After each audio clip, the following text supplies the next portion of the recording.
This is the 2024 Hoosier Racing Tire SCCA Super Tour, the premier amateur road racing series, bringing together the top Sports Car Club of America racers from around the country. After kicking things off at historic Sebring International Raceway just 4 weeks ago, this weekend we find ourselves at the Big Easy, NOLA Motorsports Park. Mardi Gras may have ended on Tuesday, but we've got 230 drivers across 27 different classes here this weekend looking to laissez-faire bon rouler. Let the good times roll. And on this very flat but challenging 2 3/4 mile, 16-turn road course.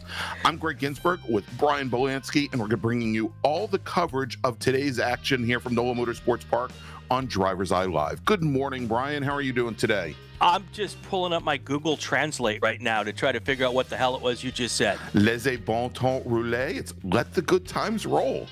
Wait till I bring up lagniappe. Can I get a side of beignets with that? Yes, absolutely you can. And I guarantee you lagniappe does not have powdered sugar all over it. Here is our track map here at NOLA Motorsports Park. We are in Avondale, Louisiana, 16 turns, 2.75 miles. We learned yesterday this is a fantastically cool racetrack that has resembles a plate that the beignets go on. Yes. Flat, flat, and flat. But the good news today on this racetrack, no moisture, Greg. It is dry, and it is going to be fast, and it is going to be fun. Yeah, without a doubt. And so this track, as Brian said, very flat, but there are some very difficult corners here. There are some decreasing radius corners. There are places where the track goes from a very wide surface to a very narrow surface that really complicates things for these drivers. Maybe not as much in qualifying, but certainly when they are door-to-door racing. And speaking of racing, Brian, let's do this. Let's take a look at a lap of NOLA Motorsports Park. This is from yesterday's Spec Miata race with newcomer Max Stallone. He's going to give us today's track guide of NOLA Motorsports Park. And here they are working their way. They just went past the start-finish line. They're going to be coming down into turn number 1. It's hard on the brakes. This is the Hawk brake performer braking zone. As they come into turn number 1, they'll then set up for this sweeping left-hander, a full throttle left-hand corner. You can see Max couldn't get down to the apex. He had Todd Burris, national champion, right underneath them here. And then they're going to set up for the hairpin here at turn number 3. It is very, very wide on entry. We can see there where Burris takes a very wide set, but then it narrows down precipitously here, coming down into turn number 4, where the track moves back to the right, and it is a decreasing radius corner that these drivers then use to set up for a 3-corner complex, turns 5, 6, and 7. Big sweeping right-hander, Brian. Yep, and then coming out of that right-hander there, see all that big curbing there. A lot of guys got caught out on that yesterday when it was wet. Shouldn't be an issue as much today. And then they come into the section, the S's here are coming up, and that is a very interesting section as well. It's a right, left, right situation before they go into the turn 13, 14, 15 complex, and it's a very fast here. You have to hit the first one right because the second 2 are all set up by the way you hit the first set of S's. And then they come into this last section of the track. It's a big right-hander here, and that gets you into turn 15. And then for turn 15 takes you back onto the front straight. This part here, no, actually it's got the left-hander. Now we're getting into turn 15. I was ahead of myself. This is the big kind of right-hander here, past the event center, and then onto the main straightaway here. Another big set of curbing that you can choose to use or not use. Look at how violent it is going over those curbs, Greg. And now we're back on the front straight.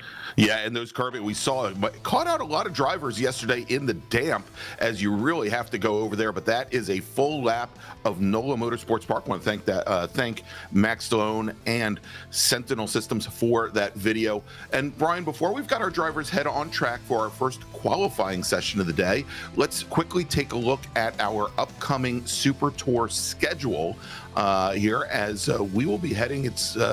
We had a couple weeks off after Sebring, but we're going to be heading to your neck of the woods, Buttonwillow Raceway Park, in just a couple of days. We're going to be there next Friday through Sunday, and then another couple weeks off before we hit Atlanta and Michelin Raceway Road Atlanta, and then of course staying on the East Coast at Virginia International Raceway. These are traditional dates for the Super Tour, but then we start heading back west again.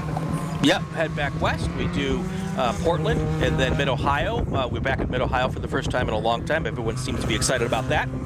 Then Watkins Glen, and of course we wrap it all up with the June sprints at Road America, the Chicago Region June sprints, and that is going to be a huge. We're just talking about it this morning with the SCCA staff. They're expecting 400 or 500 cars because, of course, that is a preview. It's always a big event, even when it's not a preview for the runoffs. But since the runoffs are at Road America this year, there's probably going to be even more people making the trip to the Kettle Moraine Forest and the National Park of Speed. So. All right. Yeah, absolutely, Brian. It is going to be a huge, huge event this year. But as you can see now, we have cars heading out on course. We have Spec Racer 4 Gen 3s heading out on course. And let's give a little bit of a preview here, Brian, of today's schedule, because we are going to have both qualifying and racing today. All of our 7 different groups are heading out for a 15-minute qualifying session this morning that will help determine the grid for this afternoon's races. We will have, I believe today, 2 races before lunch. Oh, we've got a driver that's having trouble there over at turn number 4 and is deep in the grass. We'll see if he can get the thing back underway. I'm sure that grass, Brian, is probably still a little damp with all the precipitation we had yesterday. Car number 171, Ben Jacobs. Yeah, Ben Jacobs, as he now gets back underway. Of course, this being the outlap, Ben's out of Oshkosh, Wisconsin. Speaking of Road America. Yeah, I was going to say, right, maybe he wishes that he was at the National Park of Speed right now instead of in the middle of the bayou. But so we're going to have these 15-minute qualifying sessions, 2 races before lunch, and then either 5 or 6 races after lunch, depending on where we are with the schedule. The races today are a little bit longer than what we had yesterday. They're going to be 35 minutes or 18 laps, whichever comes first. And in addition to that, the grids for those races will be based on the fastest lap time from the qualifying session yesterday, the race yesterday, or the qualifying session this morning. And given how dry the track is today, Brian, especially for these early groups like Spec Racer 4 Gen 3, my guess is the starting grids for their race, which is scheduled to start right around 10:20 Central Time, local time, about 11:20 Eastern Time, probably going to be set in this session. Yes, very likely. Although I will tell you, Greg, it is chilly this morning, and those cold temperatures might make a difference here. With only a 15-minute session, it'll be difficult to get the temperatures up. 41 degrees right now here at NOLA, so it is not optimal for a tire temperature situation. No, definitely not. And and it was interesting as we were talking to Dave Ogbert, who works for a major tire manufacturer, and of course the big challenge during yesterday's race was wet or dry tires, based on the stoppage of precipitation, stoppage of rain just before they had their race yesterday morning, and there was a mix yesterday. But now, of course, all these drivers out on dry weather tires, the question is going to be who can get the heat into the tires and set that fast lap. Now, the fast lap coming into this session was set during yesterday's race. It was set by our race winner, Robeson Clay Russell, at a 152.591. That is the bogey time. That is what drivers in this session are going to try to beat in order to end up on pole for this afternoon's race. Right, and obviously outlaps mean nothing, but they're a long ways away from that on their outlaps. So definitely I suspect that if we do top that 152 time, it is going to happen late in this session. Liam Snyder just crossed the line on his first actual hot lap with a 153.4 right now. So, and basically for some of these drivers, this is going to be their first time on the racetrack on slick tires. Yeah. Because they ran all of the wet sessions on Friday and Saturday, and then they rolled the dice pop wrong yesterday. So, and it'll be the first time for any of them on a track with dry tires and the track is legitimately dry. So it's a whole different racetrack now. Yeah, indeed. And I mean, the only damp areas that we've seen are either in that grass, and I believe there's one section over actually by turn 14. Okay. And that is still, and it's right at the very edge of the track surface, and it looked like there may still be a latent puddle there. I mean, one of the challenges with having such a flat race course is you don't have, you have the water evacuation from the cars going over, but there's not a lot of drainage where that water will move to the side of the track, because this track doesn't have a big crown in the center of the track surface. Right. Racers now working their second flying lap. And at this point, all the drivers, as you can imagine, are setting personal best in sector number 1 early on. Sure. Richard Stevens in the number 56 machine has got the overall best time in sector 1, with Richard Baldwin best in sector 2. And should it be any big surprise that the driver from Covington, Louisiana, again, practically, this being his home track, should have one of the best sector times here again early on, and Baldwin was on the front row for the start of yesterday's race. He did very well here in the dam. And Liam Snyder goes 1:52.0. What's the bogey time, Greg?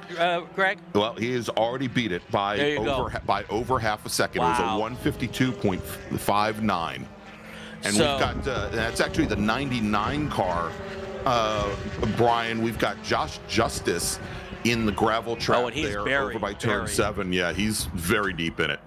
Yeah, he's buried and he's in an impact zone. So that's going to be, it will be very surprising to me if we don't have to go. Well, we have only done one full course yellow yesterday. Yeah. And the reason for that full course yellow was not to get the car out. It was because the drivers weren't slowing down enough through the yellow flag section to make it safe to get the hot pull done. Yeah. So, they slowed it down. They had a nice chat with those drivers in the drivers meeting this morning and said, hey guys, you got a full course yellow because you were doing things that you shouldn't have done. Hopefully we don't have to worry about today. The folks out here at NOLA have been great. The emergency services crew is awesome, getting to cars and getting them into safety without having to go full course yellow. I've seen some stuff this weekend that I know other tracks would go full course yellow on. Sure. To do that. We didn't do it here. So awesome for the work that they've done, and we really appreciate all of their hard work. All right, I was going to say, Brian, besides the 99 car off over by turn 6 and with the local caution there, I think we may have a car off down by turn down around the 14-15 area as well, that we've got a local caution just being displayed there by our flagtronic system as well. I have to agree with you, and my confirmation of that is everybody in race control has binoculars looking towards turn 14. Oh, and now we do have a shot. There's a car. It went off. It looks like it hit the tire wall, possibly, if you see the marks on the pavement there. And they're out to check with them and looking to see how hard it's going to be to get that car pulled. Yeah. So that's what happens when you overdrive a yellow flag, folks. Yeah, exactly. Almost had a huge incident there. But Brian, looking at where that Spec Racer Ford is, I'm sure that big curbing area probably played a part, but the trajectory tells me that most likely he turned in very early there, just because he ended up so far back on that wall. But the point we want to certainly get to at this point here is, with 2 local cautions out, we may have already seen our fastest laps come in, and jumping to the top of the leaderboard now with a 1:51.739, Denny Stripling from McKinney, Texas, and we are going to a full course caution, Brian. So, and I think, given what we just saw there over by the final corner by 16, probably precipitated that. So, with now only about 6 minutes or so, actually about 5.5 minutes remaining in the session, they may just check or flag it. Exactly. So let's do the. Yeah, I was going to say, this is probably going to be the end of the session. So let's do this, Brian. Let's make a call to the grid for our next qualifying group and take a commercial break. All right, you say that before I have the thingy ready for the button, so give me 1 second here. Here we go. Attention the paddock, Group 2 cars to the grid, Group 2 cars to the grid. Formula F, Formula V, Formula F, Formula V to the grid. And let's take our break. We'll be right back after these messages.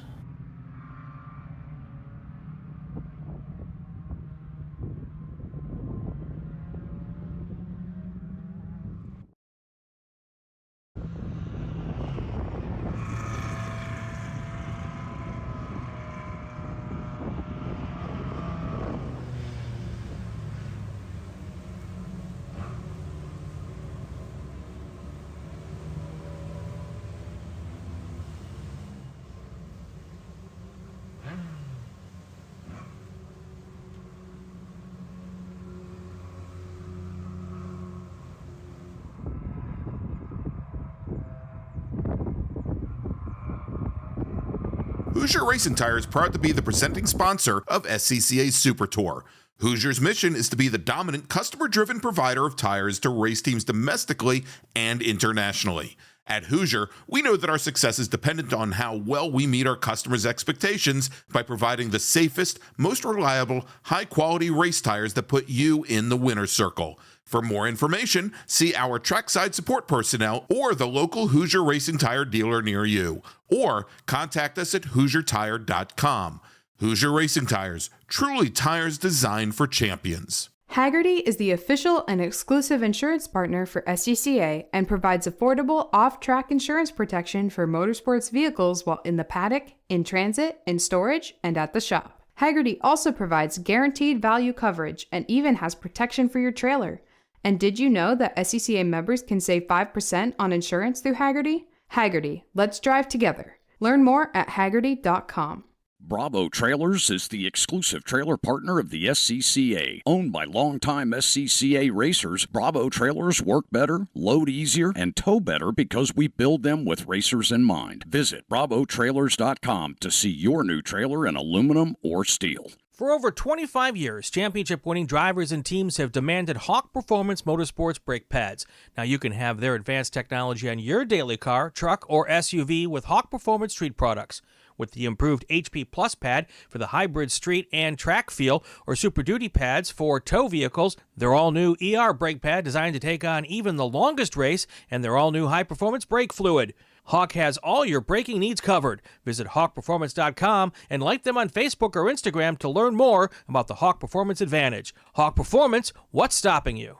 It's the 2024 Hoosier Racing Tire SCCA Super Tour, the premier amateur road racing series bringing together top SCCA road racers from around the country. The Hoosier Super Tour visits some of the greatest tracks in North America, showcasing each of our 28 car classes. From production to GT cars, prototype to formula cars, the Hoosier SCCA Super Tour packs a ton of wheel-to-wheel racing action into every event.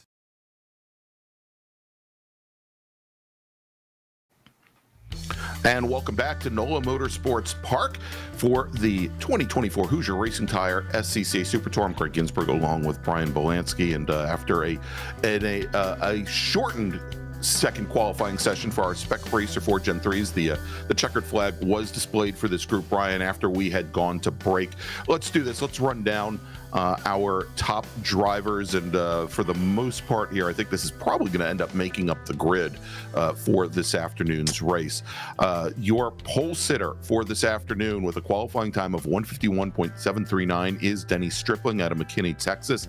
Liam Snyder was our second fastest driver at a 152.013, and that was only about 0.04 of a second clear of yesterday's race winner, Robeson Clay Russell, who was our third fastest driver. Richard Baldwin and Richard Stevens from Covington, Louisiana and Bixby, Oklahoma, fourth and fifth fastest. Gary Glanger, Tyler Stevens, Dave Ogburn, eighth fastest. Todd Vanacore, ninth fastest. Mark Snyder, your 10th fastest driver. And Charles Russell Turner, Russ Turner, 11th fastest. Joseph Maley, 12th. Nils Massouse, 13th.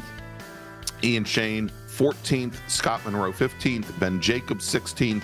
Robert Artley, Carl Hayward, Kelly Toombs, and oddly enough, Josh Justice, who was last we saw was trying to get his car retrieved from the gravel trap at turn 6, 20th fastest out of a field of we had 35 drivers set times in the qualifying session. I tell you, Greg, it's always good when the driver who I chose to do the preview for the weekend grabs the pole for his race. That makes me feel like I've done something right. Yes, absolutely. I guess properly. So congratulations to Denny Stripling. Next qualifying session up, Brian, and it's going to be a few moments before they come out. As you can see, we're still trying to get that one Spec Racer Ford removed from the exit of turn 16, the final corner here. So it is going to be a couple of moments, but next up is going to be Formula F and Formula V, the first of two open wheel groups here today. And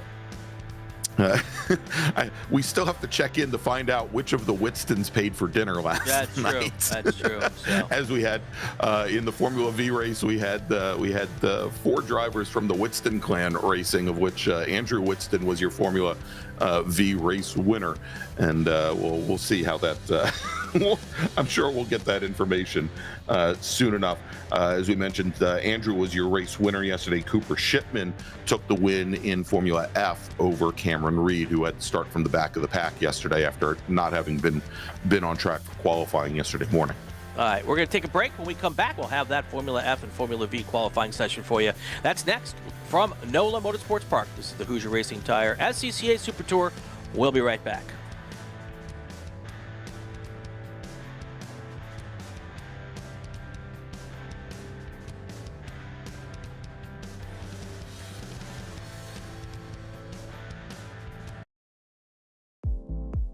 My name is Joshua Smith, Business Development Manager for Mazda Motorsports. We're happy to be supporting the SCCA and Mazda racers here. So our team support program offers a couple of tiers of support, parts support, technical support. All of this is done through our MazdaMotorsports.com parts store website. It's basically like signing up for an Amazon account. Simple information, prove that you're a racer. It gets you access to our 800 hotline that you can call and speak to one of our parts representatives 5 days a week.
Welcome back, everybody, to NOLA Motorsports Park and the 2024 Hoosier Racing Tire SCCA Super Tour.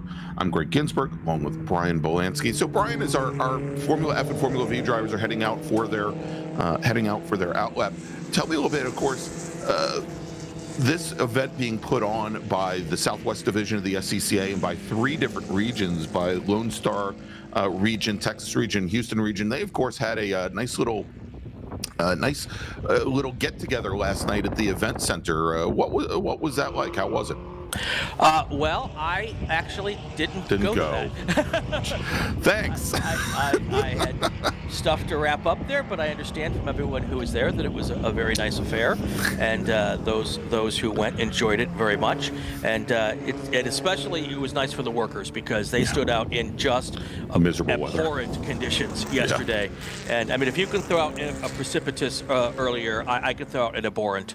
Okay. It was just not fun out there. First it was wet and cold, then it was cold and windy, then it was kind of damp, cold and windy, and we didn't get the corner workers in during lunch to be able to go and get warmed up. That's right, because we just had that short little break to get back on schedule. So yeah, they endured a lot yesterday.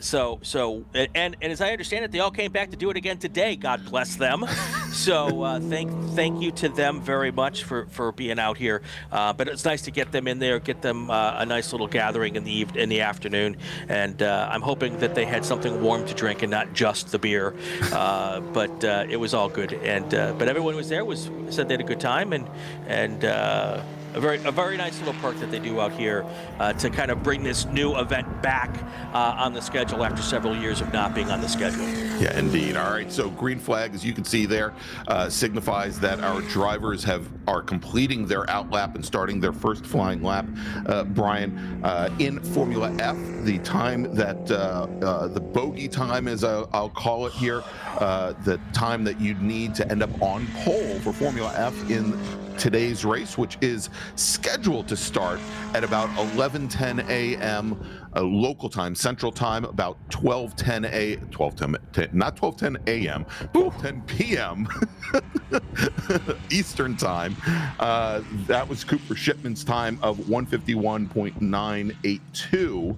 And to my knowledge, we still only have two Formula F drivers out there, both Shipman as well as Cameron Reed. So that would be the time that Reed will need to get on the pole, or she'd need something a little bit faster than that. And then in Formula V, the bogey time, 2 minutes, 1 second, .791, set yesterday by our race winner in Formula V, Andrew Whitston. And as we saw in the earlier session, the first 8 cars were all faster than yesterday's fast time. So it's likely that most of the drivers in this session will better that 2:01 time in the Formula V, and whatever the time was you saw in Formula F, because I was reading something else while you were talking. Yeah, 1:51.98 for Formula F. 1:51.9. Okay, yeah. Yeah, and we'll see here. So yesterday, of course, qualifying for this group was in the damp. That was one of the things. Cameron Reed did not go out for qualifying yesterday morning. But the track had primarily dried out. That this was the first group after that shortened lunch period. And they did not head out for their race until just before 1 o'clock Central Time, just before 2 o'clock Eastern Time. And so the track had primarily dried out. That curbing area, which I think most of these Formula car drivers tried to avoid, it was still very damp. So, we'll see. There may not be much of a difference in lap times from yesterday's race compared to what we see here this morning in qualifying. But the first lap time is in the books, and Cooper Shipman in his first flying lap turns in a 1:52.031. So Yeah, he's already close to he's pretty close. Yesterday's fast lap, so yeah. Not surprised to anyone. Andrew Whitston down to a 2:01.2 already, so it looks like the younger Whitstons will probably best that time without too much of a problem. Yeah. And then we'll see what Stephen Davis and Ron Whitston end up doing here at the end. They tend to be a little slower to get up to speed, but once they get there, they're just as quick as the kids. Yeah, certainly. And, but, one of the things here with this still very long-ish course, and, we talked yesterday, like during Spec Miata, that there aren't a lot of places to draft here. You've got the fairly long front straight, but other than that, you're pretty much turning the wheel almost everywhere else. That may hold true for a Spec Miata, but for these Formula Vs, if you're going to set a fast lap here, you're likely not, or if you're going to get close to setting the fast lap, you're likely not going to be doing it solo. You're going to need somebody to pull you along just a little bit. And so we'll probably see a couple people teaming up here in Formula V. We can see, and I think this is Stephen Davis, and it might be Stephen and Ron Whitston here. Looks like the yellow car from the yellow Whitston car trying to catch up to Stephen Davis right now. But yeah, we'll see how things play out as Cooper Shipman now on his second flying lap turns in a 151.075. So he is almost a full second underneath his best lap time from yesterday. Cameron Reed, much like she was yesterday, about a second to 2 seconds off of Shipman. She puts in a 153.4, and we're waiting now and coming across the line. Steve Whitston, driver of the number 18 Protoform Formula V, puts in a 2:08.96. So for the moment, Steve Whitston is your provisional Formula V pole sitter. Yeah, and on the track right now, there really aren't any of those Formula Vs together working for that whole draft situation. Even the two cars coming down at us right now, they're not close enough for the draft to be making any difference there. And I do believe that is Stephen Davis and Ron Whitston working, or not working together, but they're the closest two cars in proximity to each other on the racetrack. So all of these times are basically being set solo here. And but you can already see that Steve Whitston has gotten below that time from yesterday, and I imagine that Andrew Whitston will get there as well. And we see Cooper Shipman just went purple again. So, all right, we're coming up on the halfway point here. Let's take our break, and then when we come back, we will get you all the way to the checkered flag for this qualifying session. And I will also take this opportunity to make a call to the grid. Attention to the paddock, attention to the paddock. Group 3 cars to the grid, Group 3 cars to the grid. These are the production cars, E, F, and H production, and B-Spec.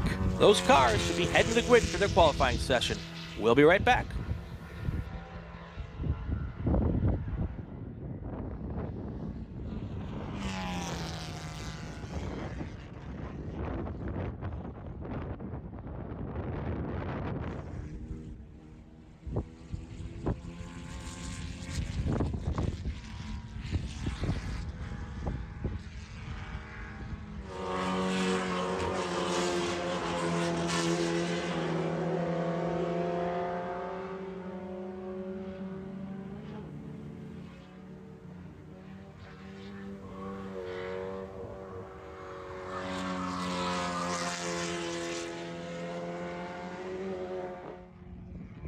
For over 25 years, championship-winning drivers and teams have demanded Hawk Performance Motorsports brake pads. Now you can have their advanced technology on your daily car, truck, or SUV with Hawk Performance Street products. With the improved HP Plus pad for the hybrid street and track feel, or Super Duty pads for tow vehicles, their all-new ER brake pad designed to take on even the longest race, and their all-new high-performance brake fluid. Hawk has all your braking needs covered. Visit hawkperformance.com and like them on Facebook or Instagram to learn more about the Hawk Performance Advantage. Hawk Performance, what's stopping you? As the official fuel partner, Sunoco has been helping the SCCA and their drivers perform at their peak since 2001. Mile after mile, race after race, Sunoco's trusted the fuel over 50 racing bodies, including the SCCA, SCCA Pro Racing, Trans Am, NHRA, and NASCAR. As the largest manufacturer of race fuels, they're passionate about helping drivers and teams take the lead. To find race gas near you, visit SunocoRacefuels.com or call Sunoco at 800-RACE-GAS. Bravo Trailers is the exclusive trailer partner of the SCCA. Owned by longtime SCCA racers, Bravo Trailers work better, load easier, and tow better because we build them with racers in mind. Visit BravoTrailers.com to see your new trailer in aluminum or steel. Get more bang for your buck at SummitRacing.com. Choose from millions of in-stock parts from over 1,500 name brands. Parts for racing, street performance, trucks, plus tools, accessories, and more. Shop anytime, anywhere with the Summit Racing app. Mazza Vineyards is the exclusive sparkling wine for podium celebrations at the Hoosier Racing Tire SCCA Super Tour, SCCA Runoffs, and Tire Rack SCCA Pro Solo. Celebrate your racing weekend with Mazza Vineyards and learn more at enjoymazza.com. If you like what you see today, become part of the action by joining the Sports Car Club of America. Whether you want to drive, flag, organize, officiate, have fun with cars, or meet 65,000 enthusiast friends, SCCA has plenty to feed your motorsports obsession. Ask someone trackside how to get involved or visit scca.com for more information.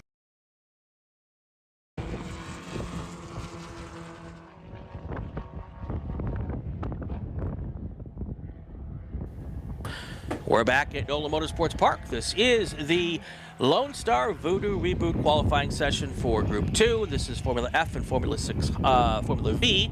No Formula 600s here this weekend.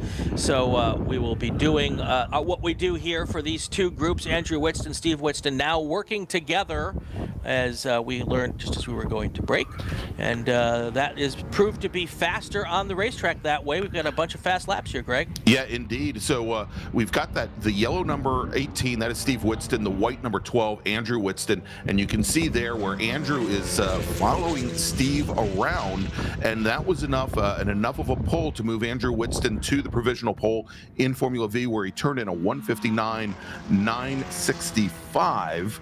And that is almost just a touch over touch under 2 seconds faster than Andrew ran in yesterday's race, about 1.8 seconds.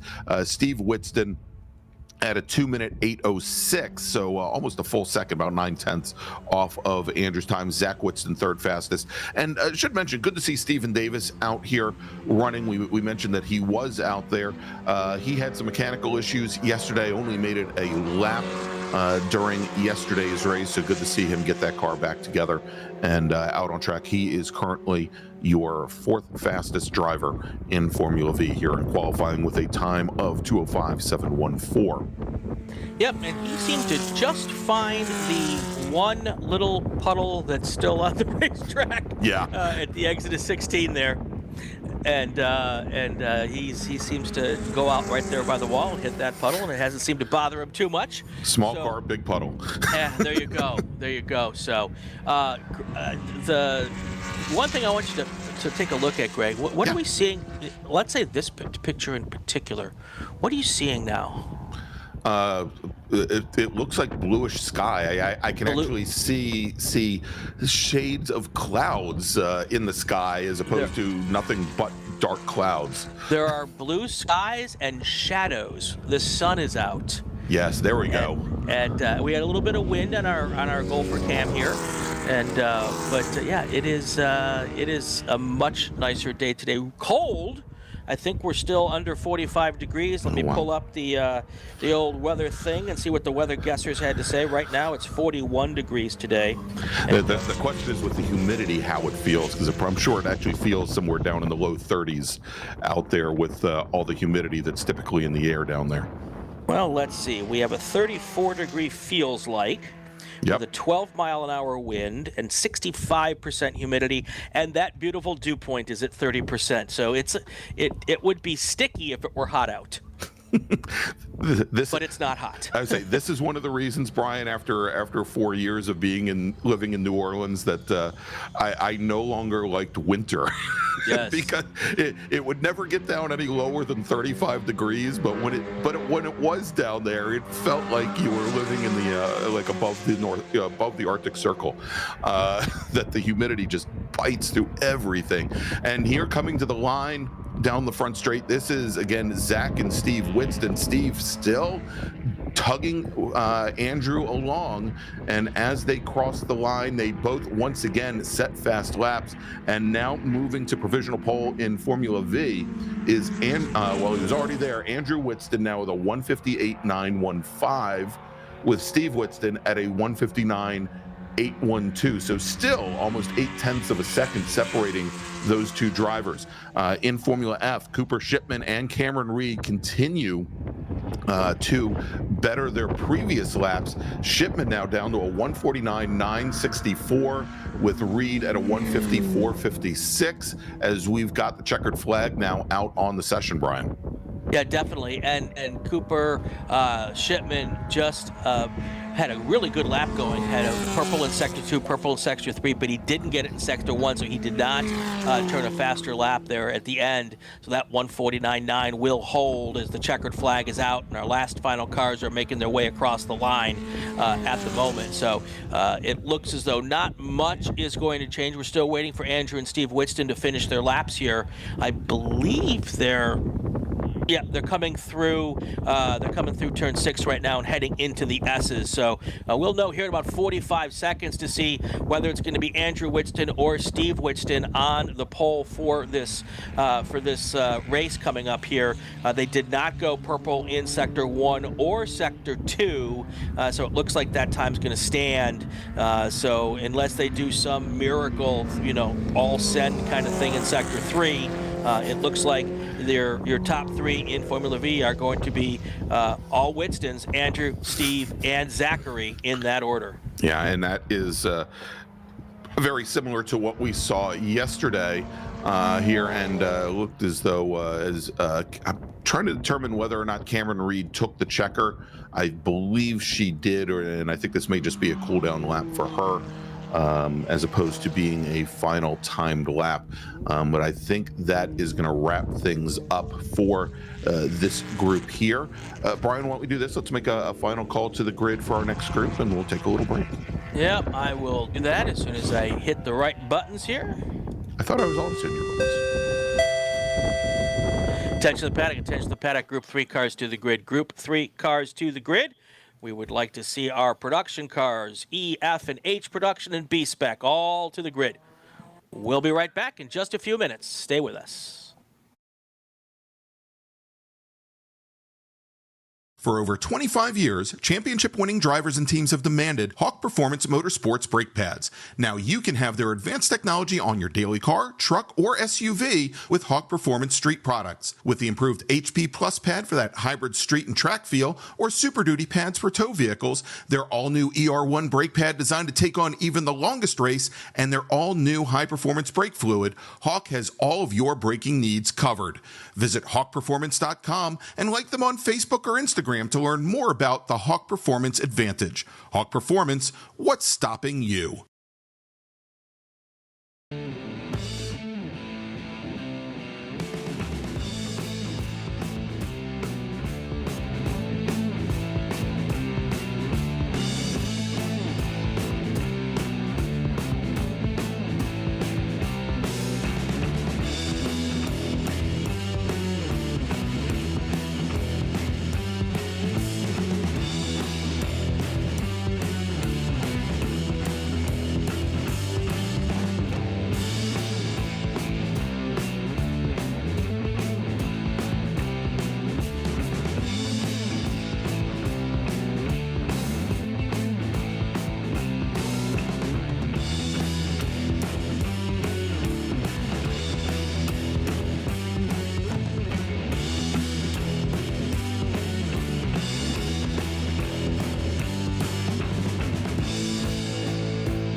Welcome back to the Hoosier Racing Tire SCCA Super Tour NOLA Motorsports Park, Avondale, Louisiana.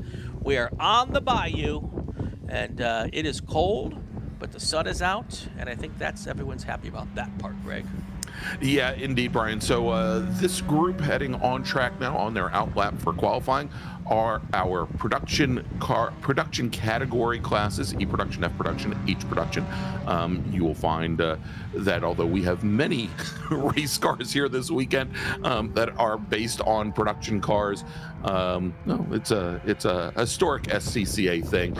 Many of these production cars have had major changes to the suspension, to breathing on the engines, what have you. But we also then have the B-Spec cars, which are production-based cars, but are much closer to the way you find them off the showroom floor. Let's take a quick look here as they're on their outlap and try to gather the bogey times that we're looking for in the different classes. Yesterday, our overall winner in this group was Cliff Ira in his up-production Honda Del Sol, but he did not turn the fastest time of this run group. That belongs to Riley Salyer, who was our E-production winner, finished second overall. So the overall pole time we're likely looking for in the production category is 158.066. That will determine who is the first driver to take the green in that group. Cliff Ira was your fastest F production driver at 158.222, and in H production, the fastest driver was, I believe, James Rogerson in his Honda Civic with a 213.839. In B-Spec, yesterday, in the race, and the fastest times were set during yesterday's race for all of these different classes.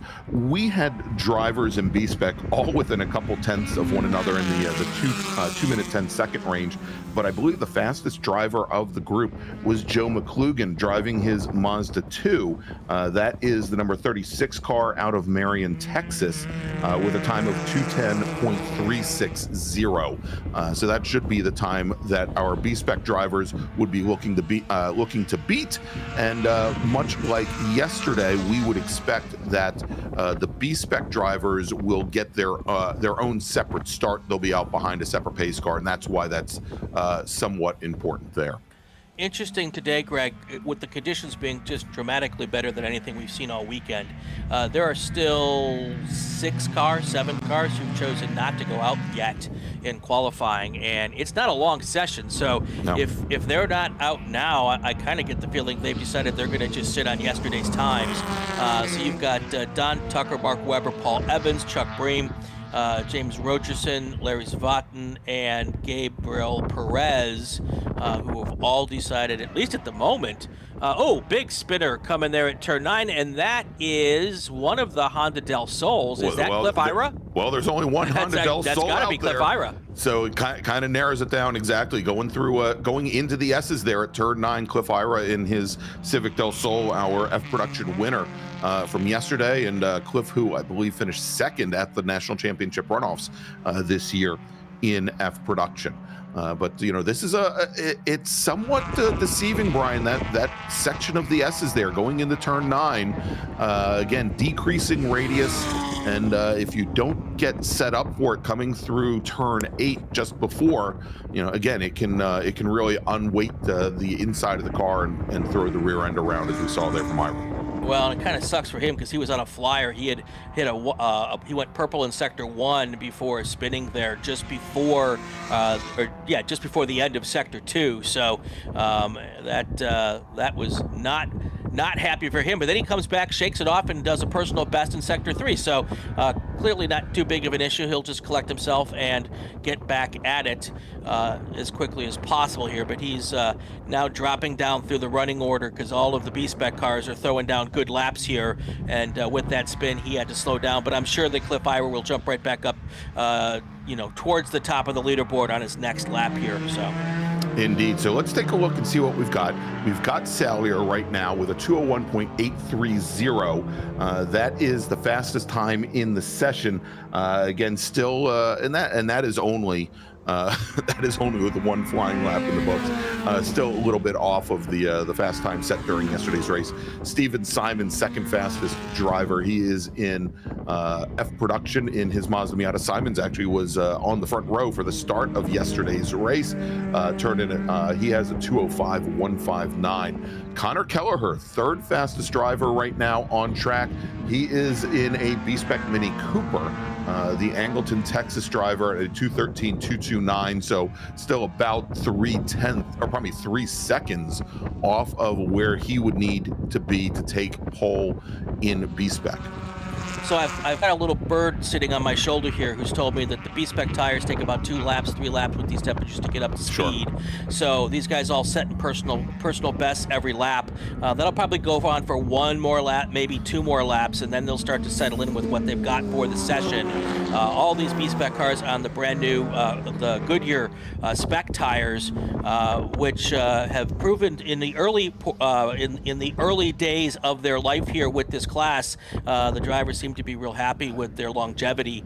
But this is the first time they're really getting a good shot at dry weather with them this weekend. The drivers were ecstatic at Sebring about the wet weather tires, and they had those on for the first 2 days here. Now they're out here on the slicker tires, because they're still DOT tires, right. And they're getting their first real shot in the dry on these Goodyear B-Specs here. All right, Riley Sallier now turns in, and that will move.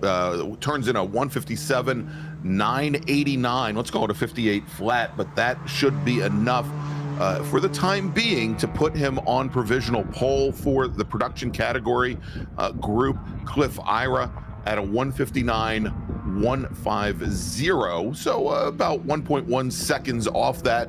But again, he is running an F production that time, good enough for the outside of the front row as we speak. Also in F production, Steven Simons at a 2:01.809.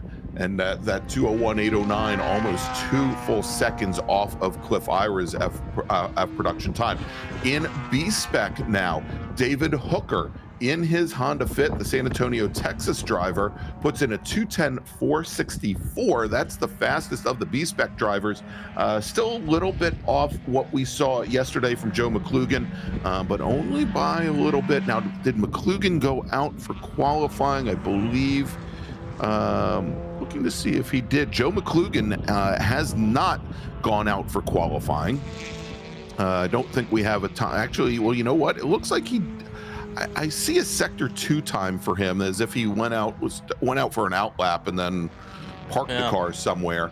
We'll have to see how that plays out. But for the moment, it looks like David Hooker getting pretty darn close to that provisional pole time. And now Cliff Ira jumping to the top at a 155.9, Brian. All right, we've got to take a break. When we come back, we'll get you right to the checkered flag in this session. We'll do that next. Stand by. We'll do a call to the grid first. Attention to the paddock, attention to the paddock. Group 4 cars to the grid. Group 4 cars, those would be Touring 2, 3, and 4, STL and STU. Touring 2, 3, and 4, STL and STU to the grid. Stay with us. We'll be right back.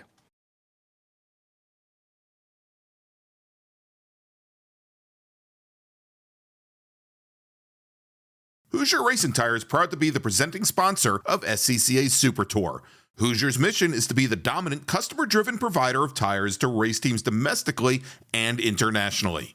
At Hoosier, we know that our success is dependent on how well we meet our customers' expectations by providing the safest, most reliable, high-quality race tires that put you in the winner's circle. For more information, see our trackside support personnel or the local Hoosier Racing Tire dealer near you, or contact us at HoosierTire.com.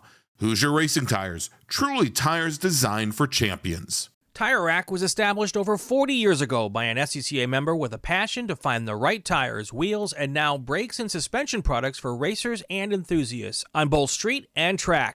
As official tire retailer of SCCA since 1995, and sponsor of the Roanoff's Pole Award, along with the National Solo Program, Time Trial Nationals, and National Tour and Track Night in America. Tire Rack is proud to support the SCCA and its members as they go have fun with cars. As the official fuel partner, Sunoco has been helping the SCCA and their drivers perform at their peak since 2001. Mile after mile, race after race, Sunoco has trusted the fuel over 50 racing bodies, including the SCCA, SCCA Pro Racing, Trans Am, NHRA, and NASCAR. As the largest manufacturer of race fuels, they're passionate about helping drivers and teams take the lead.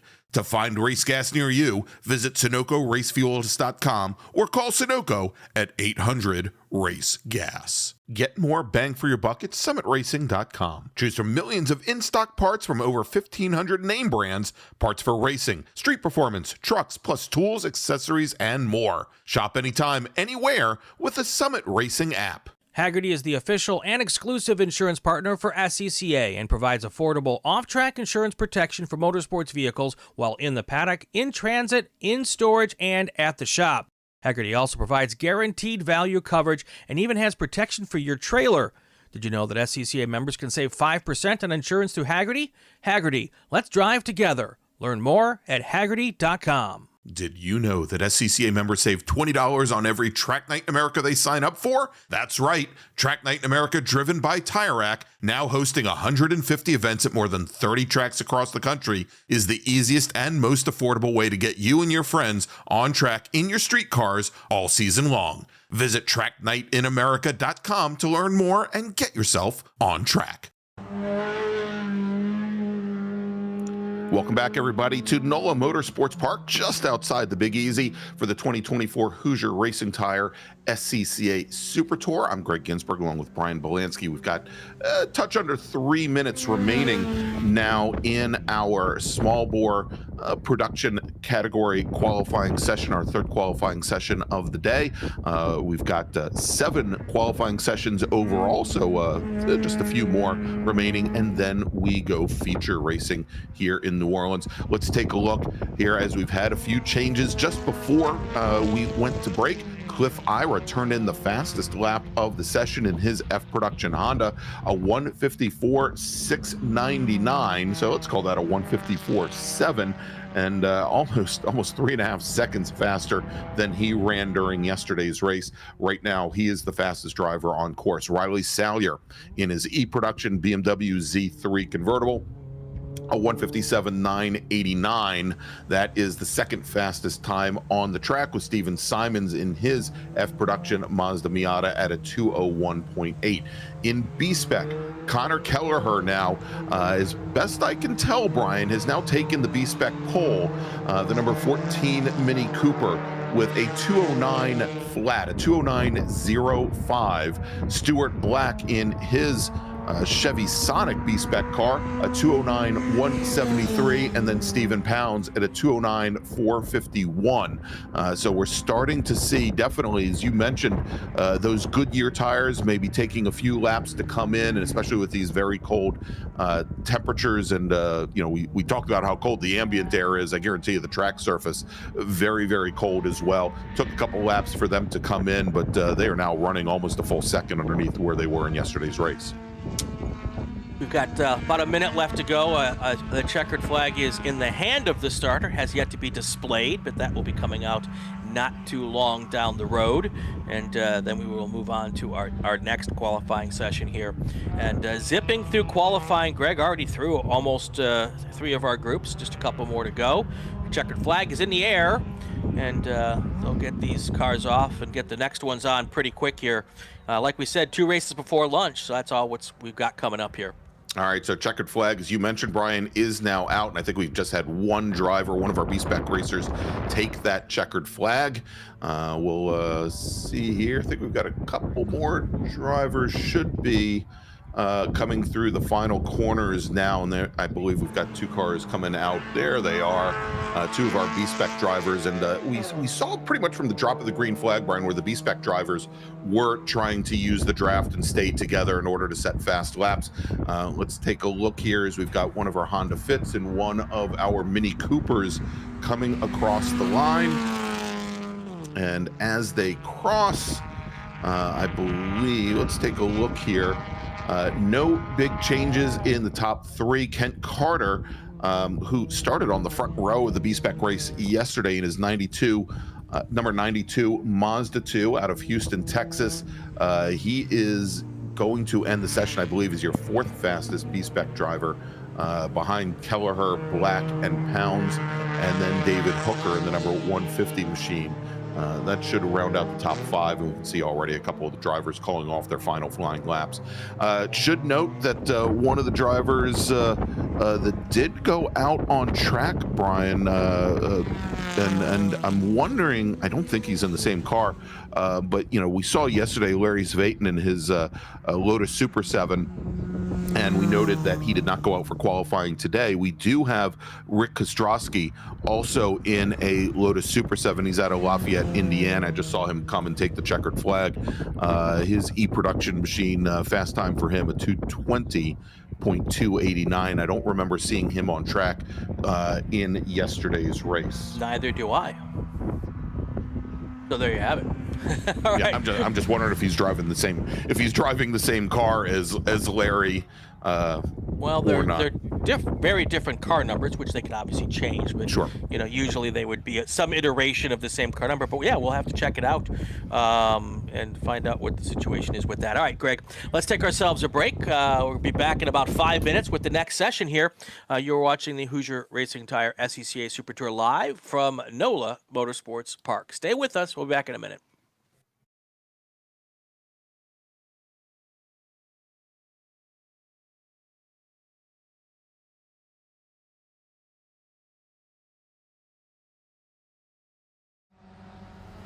Mazda's been very supportive of racers within the SCCA and all the other grassroots organizations for many, many years. Really, their support for racing and our type of racing is unmatched from any other manufacturer. They've been a great partner for many, many years. Mazda, hands down, is the best company to work with for sports car racing. Factory support is second to none. It just feels right. You feel connected.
Welcome back, everybody, to NOLA Motorsports Park here in Avondale, Louisiana, on the west bank of the Mississippi for the 2024 Hoosier Racing Tire SCCA Super Tour. I'm Gregg Ginsberg, along with Brian Bielanski. How was breakfast for you today, by the way, Breakfast was fantastic, and if any of y'all ever let Greg anywhere near your house, keep him away from your microwave, and if you want to know why, ask him to tell you the story. Because it is anyway, we're here at NOLA. It is Group 4 qualifying, Touring 2, 3, and 4, STL and STU. These are kind of our closest thing that we get to showroom stock cars, Greg. Yeah, with the touring classes, certainly. With Super Touring, the drivers have the ability to swap in different drivetrains made by the same manufacturer as produced the car. Right. In STU, they can make pretty significant changes in aero and also to the suspension as well. But yeah, certainly, other than B-Spec, I think probably the closest you're going to get, at least in T2, T3, and T4, to what you're going to see on the showroom floor. Right. Yeah, at least the cars, even in the STL and STU, they still look like what you could buy from the dealer. And a lot of folks have fun with those cars as well. So because of that, so that's kind of why I enjoy these cars. And we've got some more cars coming onto pit lane here. It will be interesting after seeing how many cars didn't show up for qualifying in the previous group. I'm interested to see how many people go out in this group today, and because the track is really still pretty cold, and but they still want to get some dry time on this racetrack, I'm pretty certain. So. Oh yeah. Oh, definitely. All right, so let's take a look, Brian, at what we think the bogey times are going to be for this session. Now, the track was essentially dry when this race group went out for their race yesterday. Our overall winner yesterday in Touring 3 was local boy Richard Baldwin in his Nissan 350Z in the Hoosier G-Lock brakes car, and he had a time of 156.730. That's the overall pole time for our touring group for T2, T3, and T4, and obviously that would be the time for our Touring 3 drivers as well. In Touring 4, a 159.106 was turned in by Sergio Slobin in his Mazda MX-5. And then in Touring 2, Judson Holt had a 159.347. In STL, your fastest driver, and I believe, I would say that this was the fastest lap set in this by this group overall yesterday, but we are grouping, have basically a group start for the touring classes and a group start for STL and STU. But our STL winner yesterday finished 5th overall. He had a 155.976. That was Danny Stain. That is the bogey time for our STL and STU drivers, and we'll see which one is fastest. We only had a single STU driver on track yesterday, David Fiorelli. He turned in a 157.140, so a couple seconds off of Stain's times, as we are now starting to see drivers complete their out laps and starting their first flying laps. And wow, we just saw Stain come through turn 9 with the rear end really stepping out on him. Good thing he's got that big wing on the back of that Mazda MX-5, and then a very different entry for Jose Osiris Pena in his Honda CRX directly behind. But we should have some times coming in from some flying laps here in just a few moments, Brian. We should. And in the rain, the touring cars were shining yesterday, and it kind of jumbled up the race because I believe the STL car started at the back and had to work their way through all those touring cars. Yes. After today's qualifying, I don't think that's going to be the case. Yeah, it may be very different. And, like I said, Stain had the fastest time of anybody on course, that he had worked through the entire touring car field up to 5th overall. And as what should happen is which group starts first. We have the two different groups behind the two different pace cars. If the STL pole sitter or STL STU pole sitter is faster then the Touring 2, Touring 3, Touring 4 pole sitter, then STL will be that first group to take the green flag. Right. But I think with these full dry conditions, certainly some of these T2 and T3 cars should have an advantage. Although they don't have the aero advantage that Stain and the other STL cars have. They typically don't have those big wings on the rear of the car to help with some of these decreasing radius turns. But again, that will make the difference, and we may find the STL group having to deal with a lot of traffic once again, as they did yesterday. Yeah. Well, we'll know more in 9 minutes and 21 seconds as to how that's all going to play out. Danny Stain just went purple with a 1:54.1 in this session. But Gamaliel Aguilar Gomez, wow, having a hard time speaking this morning, is just went purple in the first sector in his T3 car. So that's something that we're going to have to keep an eye on what he's doing here. So a lot of jumbled up stuff here in this group today. The T2 and T3 cars, Denny Stripling, who was your pole sitter in Spec Racer Ford, is now up to second place in his T2 BMW M2. So, it's still lots to be decided here in the last in the 8.5 minutes left in this session. All right, Brian. So, and before we go to break, I wanted to point out. So, Richard Baldwin, who again was our overall winner yesterday and fastest driver in Touring 3, he has not gone out for qualifying this morning. Nor has Sergio Slobin, who was our fastest driver in Touring 4. Nor has Judson Holden, his BMW M2, who was our fastest Touring 2 driver. So all those drivers have decided to keep their cars behind the wall. And so we'll see how things play out. But it is also good to see mentioned that Jose Osiris Pena in that STL Honda CRX was out on course. And there he is right there coming through turn 4 as we speak. He qualified second in STL yesterday, but only managed to turn, I believe, 3 laps before he had mechanical issues and had to retire that car. So good to see that they got whatever they had repaired and he's back out there setting the time. Yeah, it does. It's good to have him out there. Leanne Falk's out there too at the end of that group there, and she is usually pretty fast in that Mazda Miata. We'll see if she can work her way up the leaderboard as well. Scotty B. White now popping up close to the top of the leaderboard in that Ford Mustang. He ran up front in T3 all day yesterday as well. So now we're starting to see some of the names that we're used to seeing up front get into that top 10 list as well. All right, so Brian, we are just about halfway through this very short 15-minute qualifying session for our Touring and Super Touring racers. Why don't we go take a quick break, and when we come back, we'll take you all the way to the checkered flag here for qualifying. Attention to the paddock. Group 5 cars to the grid. Group 5 cars to the grid. Formula Atlantic's Continental FE2 FX Prototype 1 and 2. Group 5 to the grid. Stay with us. We'll be right back.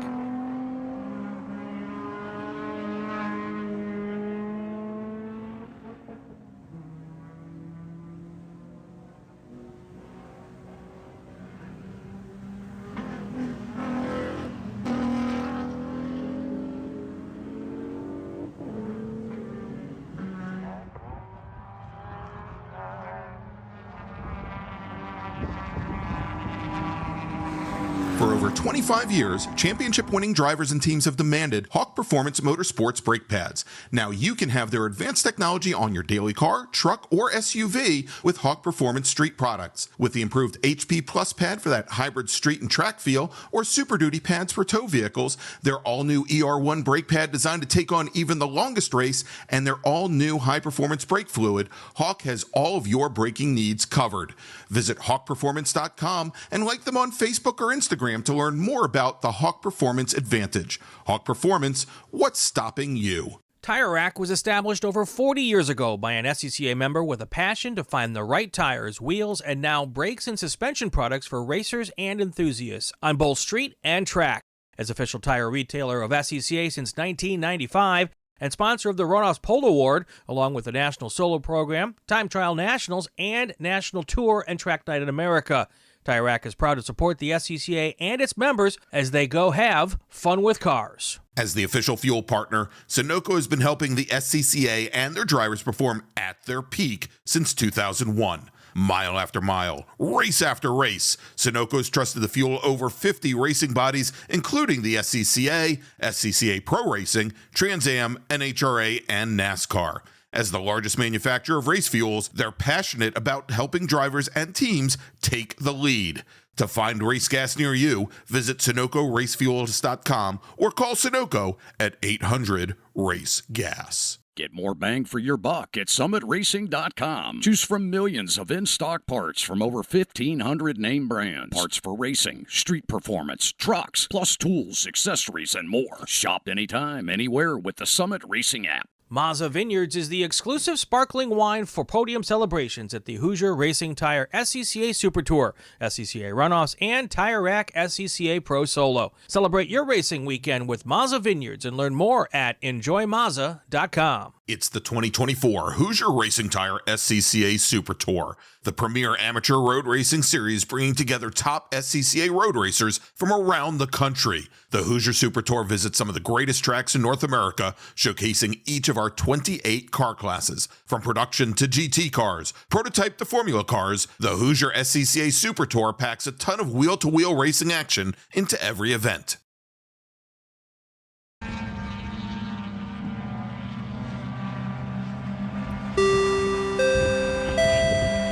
Attention to the paddock, attention to the paddock. Brad Gordana, car number 69, Spec Racer Ford 3, and Chuck Newman, car number 92, Spec Racer Ford 3.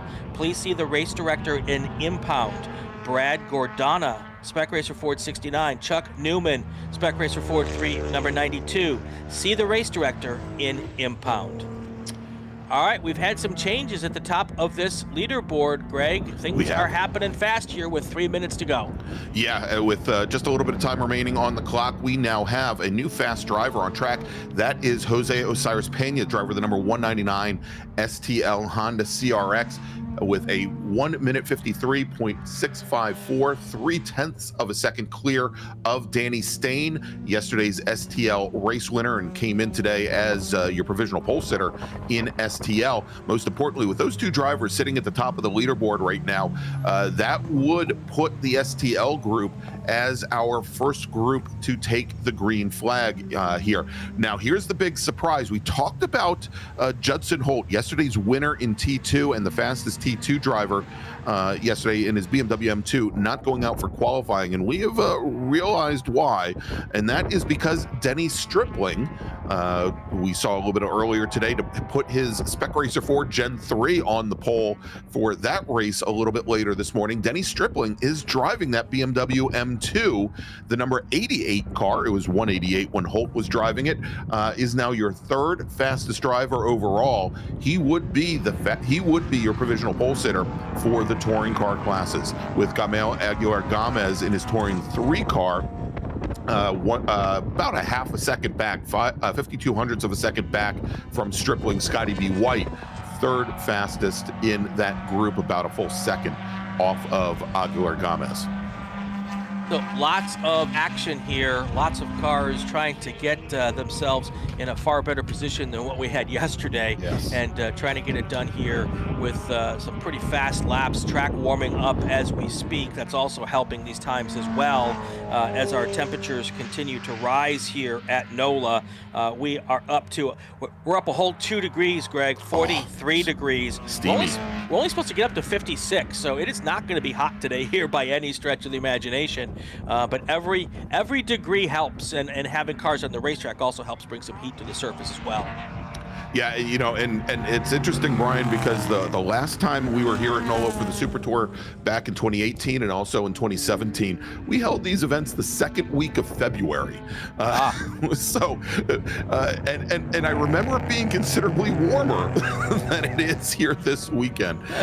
So, yeah, I don't know what that says, but Jose Osiris Pena resets fast lap again, Brian, now at a 1:53.654, and he is a quarter of a second faster than Denny Stain.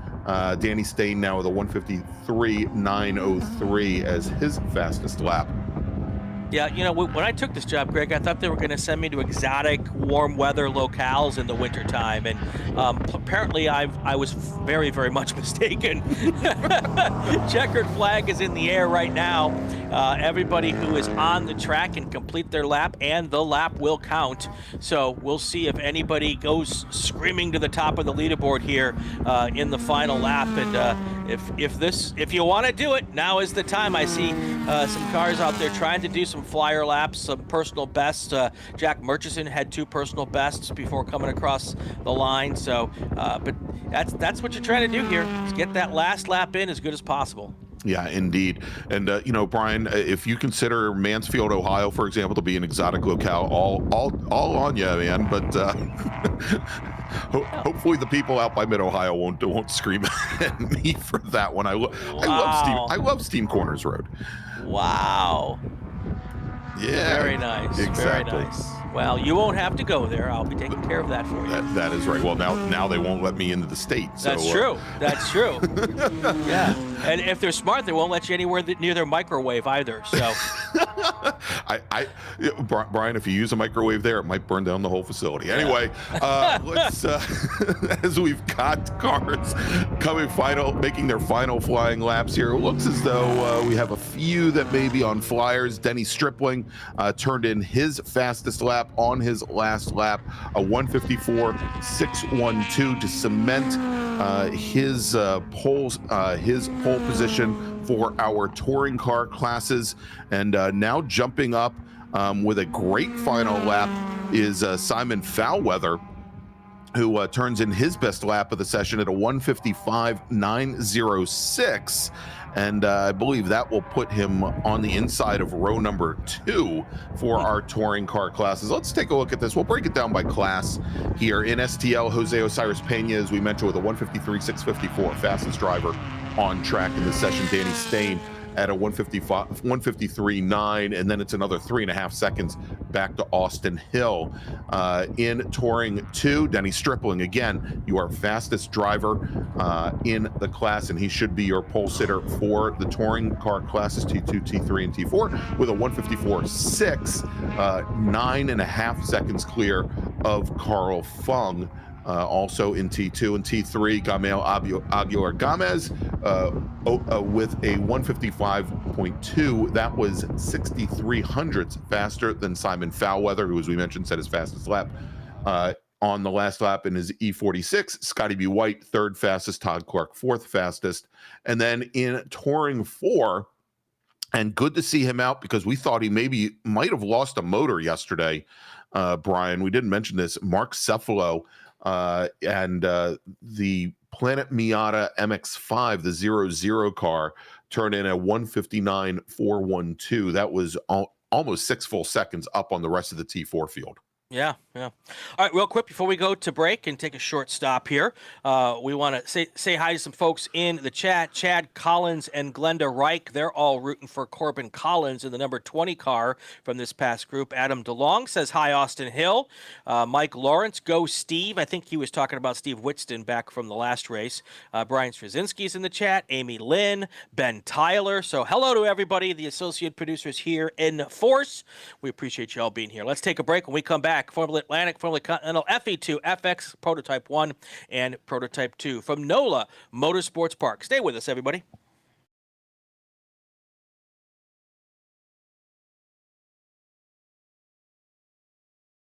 If you like what you see today, become part of the action by joining the Sports Car Club of America. Whether you want to drive, flag, organize, officiate, have fun with cars, or meet 65,000 enthusiast friends, SCCA has plenty to feed your motorsports obsession. Ask someone trackside how to get involved, or visit scca.com for more information.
we're back here at, where are we? We're at NOLA Motorsports Park.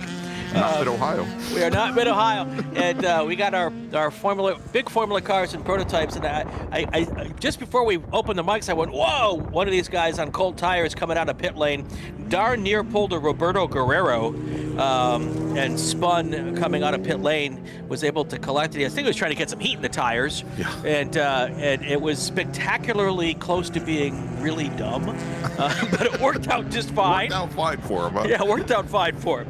But it was very impressive. Grid worker, not so much. Yeah, thankfully there's no track workers down. If they were splitting the cars, they would have probably taken out the splitter person. But anyway, we're all good now. Prototypes in our Formula Atlantic, Formula FE2s, and Formula X's, and I think we've got one Formula Continental here this weekend. And I want to apologize to my good friend John Lacados, who is an SCCA flagger, lives up in the Detroit area now. That he's upset that I'm saying all these wonderful things about Mid-Ohio. I will stop saying wonderful things about Mid-Ohio. All right, Brian, so with these Formula cars on track, let's take a look and see where we finished up yesterday. The race yesterday was won by Todd Vanacore, reigning national champion in Prototype 1. Most importantly, he set a bogey time of 1:32.068. That is the time that all of our drivers in this group are looking to improve upon and take away the pole for this afternoon's race. Cole Kleck was our fastest Formula Atlantic driver. He finished second overall. The time he turned in was a 1:37.818. Russ Turner, who is, I believe, our reigning national champion in Formula Enterprises 2, he was our winner in Formula Enterprises 2. He had the fastest time in Formula Enterprises 2 at a 1:38.417. In Formula X, Brock Evans was your fastest driver at a 1:43.961. And we had, I believe, a single Formula Continental driver. That was Bill Johnson at 1:43.6. And then a single Prototype 2 driver, Jack Donnellan, at a 1:51.158. All right, cars now getting to the green flag, so this will be the first true hot lap here for these cars. And they've got to get it done fast. You know, really only 12 minutes left in the session for real good laps, for real good laps here. As you see our cars coming down into turn 1 in the Hawk braking zone here, and it's not a lot of time, but a lot of these cars, Greg, they get their best times in the first 2 or 3 laps anyway. Yes. So 12 minutes isn't awful. Yeah, well, I mean, we'll see. Again, very, very cold out. These tires, usually are run at it looks like we had a driver go off over by turn 3, and he's picking up the throttle once again here. The white looks like one of our Formula Enterprise 2 drivers here, as he's just now getting it back up to speed. Let's see if we can grab the number off that car. Nope, unfortunately not. Red number plate, red end plate, pardon me, on the wing. We'll try and get the number on him when he crosses start finish, but. Because these drivers, they start off these slicks with fairly low temperatures. It may take, as you mentioned, a couple of laps to get them up to temp, and as opposed to the DOT tires, they're not going to warm up nearly as quickly. So it may take, as you mentioned, just a few laps to get that golden lap here, as Todd Vanacore now crosses the stripe to complete his very first flying lap. And he's at a 1:34.3, so 2.3 seconds off of his fastest lap from yesterday.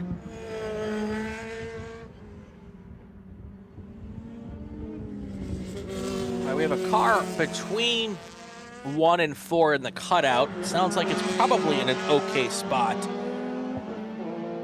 Oh, and there we see a car right there. It kind of went off trying to go onto pit lane. Yeah, they weren't on pit lane.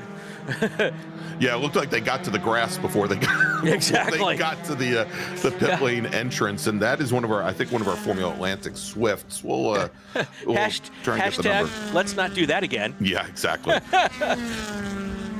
All right, so Todd Vanacore goes purple early here with a 1:34.320 in the P1 car, a full 6 seconds ahead of Russ Turner in the FE2 car. So he's already got it hooked up here, Greg.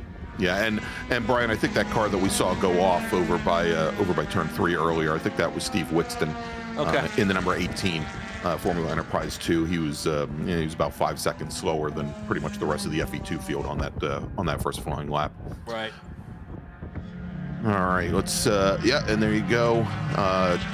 Coming across the line, Vanacore resets fast lap of the session, and if that is correct, wow, a 1:31.159 is the time, and that is 9/10 of a second faster than he ran during yesterday's race. That didn't take long. No, it did not. Did not take long. He can wrap it up and go home now. Russ Turner just pops back up into second place, and then now it's so fast and furious. Now Frank Futrell is in second place, and in the 7 FE2 car, Cole Kleck was in second place just before those two guys went to second place. So everybody's really getting it together here now, and getting the tires up to temperature. And like the last session, I think we're going to start reeling off a bunch of personal bests, and you're going to see a lot of movement up and down the leaderboard here.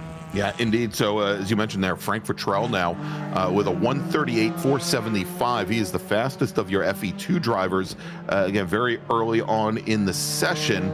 And that is just off of Russ Turner's times from yesterday. Turner, again, turned a 1:38.417. So still about 0.06 of a second off of those times is Frank Futrell. And Russ Turner now just turns in a 1:38.517, so a 1/10 off of what he managed yesterday. Yeah. Much better conditions, obviously. Sun is blazing compared to what we had yesterday. We just have some wispy clouds and some blue skies here today. So it is, if it weren't so darn cold, it would be pretty much perfect.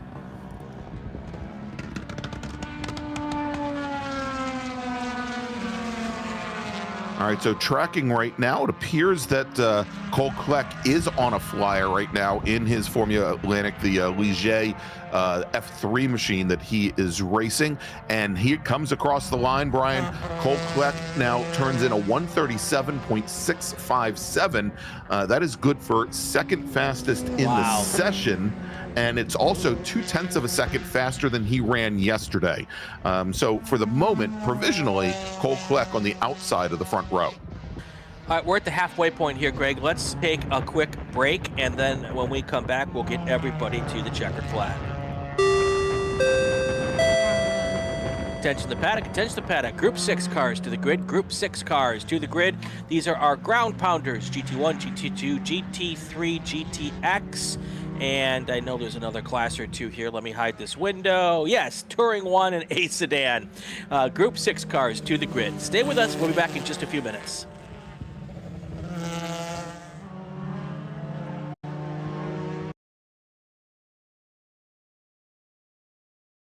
Hoosier Racing Tire is proud to be the presenting sponsor of SCCA Super Tour.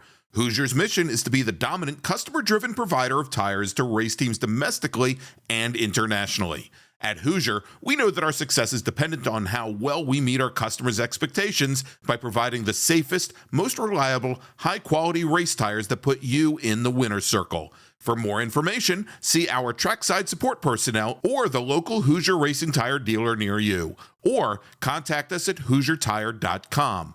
Hoosier Racing Tires, truly tires designed for champions. Mazza Vineyards is the exclusive sparkling wine for podium celebrations at the Hoosier Racing Tire SCCA Super Tour, SCCA Runoffs, and Tire Rack SCCA Pro Solo. Celebrate your racing weekend with Mazza Vineyards and learn more at enjoymazza.com. Tire Rack was established over 40 years ago by an SCCA member with a passion to find the right tires, wheels, and now brakes and suspension products for racers and enthusiasts on both street and track. As official tire retailer of SCCA since 1995 and sponsor of the Runoffs Pole Award, along with the National Solo Program, Time Trial Nationals, and National Tour and Track Night in America.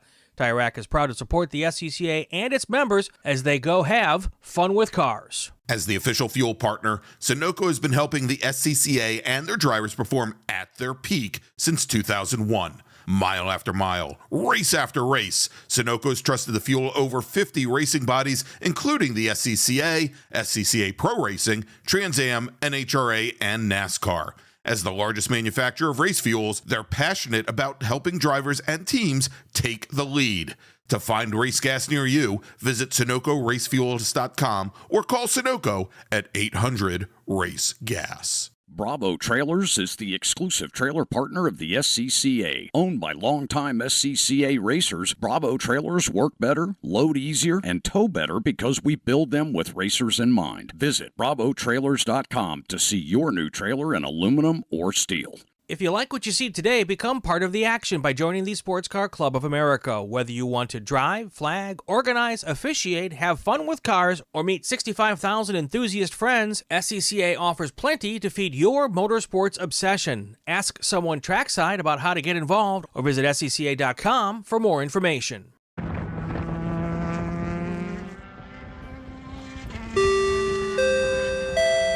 Attention to the paddock, attention to the paddock. Chuck Newman, car number 92, Spec Racer Ford 3. Larry Svotnin, number 77, E-Production. Rick Kostrowski in the number 3 E-Production car. And Paul Evans in car number 27, H-Production. All of you, please report to the race director in impound. Svotnin, Kostrowski, Newman, and Evans to impound. Please see the race director. All right, 3:33 left on the clock, Greg. Not a lot of changes in the top 5 here. It's the same 4 or 5 cars, all not even swapping much anymore. Yeah, exactly. And I think we've had a couple of drivers take their cars back to the paddock and possibly retire. I think Todd Vanacore called it a day after, or called it a session after 6 laps after Cole Kleck put in his flyer on his 4th flying lap. He brought his car back to the paddock as well. I believe we do still have Russ Turner out on track, as well as Frank Futrell. Neither of those drivers have improved, but should mention Russ Turner, now your new fastest FE2 racer, with a time of 1:37.912. Frank Futrell at a 1:38.475, so about 56 hundredths of a second separating those two racers. In Formula Atlantic, our second fastest driver today, Paul Riveras, with a 1:38.573. That is about a second and a half off of Cole Kleck's times. In Formula X, Brock Evans, for the second day in a row, your fastest driver. Brock has a 1:43 flat today, and that is over 4.5 seconds clear of Mark McGahee. If we can go back to that start-finish cam for a second, Ryan, I just want to point something out here. If you look off in the distance, you can see those palm trees blowing pretty well today. So Sebring, right? it does look a little like Sebring, but no, you can actually see those moving pretty well. And we had another cam that we had the nice grass moving. So tons of not tons, but a good bit of wind today, which of course is not helping our corner workers out on the corners, but also with these tiny formula cars, they do not like wind. And so that might be having a bit of an effect on some of these cars out here still this morning. Yeah, especially on some of the slower speed corners here where the aero may not have as much of an effect as the mechanical grip, and you can see there a couple blades of grass whipping around, blowing around there. Yeah. So weather definitely been a story all weekend, and apparently, Greg, John Lakatos is much more forgiving than the rest of us is. Yes. He's already forgiven you. So well, remember, he basically said that he would never drink a beer with me again. So this means that It won't be a dry month for me. So thank you, John. Also, great to have John Harleman, who is clerk of course, I believe, for the East Coast Super Tour races, and we saw him at Sebring a couple months ago. And of course, he says that he's going to be watching us today solely because Daytona has been moved to Daytona 500 has been moved to tomorrow. Just don't ask him whether he was watching Bathurst yesterday or us, because I know the answer.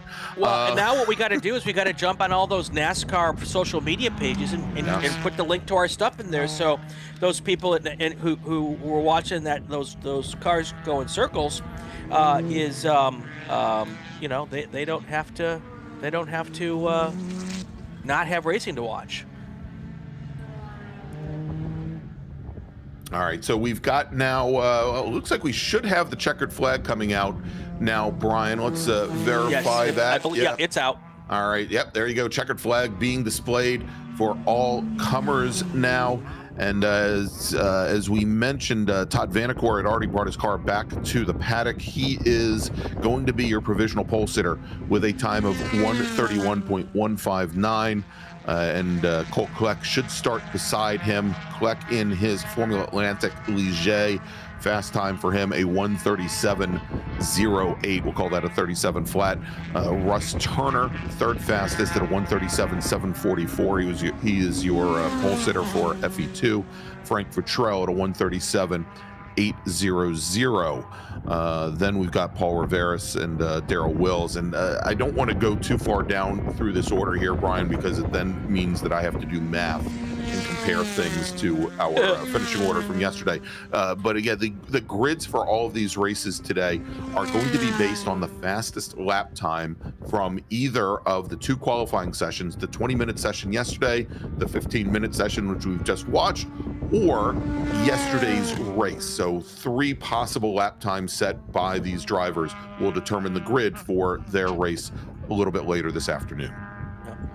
All right, so let's take our break. When we come back, we've got some more qualifying to go. We're not far from racing, folks, so stay with us.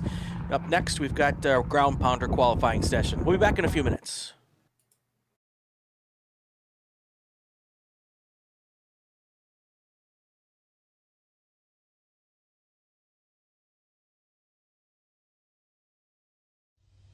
My customer experience with Mazda has been absolutely fantastic. I'm probably not the richest person out here, and they're extremely reasonably priced, and you can buy parts easily, and it's a class that fits both what I want from a racing standpoint and what I can afford. We got into Mazdas largely just because it's a fantastic platform, and Mazda Motorsports has some of the best support for the grassroots racer in parts and technical advice and everything else, so they make it easy for us to run these cars.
right, we are live back here at NOLA Motorsports Park, Avondale, Louisiana, Hoosier Racing Tire SCCA Super Tour. First car out for this session. Michael Lewis wants to get out there with that Jag and put one down fast here with a clean track in front of him. Although McAleenan quickly drove around him, which is little gamesmanship there. Yeah. But I don't know. I'd probably like to be behind that Lamborghini because it punches with the wing there. Nice big hole in the air. Nice behind big it. hole. Yeah. So as we said, Michael Lewis, first driver off the grid and heading out on the outlap here. This is our big bore group, our GT cars, our larger GT cars, GT1, 2, and 3. I believe there's only a single GT3 car with us. Also GTX for homologated race cars. You'll see a lot of the McLaren FIA GT4 cars running in this group. And in addition to that, we've got our American Sedan and Touring 1 racers out as well. And so interestingly enough, Michael Lewis did not have his car, and I guess we were talking to Scotty B. White during yesterday's race. Michael Lewis did not bring his car out for qualifying yesterday morning and started from the very rear of the pack and worked his way all the way from the rear of a 27 car field up to the taking the gold medal, taking the win in yesterday's 25-minute sprint race, and in doing so also set the fastest lap of a 1:43.223, and I think that was quite a bit faster than what we saw McAleenan set, I think by about 2 seconds or so yesterday. So we'll see how things play out for him. Fastest GT2 racer was Barry Bowes, who turned in a 1:43.901 in GTX. I believe our fastest driver, I'll have to take a look here, and I take this back. Michael Lewis did not take the win yesterday. He finished 5th overall. Michael McAleenan took the win, but Michael Lewis turned in a 41 flat, almost 2 seconds faster than McAleenan. In GTX, I believe the fastest driver was Carolina Candace, who is, she's listed as living in Houston, Texas, but she is, I think, from coming over from France, a 1:46.287. Brian Himes was our fastest American sedan racer at a 2:03.65. And there was only a single Touring 1 driver. That was Gary Crook, a 2:03.968. As I mentioned, a single GT3 driver, Bill McGavick, a 1:59.094 was his fastest lap. So you know what I've learned this morning, Greg? What? Lamborghinis do not like cold tires on a cold racetrack.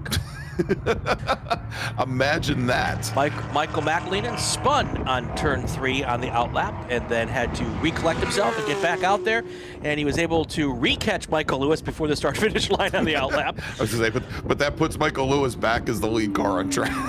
Yes. So that strategy out the window now. Yeah. So he had a little, shall we call it a moment? Yes. And but he's now back on it, and he is ahead of Michael Lewis again, breaking the wind for everyone else, as opposed to breaking wind. Thank you. Sorry, I had to go there. Yeah. It's qualifying. Can I have a little fun, please? Post, Brian. Can I have a little with everything fun? I said about Mid-Ohio. Oh, that's okay, Mid-Ohio. I will give you a big hug when I get there. Oh yes, you will. All right, so we've got our drivers there on their first flying laps now, waiting for first laps to come in, and it looks like McAleenan has crossed the line. Barry Bowes has come across the line as well, and starting to see some of the GT2 machines. Interestingly enough, Michael Lewis, who again was sitting right behind McAleenan when he spun the car. Michael Lewis it took him a couple seconds to cross the line. He may have dropped back a little bit further than we thought, but for the moment, Michael McAleenan, your fastest driver on track with a 1:44.377. Michael Kottlebaum in his GT2 Chevy Corvette. Michael's out of Houston, Texas, a 1:47.153. Jem Hepworth in her GTX McLaren 570 at a 1:47.367. So we've got car number 43, Ray Ramirez, spun in turn 6 and was stopped center track. It sounds like he's continued. And then another car that I don't get the number for had a character building moment because he had to stop almost completely to avoid hitting him. But everything's moved. Nobody hit anybody, and everything's good now. So. And I know we had a local caution, I think, Brian, over in the S's coming up towards turn 13, possibly, and we'll see if that is still an issue. I don't see anything at the moment. Yeah, so we'll try and pick him up, and obviously we'll hear if it comes in from race control as we wait to see next laps. And coming across the line now, McAleenan completes his second flying lap. He does not improve on his previous best of a 1:44.377. He was about 2/10 off. Barry Bowes now in his GT2 Ford Mustang, not the light blue this week, but red and white body on that car, a 1:45.346. He's now your second fastest driver, was your second fastest driver, but we're starting to see some of those GTX McLarens, Brian, start to put in some very fast laps. Caroline Condis now with a 1:45.346, and that is already a couple of tenths underneath what she ran yesterday. Jem Hepworth at a 1:45.854. And then Kettlebaum in his GT2 Corvette at a 1:46.5. Yeah, when Scotty B. White was up here with us yesterday during this race, he referred to the GTX McLarens as wicked fast. So not surprising that they're up towards the top of this leaderboard. And I will tell you, Greg, the names up there are the ones kind of we've been seeing for the last couple of days. So we've got some really, really quick race cars here and some really, really quick race car drivers. So. Yeah, indeed, and should point out Gian Buffalmante in what was probably, again, his race yesterday in the drive, but Gian, 15 years old, son of former TA2 national TA2 champion Tony Buffalmante. Gian in his second race weekend ever, he's in a tin top car. He did some Formula car racing in the last couple of years, but just now looking to get his TA2 program together, and he is currently your third fastest driver in TA2, or probably in GT2, behind Kettlebaum and Bowes. Right, and Scotty was talking about him as well as really getting up to speed fast, being young and really finding his way pretty quickly here. Had a little bit of a rocky start at Sebring, but very quickly has gotten himself up to speed in that Mustang. So let's take our break here with about 6 minutes and 45 seconds to go. We're just past halfway. We will take our break, and then when we come back, we will get you to the checkered flag. Attention the paddock, Group 7 cars to the grid. Group 7, Spec Miata and SMX5, Spec MX5 to the grid. Group 7 to the grid. Stay with us, we'll be back in a minute.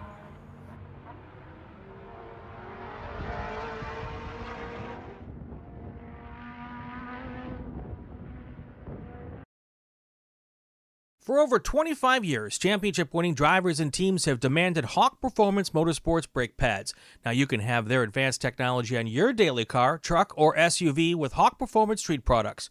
With the improved HP Plus pad for the hybrid street and track feel, or Super Duty pads for tow vehicles, their all-new ER brake pad designed to take on even the longest race, and their all-new high-performance brake fluid. Hawk has all your braking needs covered. Visit hawkperformance.com and like them on Facebook or Instagram to learn more about the Hawk Performance Advantage. Hawk Performance, what's stopping you?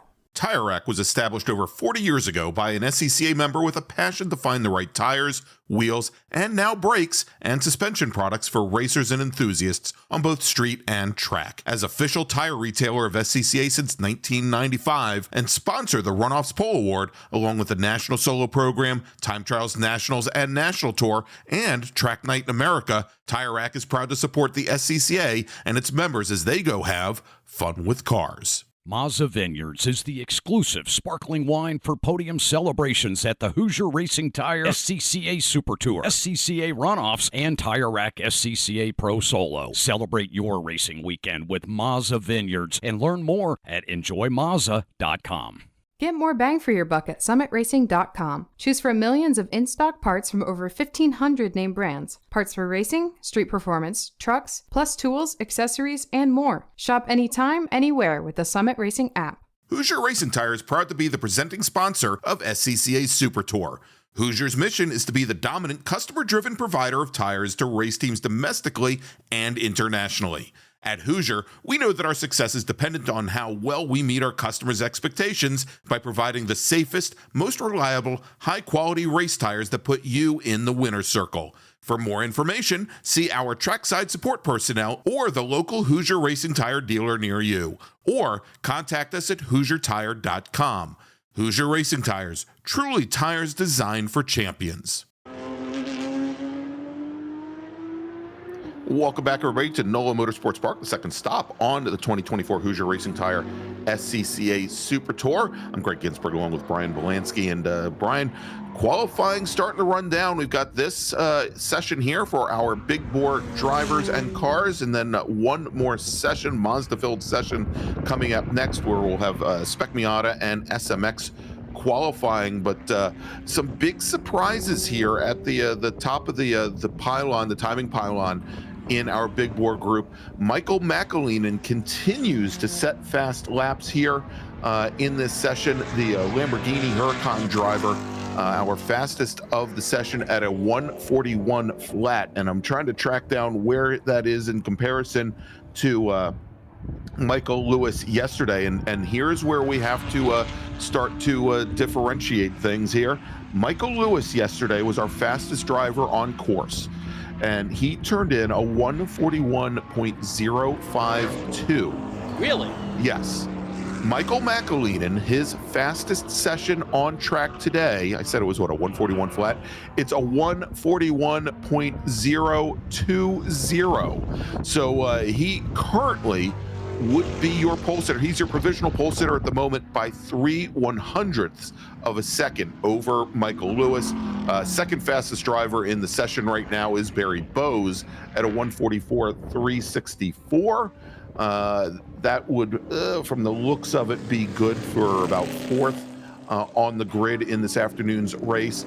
And then Michael Lewis, fastest he has turned today, a 145.201. And there you go, Michael McAleenan now to a 140.829 as he's putting his thumbprint on the qualifying session here. Well, and what's interesting is that, Michael Lewis had that 141.5 yesterday. His best lap today is only a 145.2, so that's a full 4.3 seconds off the pace of what he did yesterday. So I'm wondering where the speed went for that Jag in this session here, and maybe he's just using not a fresh set of tires for this qualifying session. That's very possible. He might be keeping those the good stuff for the race. Possible. But anything is possible in that. And honestly, starting second versus first in this race, not a big deal. Not a big deal. No, exactly. Not a big deal. So, and then you've got Barry Bowes sandwiched between the two of them in the GT2 car. So. Right. Yeah, and we'll see at the drop of the green flag how much torque and horsepower plays, Brian, with an 800 horsepower V8 versus what the Huracan has sitting in the rear, which is not quite to those power levels, but I think a V10 engine in the back of that Huracan. Right. Let's see here. And we'll check to see if we've got some other drivers on flyers. Gian Buffalmonte just sets his fastest lap of the session at a 145.890. That is sixth fastest in the session, and that is a good advancement for him. He's almost 4 seconds faster than he was in yesterday's race. About 36 seconds to go here. This checkered flag is going to come out any second here, and we are going to wrap this one up, put it in the books, and let these folks get ready for their race here. I see the checkered flag is in the hand of the starter. He is looking, or she, I can't tell from here because everyone's so bundled up. It is like Parka Central down here. Well, Brian, and not only that, and this doesn't surprise me one bit, even though the temperatures are in the 50s, we know it was much colder at night. Got word that there is down in the paddock by some of the RVs, a water pipe is actually burst out there. Wow. And very common in that area, that part of the country down in New Orleans, to go and wrap your water pipes to basically insulate the pipes for just such an occasion. Yeah, in roll bar padding, right? Yeah, exactly. That's it's not to keep you from injuring yourself, it's to keep the pipes warm. That's right. Exactly. Exactly. All right. So no fast lap here for anybody so far in these final moments. So, and I don't see anybody doing any purple times in their sectors. So it looks pretty much like we've got it where we've got it. So why don't you run through the first couple of cars in each class, and then we'll get to break. Sounds good. All right. So in GT1, again, Michael McAleenan, your fastest driver on track at a 140.829. That should be enough to put him on pole for this afternoon's 35-minute or 18-lap race, whichever one of those two comes first.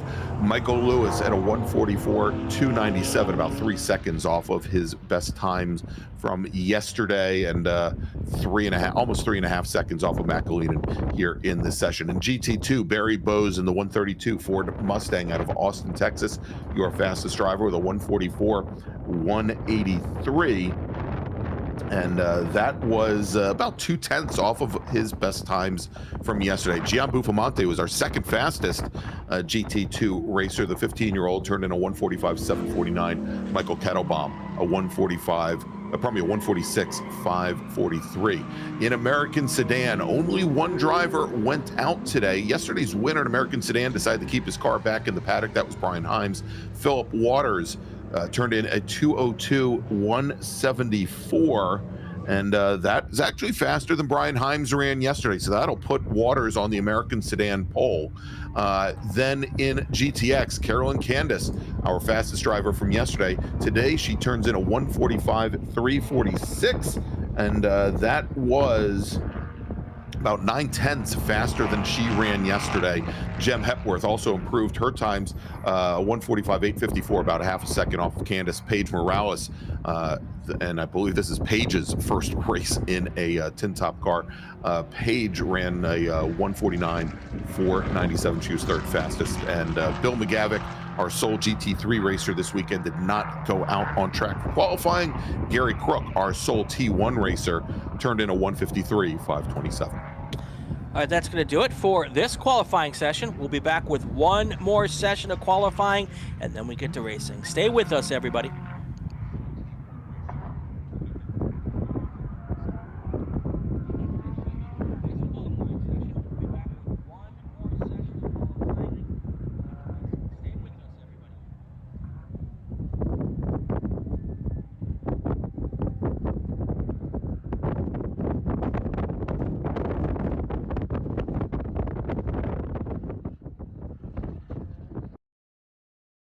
For over 25 years, championship-winning drivers and teams have demanded Hawk Performance Motorsports brake pads. Now you can have their advanced technology on your daily car, truck, or SUV with Hawk Performance Street products. With the improved HP Plus pad for that hybrid street and track feel, or Super Duty pads for tow vehicles, their all-new ER1 brake pad designed to take on even the longest race, and their all-new high-performance brake fluid, Hawk has all of your braking needs covered. Visit hawkperformance.com and like them on Facebook or Instagram to learn more about the Hawk Performance Advantage. Hawk Performance, what's stopping you?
And welcome back, everybody, to NOLA Motorsports Park and the 2024 Hoosier Racing Tire SCCA Super Tour. Heading out on track now. It is our very last qualifying session of the morning, and after this we will be going racing. And it is an all Mazda qualifying session, 2 classes, Spec Miata, and new to SCCA Majors and Super Tours, SMX Spec MX-5. Spec Miata made up of the original NA and NB Mazda Miatas, basically the Miatas all the way up until 2004, 2005, and then we've got the NC Miatas, basically the 3rd gen of the Mazda Miatas from 2005 to, I believe, now 2016, as I was told by Josh Smith from Mazda yesterday. And and of course, I'm sure I'll get corrected again if I was off by that. But again, 1st and 2nd gen versus 3rd gen. Let's take a look and see how things ended up yesterday with these 2 classes. Most likely, although they are qualifying together, time allowed, they will have their own separate races, much as they did yesterday.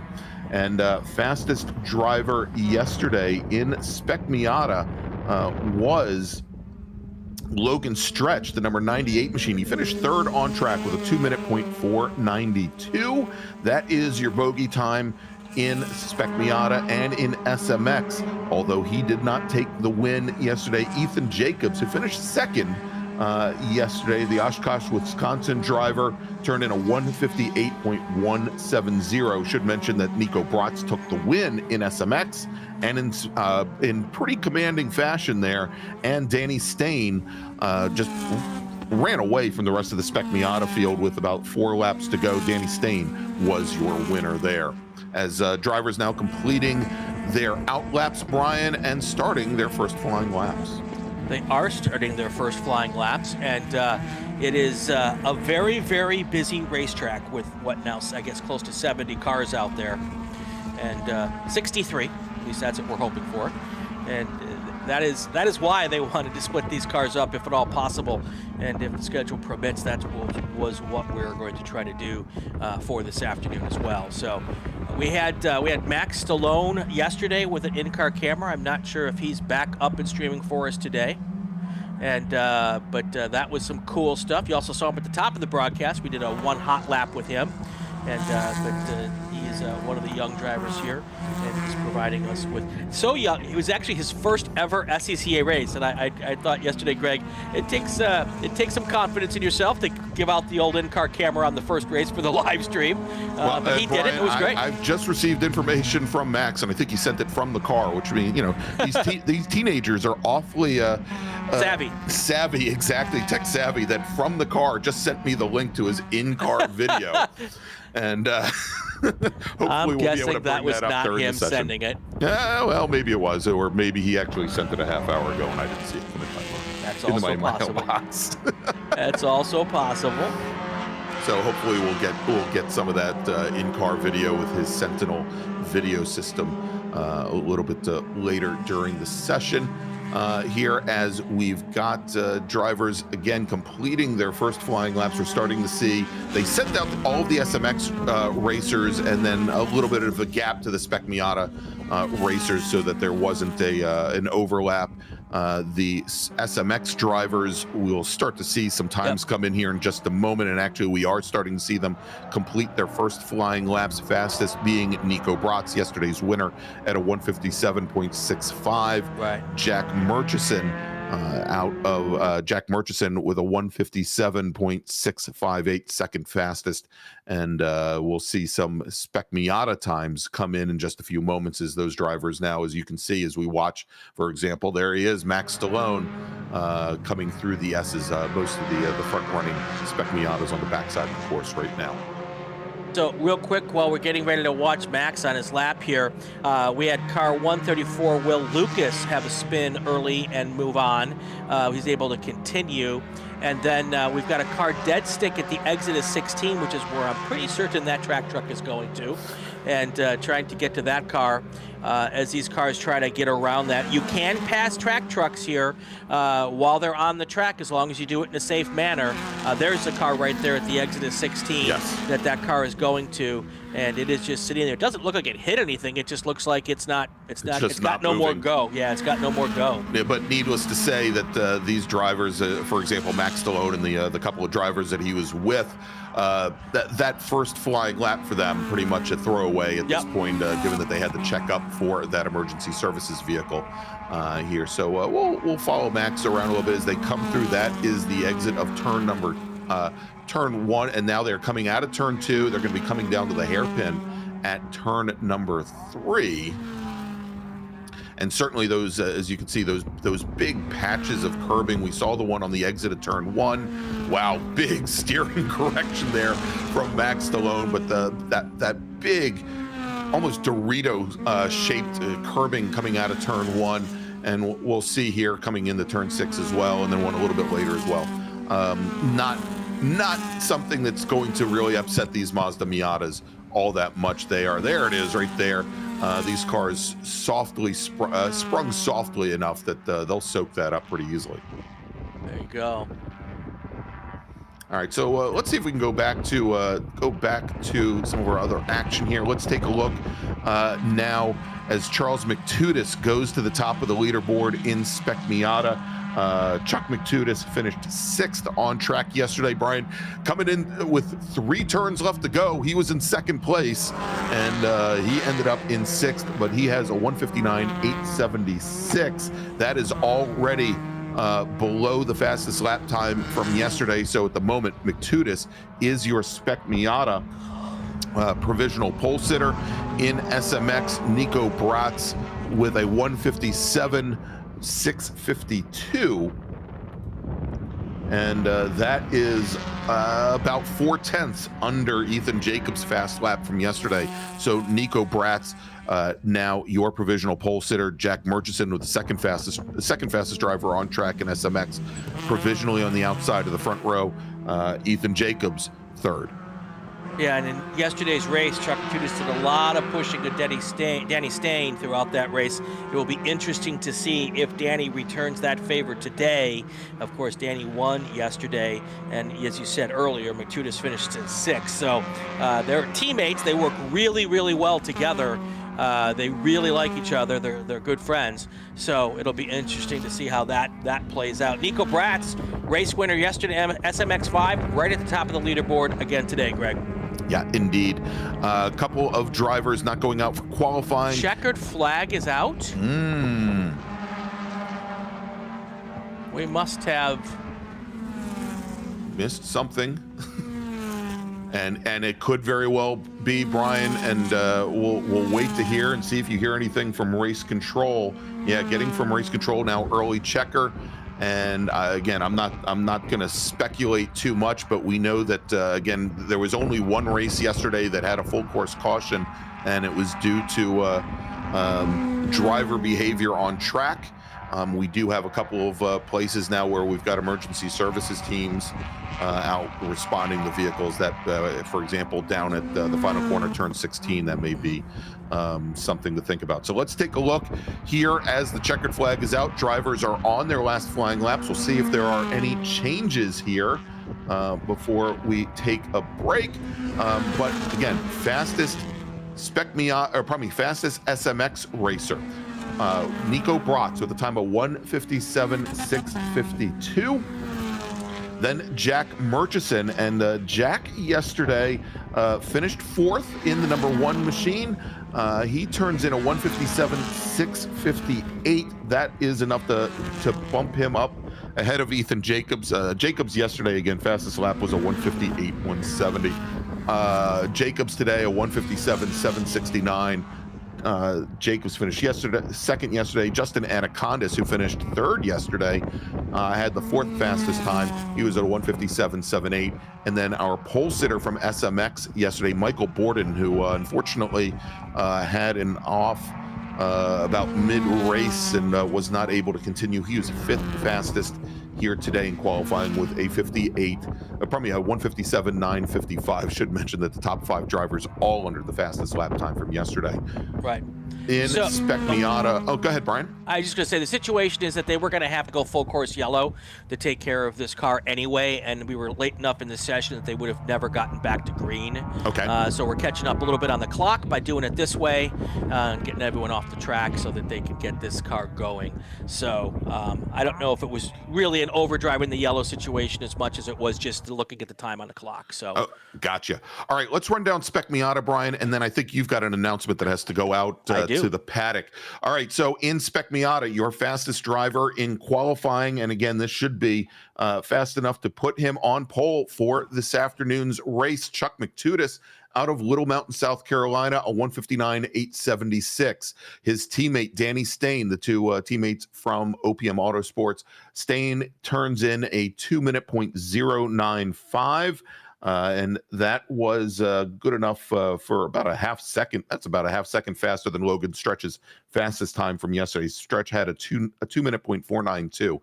Todd Burris at a 2:0.401 should start third. Nick Leveroni with a 2:0.856 does not best Logan Stretch. So Stretch will likely start on the outside of row number 2, and then I believe it will likely be Skip Brock, who was your pole sitter from yesterday's Spec Miata race, and then Nick Leveroni, somewhere along those lines. But that should wrap up our final qualifying session of the day. I know Brian's got a couple of announcements, but when we come back, we'll be going racing.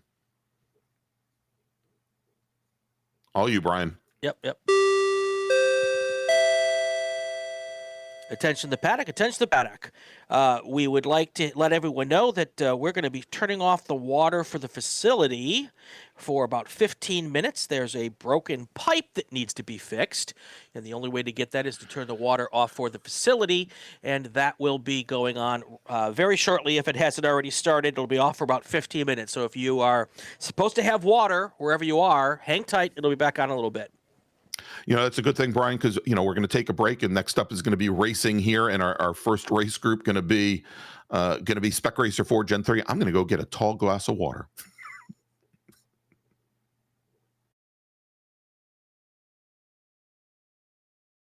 If you like what you see today, become part of the action by joining the Sports Car Club of America. Whether you want to drive, flag, organize, officiate, have fun with cars, or meet 65,000 enthusiast friends, SCCA has plenty to feed your motorsport obsession.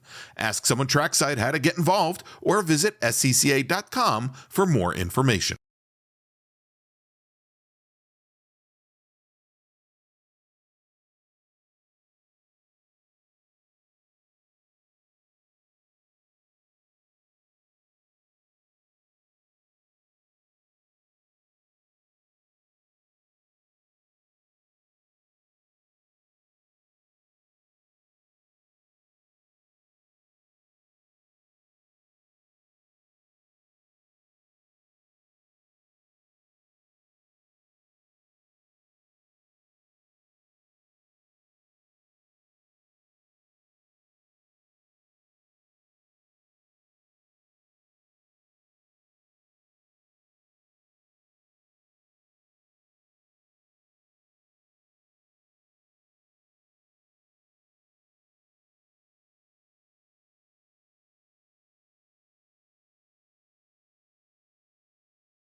Hoosier Racing Tire SCCA Super Tour, stop number 2. Qualifying is done. It is time to go racing. We're going to have 2 races before we break for lunch today. And first up is going to be Spec Racer Ford Gen 3, like all races today, all of our feature races, 18 laps or 35 minutes, whichever comes first. We had 38 drivers qualify. Let's run down the starting order. Well, We're going to give you the let's top. look real quick at our track map. Absolutely. So here's the track. It's 2.75 miles in 16 turns here, 4.43 kilometers for those of you either north of or east of us. And that is how we do it here. Anyway, a nice track, flat track, lots of interesting corners, some flowy stuff, some technical stuff, one really decent long front straightaway. And there's not a whole lot of advantage for any one type of car here. The horsepower cars got some places to have fun, and the cars that handle well have some places to have fun. So it's made for some really good racing so far. Yeah, indeed it has, Brian. So as I jump the gun now, and we've got drivers that are going to be getting ready to come off of the grid and go out for their pace lap. Let's give you the top 30 drivers in today's race. Starting 30th, driving the number 116 Spec Racer Ford Gen 3 from Fort Worth, Texas, it's Ben Pigeon. Kevin Malley will start 29th. Kevin is driving the number 66 car. He is from Houston, Texas. Then we've got Joseph Wolf. Joseph is starting 28th. He's in the number 82 car. He's not from Texas, surprisingly enough. He's from the Villages, Florida. Then we've got David Shaw. David is driving the number 32 machine. He's from Woodbury, Minnesota, and he is starting 27th in the 32 car. Paul Miranda starting 26th. Paul is driving the number 44 car. He's from Austin, Texas. And then starting 25th, it's Charles Pigeon starting 25th. All right, just said starting 25th. He's in the 177 car. He's from Abilene, Texas. Then we've got Ashley Oaks. Ashley starts 24th today in the number 104 machine from Fort Worth, Texas, with Sal Weber starting 23rd. Sal is driving the number 74 Spec Racer Ford Gen 3. He's from Spring Branch, Texas. Kansas City, Missouri's Tyler Fox will start 22nd, the number 9 car, with Brian Grigsby starting 21st, driving the number 77 machine. He's from Austin, Texas. Dallas, Texas's Josh Justice will start 20th today. He's in the number 99 car, with Kelly Toombs starting on the inside of row number 10. Kelly is driving the number 136 car, and Kelly's from Leawood, Kansas. Then we've got Carl Hayward starting 18th. Carl's in the number 129 car. He's from Olathe, Kansas, with Robert Antley starting 17th. Robert is in the number 33 car. He's from Ponca City, Louisiana. Then we've got Ben Jacobs. Ben is starting 16th. Ben's in the number 171 car. He's from Oshkosh, Wisconsin, with Scott Monroe starting 15th in the number 00 car from Kemah, Texas. Then we've got Ian Shane. Ian is from Austin, Texas. He's in the number 5 machine starting 14th, with Nils Massou starting 13th, driving the number 36 car. He's from Conroe, Texas. Joseph Malley starts 12th. Joseph is driving the 199 car. It's from Houston, Texas, with Russ Turner starting 11th today.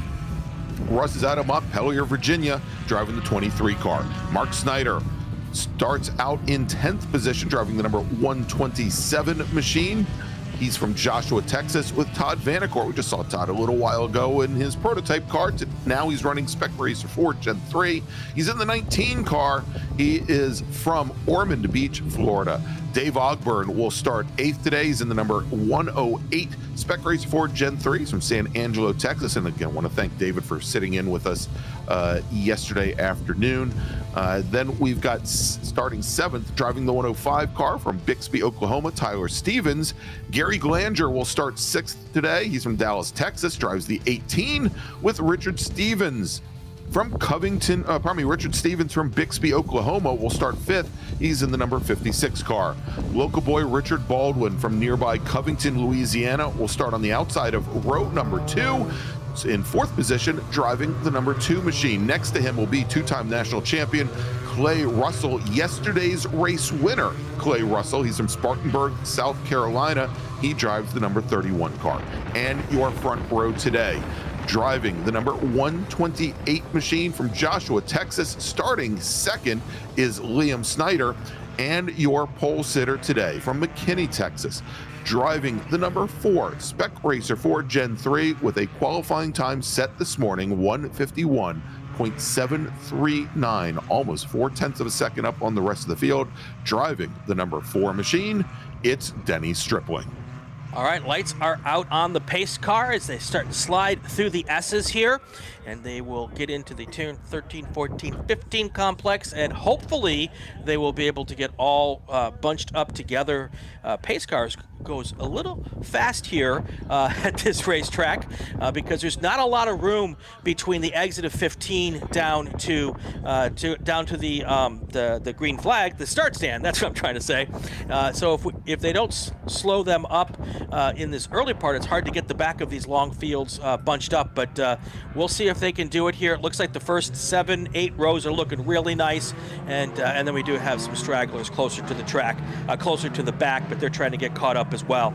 Here they come now through turn 15, and then they're going to come off onto the front straight, and then we will see them head down towards the start stand. And if the starter likes what they see, they will throw that green flag, and we will be getting 35 minutes or 18 laps of racing action here at NOLA Motorsports Park as we get started on round 4 of the Hoosier Racing Tire Super Tour, and the green flag is in the air, and here we go with 37 cars heading down to turn 1 for the first time. Yeah, and Brian, our inside lane, led by pole sitter Denny Stripling, got a heck of a jump on the outside row, led by Liam Snyder, the 128 car. We are still 2x2 coming through turn 1, but now things starting to get in line, coming out of high-speed turn 2, heading down to the hairpin at turn 3. Big brake lock up there from, I believe it's the Baldwin car, the number 2 machine there, and we're seeing a lot of drivers maybe not with a lot of heat in the brake pads there for the very first time, but at the moment Stripling and Baldwin starting to step away just a little bit over Liam Snyder, Clay Russell, and the rest of the field is now finally coming through turn 5 and into that big sweeping double apex right-hander at 5 and 6. Things starting to finally get in line, except down at the rear of the field. Here they come down through turn 17, pretty much single file now for the first 10, 12 cars, and actually way through the pack. We've gone single file pretty quickly here as they make their way through 17, and there they are, the top 3 cars real nice and tight, then a little bit of a gap back to 4, 5, 6, and 7, and this is definitely a drafting class, so if you want to win this race, you want to stay near that lead pack. Now they get a little racy going up towards turn 13 there, some side-by-side action up front, but then they fall right back into single file again. And here they come as they make the run down into the final corners, turns 15 and 16, and onto the front straight. And again, 2 cars with a little bit of a breakaway here. And I think there was a change for second position, Brian, as our pole sitter, Denny Stripling, continues to lead the field. That is Clay Russell, yesterday's winner, locked in underneath him with Liam Snyder in the 128 machine, and then Richard Baldwin. That is your top 4 as they cross the line. And now Clay Russell comes underneath Denny Stripling. He takes the point. He is your new leader going into turn 3. And there they are now, turn 2. This is where they had all those brake lockups on the first lap going into turn 3. Now that the tires have some heat in them, well, I was going to say we shouldn't see much of that, but then again, I'm always wrong sometimes. Somebody's going to have a flat spotted tire there as Stripling and now Clay Russell are now side by side coming through turn number 4 and into 5. And Brian, I'm sure things will calm down just a little bit. Are here. You sure? Momentarily, yeah. Maybe not. Maybe that's not the best thing to be sure about. Yeah, but I got you. But the more our two leaders there fight at the front of the field, obviously it's going to keep more people in the pack. And now we've seen Clay Russell open up a bit of an advantage over Stripling. Stripling now has Liam Snyder locked in underneath the gearbox. We've got a driver that's gone off at turn 6. All right, there we go. That's the car. I believe that's the 9 car. Went off as we saw, but it was able to stay out of the gravel and just kept their foot in it and kept going.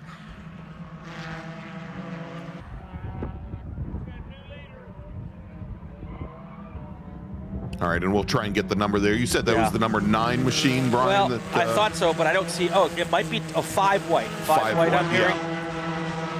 Yeah, it was the number 5 car. That was Ian Shane, who was running 16th at the time.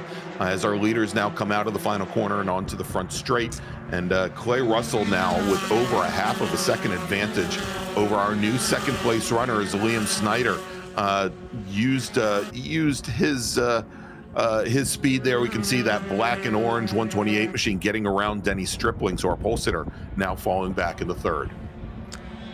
And Clay Russell has got to be just wanting to see those 2 cars behind him race each other, because that will allow him to pull away.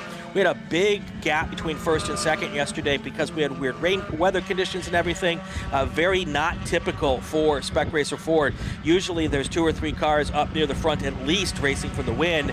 Yesterday was kind of a walkaway, which is not common for these cars. I don't think that's going to happen again today. You know, but Brian, directly behind that group, we just saw both Richard Stevens and Gary Glanger side by side through turns 1, 2, and through number 3 as well. And now as we watch this group come through turn 6, we can see there's a bit of a gap now from Stripling in third back to Gary Glanger in the 18 machine, who I believe has moved Richard Stevens, the 56 car, back into 5th position. With Richard Baldwin and Dave Ogburn running 6th and 7th. Ogburn having picked up a couple of positions in the first 2 laps. All right, 16 laps to go in this race, scheduled for 18 laps or 35 minutes, whichever comes first. And usually, if the races stay green and there's no weather, which we won't have today weather, we're usually able to get all of the laps in for these races. So we're looking to go 18 today, Greg, and it is going to be fun here as we get deeper into this race. Yeah, indeed. And just a reminder to everybody watching at home or listening in the paddock, we have one more race scheduled before we take a break for lunch. Going to have our first of 2 open wheel groups just after this, what is already a very exciting Spec Racer Ford field. And there you go. So Gary Glanger now, he has Richard Stevens behind him. He's got Russ Turner, who just turned the fastest lap of the race, behind him, as well as Dave Ogburn, Richard Baldwin, Tyler Stevens, and Mark Snyder. About 6 cars now queuing up as the top 4 drivers starting to inch away from Gary Glanger. And, we know, Brian, in talking to Dave Ogburn yesterday, that, it takes a couple laps for these tires to come up the temp. Of course, all of the drivers on a spec compound, and they are I don't believe they are a DOT approved tire, but they're very similar to the DOT tires that a lot of the other touring cars race here. Takes a couple laps to get some heat in them. We saw that all that brake lockup early on. We're not seeing that a lot now, but things starting to stretch out a little bit here at the front of the field, where Russell, our winner from yesterday, Liam Snyder, now starting to move away from our pole sitter, Denny Stripling. At the moment, Russell running about 0.2 of a second faster than the rest of the field. And yeah, I think these tires, they have that one strip down the center, which is not tread. It's really just to measure tread wear. So they're essentially slick tires on these cars. A far cry from where the class started when they were on legit DOT tires many moons ago. So, but these tires really, Dave said, work best in the first and second heat cycle. So, and there really was no dry, even though some of them went out on slicks yesterday, there wasn't any real dry track for them. Right. So this is really their first time on tires on the dry this year, on this weekend. In many years, yeah. And a matter of fact, I think the last time that they were here in 2018, I believe there may have been another tire manufacturer that was supplying the tires. So for many of these drivers, it is likely the very first time they've been on this track surface in the dry with these tires. Right. Clay Russell still in first, Liam Snyder second, Denny Stripling third, then we go Glanger, Stevens, Russ Turner, Dave Ogburn in 7th, Richard Baldwin in 8th. That's how it looks right now. With 14 to go here,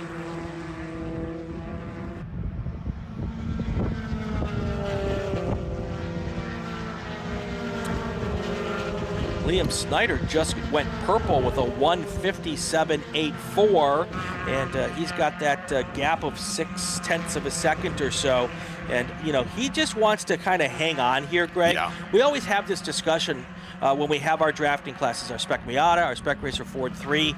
Where do you want to be right now? Do you want to just stay in behind it? You don't have to worry about overheating today, so that's a good thing. And I'm always of the opinion that second place is the place that you'd really rather be. Let the front guy burn off his tire staying in front.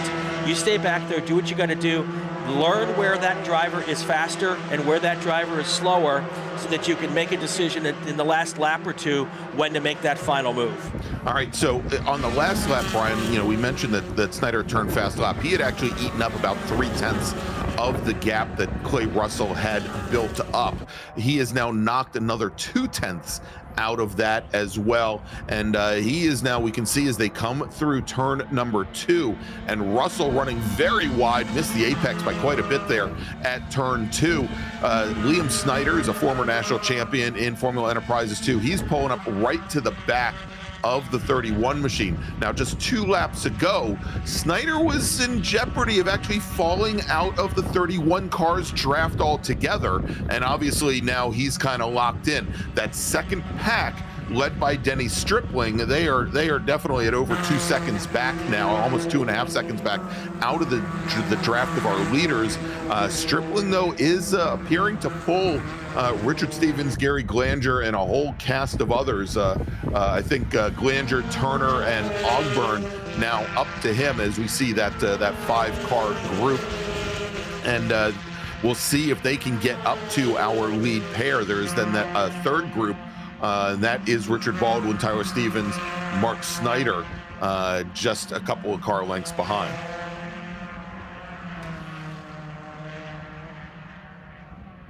No big changes at the top, except that Richard Stevens made that move to go into 4th. Yeah. But otherwise, the top 10, 12 cars just basically holding station here at this point in time. That second group of cars really needs to work together because they have lost the draft and they need to try to catch up to Snyder and Russell if they want to make this a discussion. And if they don't, then you've got a pretty good battle going on for third place with Stripling, Stevens, and Glanger there.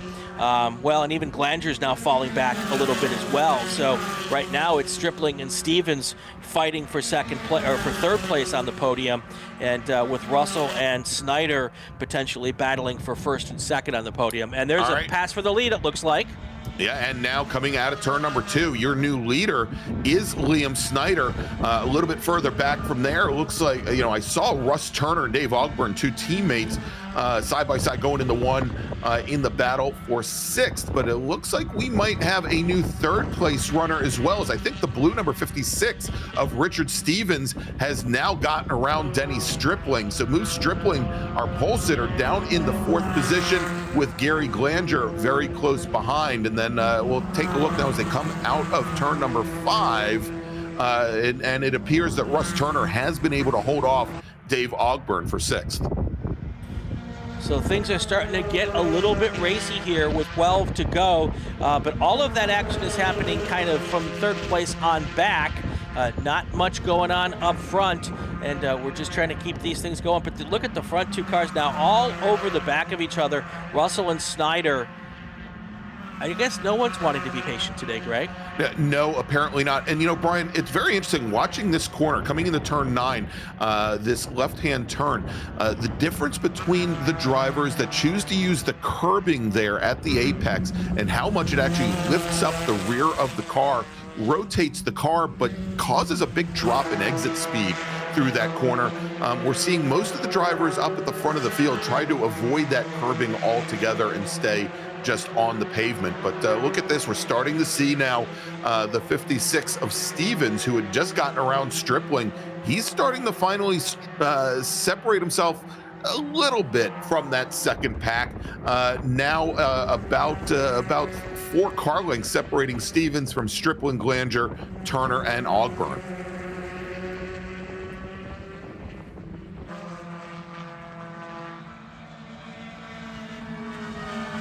And now it looks like Stripling under attack once again.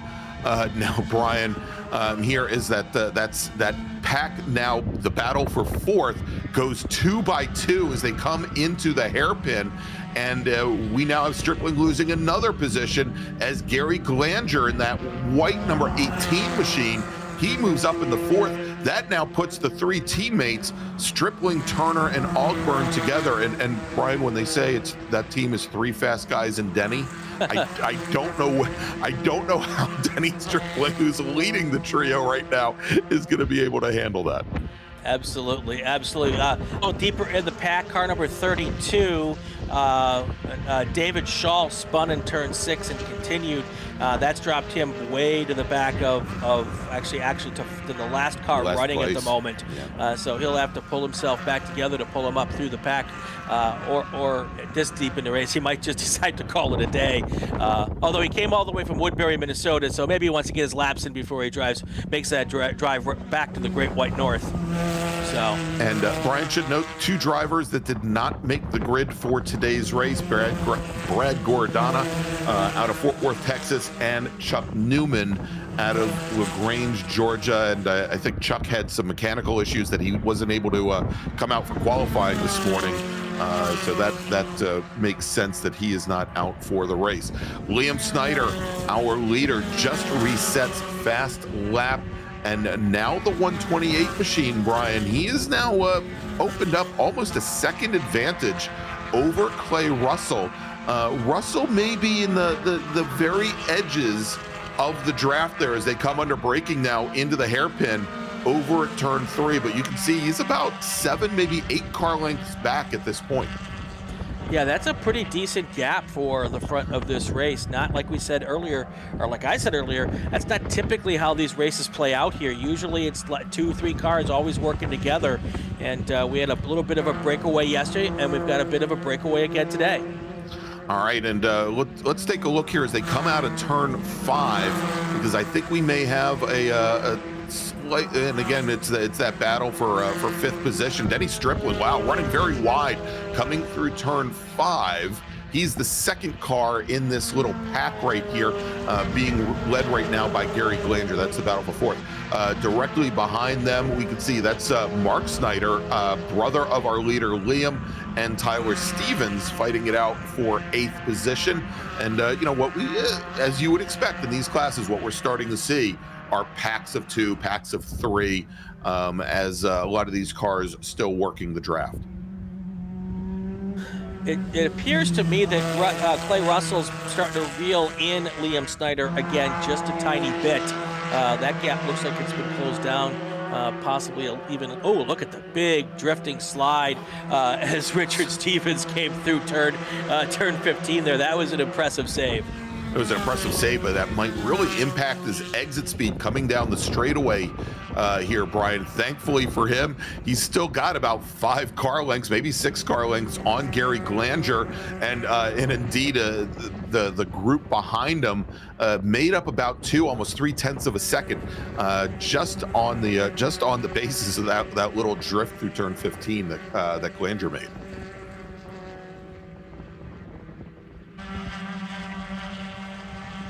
All right, Greg, we're at the halfway point. Let's do this. Let's take our break, and then when we come back, we will take us all the way to the checkered flag. Attention to the paddock. Attention to the paddock. Group 2 cars to the grid for your race. Group 2, Formula F, Formula V to the grid for your race. All right, we'll be back in just a couple of minutes. Stay with us, everyone.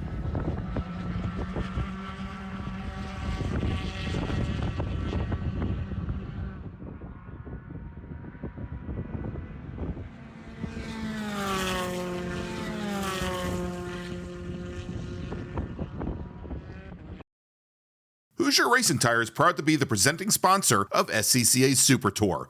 Hoosier's mission is to be the dominant customer-driven provider of tires to race teams domestically and internationally.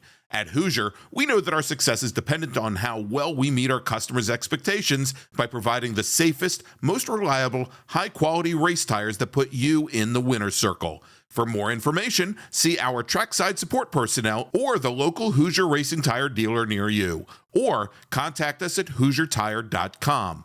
Hoosier Racing Tires, truly tires designed for champions. Hagerty is the official and exclusive insurance partner for SCCA and provides affordable off-track insurance protection for motorsports vehicles while in the paddock, in transit, in storage, and at the shop. Hagerty also provides guaranteed value coverage and even has protection for your trailer. And did you know that SCCA members can save 5% on insurance through Hagerty? Hagerty, let's drive together. Learn more at hagerty.com. Bravo Trailers is the exclusive trailer partner of the SCCA. Owned by longtime SCCA racers, Bravo Trailers work better, load easier, and tow better because we build them with racers in mind. Visit bravotrailers.com to see your new trailer in aluminum or steel. For over 25 years, championship-winning drivers and teams have demanded Hawk Performance Motorsports brake pads. Now you can have their advanced technology on your daily car, truck, or SUV with Hawk Performance Street products. With the improved HP Plus pad for the hybrid street and track feel, or Super Duty pads for tow vehicles, their all-new ER brake pad designed to take on even the longest race, and their all-new high-performance brake fluid. Hawk has all your braking needs covered. Visit hawkperformance.com and like them on Facebook or Instagram to learn more about the Hawk Performance Advantage. Hawk Performance, what's stopping you? It's the 2024 Hoosier Racing Tire SCCA Super Tour, the premier amateur road racing series bringing together top SCCA road racers from around the country. The Hoosier Super Tour visits some of the greatest tracks in North America, showcasing each of our 28 car classes. From production to GT cars, prototype to Formula cars, the Hoosier SCCA Super Tour packs a ton of wheel-to-wheel racing action into every event.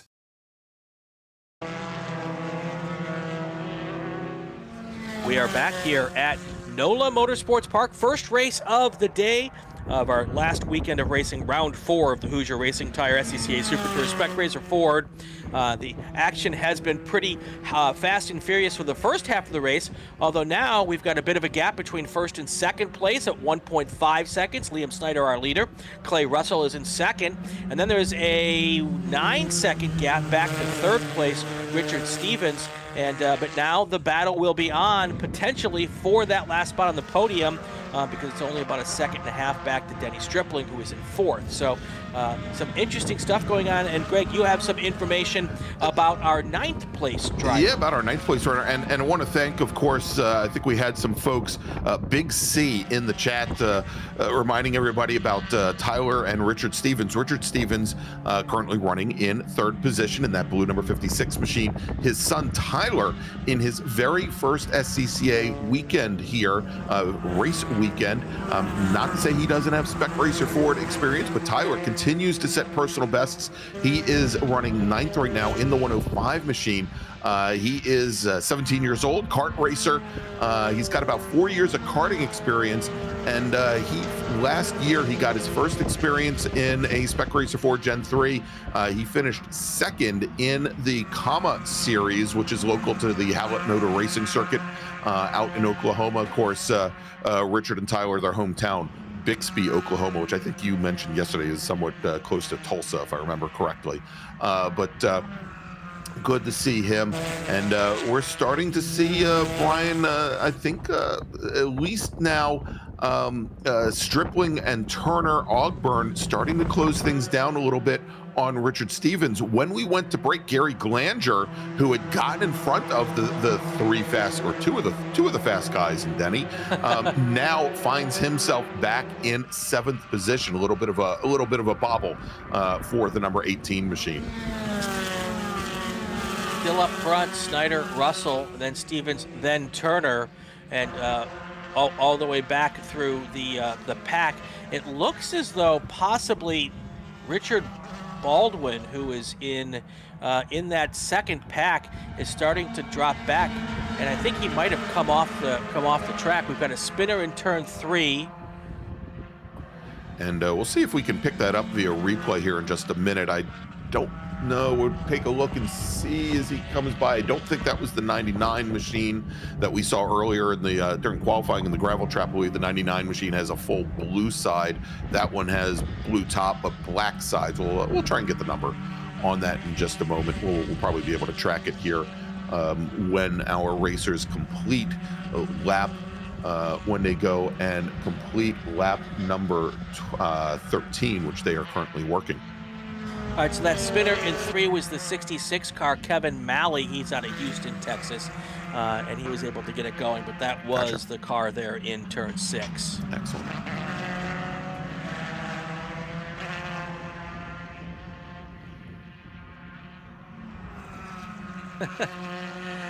So you were talking about Tyler Stevens, impressive for his first SCCA weekend. He is hanging with that second pack. He is right at the back of that pack. I believe it's a gray car. And so he has latched on for dear life, and he's trying to keep their... It's the white car with the blue stripes right there, second to last in that pack. And if nothing else, he's just had a great learning experience this weekend, racing with some of the best Spec Racer 4 drivers in the country, taking the lessons down, and he'll put this in his memory bank and be able to use that experience as he goes forward. Yeah, indeed. So, the driver that he had been sitting on the gearbox of for the opening laps of this race was Mark Snyder, brother of our current leader. Mark, also a Formula Enterprises national champion, and now they've got Gary Glanger sitting right in between them here. But yeah, good to see Stevens hanging on to that group right at the tail end in that black and red number 105 machine. And they've got quite a gap built up now to the next pack back, which is Joseph Malley with Richard Baldwin and Todd Vanacore a little bit further behind. About 4 seconds separating them. So good run for that second group currently. Absolutely. Coming up on 5 to go here, looking at the clock and comparing the lap times, we were just going to get these 5 laps in on time. So that is the plan. That's how we try to do it. Liam Snyder would like it to be done. He'd like to see the checkered flag come out right now. But he's not going to get that lucky. But and he still has a nice lead, a 5-second lead over Clay Russell. And at some point in time, it's possible that Richard Stevens can start reeling in Clay Russell here as well. Yeah, indeed. Still about 5 seconds separating our second and third place racers, although again, it has been closing down just a little bit. The one thing that, and I think is the outlier here is that all of our leaders have been, for the last couple of laps, making their way through some sporadic lapped traffic, and always unpredictable. You never know what the driver ahead of you is going to do, and certainly the way this track kind of meanders, with the exception of the longest front straight, there aren't always the best opportunities to just drive by. Although I've noticed from the corner stations, flaggers very good with the blue flags today to let drivers know that faster cars are approaching. Well, and unfortunately, the way it works, it's just the mentality of being focused on the race that you're trying to drive is when the leader comes through and you get the blue flag for the leader the first time, the leader gets more deference to coming through. Look at that big pack of cars coming through turn 4 there. The leader gets more deference than maybe second, third, fourth, and fifth as they come through. So it's always easier for the lead car to pick its way through the lap traffic, because once the rest of the group comes through, it's just kind of like a bunch of cars coming through, and it's harder to be able to make all of that work. So Brian, and just the last lap, and we're going to need to watch this closely.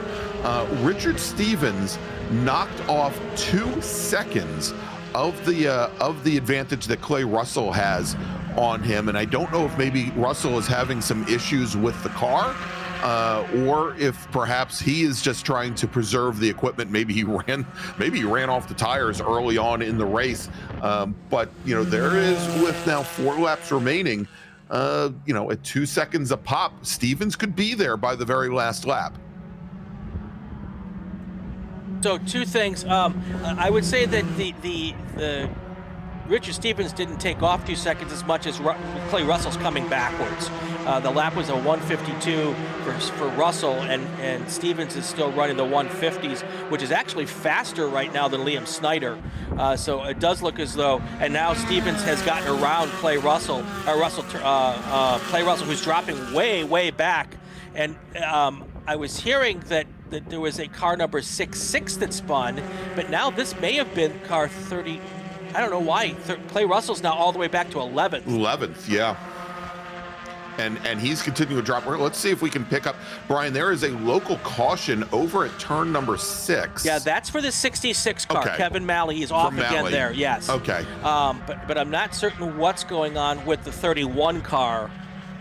Yeah, and I'm trying to track. I'm seeing him, and I'm wondering, Brian.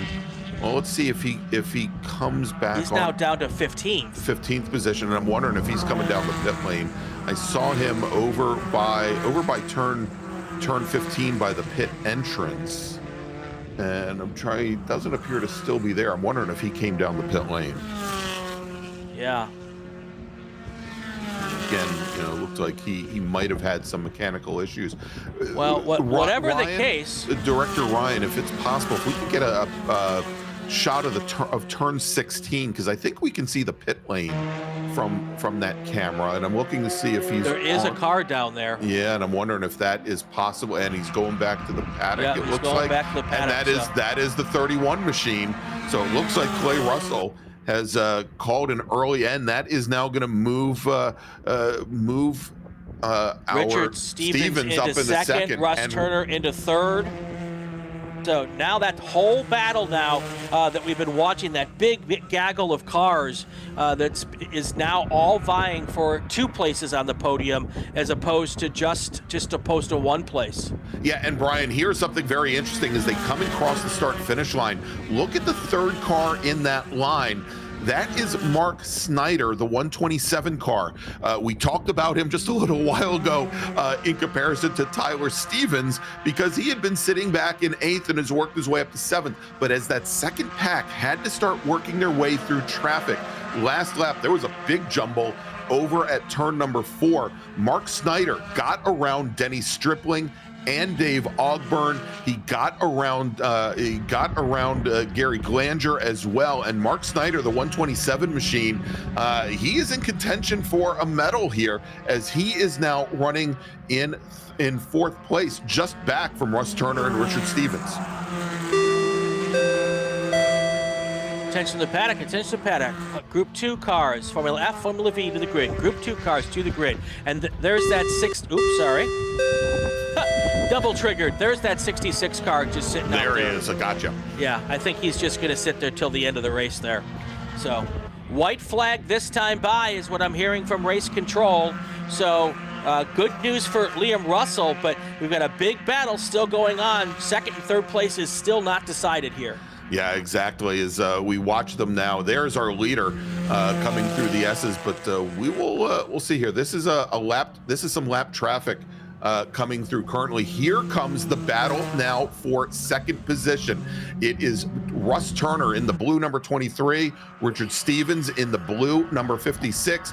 Mark Snyder in the orange and black number 127 as our leader takes the white flag. 1 more lap to go, and here is that battle for 2nd now, coming onto the front straight and underneath the starter bridge. And Dave Ogburn and Denny Stripling, they're not that far back at the moment, but Russ Turner should not be he should not be comfortable there in 2nd place at the moment now, with just about 2.5 miles remaining in this race. Yeah, he shouldn't be comfortable with 2nd place, but he is far enough ahead where the guy in 4th place has got to just make a decision and go. And there he does. He makes the decision to try to get under. That's Mark Snyder trying to make the pass, going through turn 3, heading now to turn 4. It looks like Snyder has taken the lead, but right there, coming back, Richard Stevens tries to respond, coming through 4, heading now towards turn 5. Who's going to be there, Greg? Yeah, and that may have just given Russ Turner all of the opportunity he needed. You can see Russ Turner now with Snyder and Stevens side by side coming through turn 5. Russ Turner now has pretty much cemented 2nd position, but 3rd position not quite solved yet, as Mark Snyder now with a nose up on the number 56 machine. Let's take a look as they come down into the S's. There's Russ Turner, and now your new 3rd place driver is Mark Snyder in the 127 machine. He cements that pass. Took him 4 turns to do it, Brian, but Mark Snyder gets around Richard Stevens, Dave Ogburn, and Denny Stripling, running very close behind. Yeah, Ogburn and Stripling were able to make up a lot of room here as they started making that battle. So they're now in contention with a couple of corners to go. But it looks like Mark Snyder's probably just far enough ahead to be able to take this thing home. And I don't think those 3 cars behind him are going to catch it. That car in your line right there, that is Russ Turner coming down for second place. They're going to draft and try to make a move for third. But no, Mark Snyder is going to hold on to third place and take the last spot on the podium. That's right. So Liam Snyder, we didn't see it on camera, but Liam Snyder takes the win in the number 128 machine. He's out of Joshua, Texas. Russ Turner finishes second. Mark Snyder, brother to Liam, he goes and bookends this. He finishes in third with Stevens and Ogburn. Denny Stripling finishes in sixth. Gary Glanger, seventh. Tyler Stevens, eighth.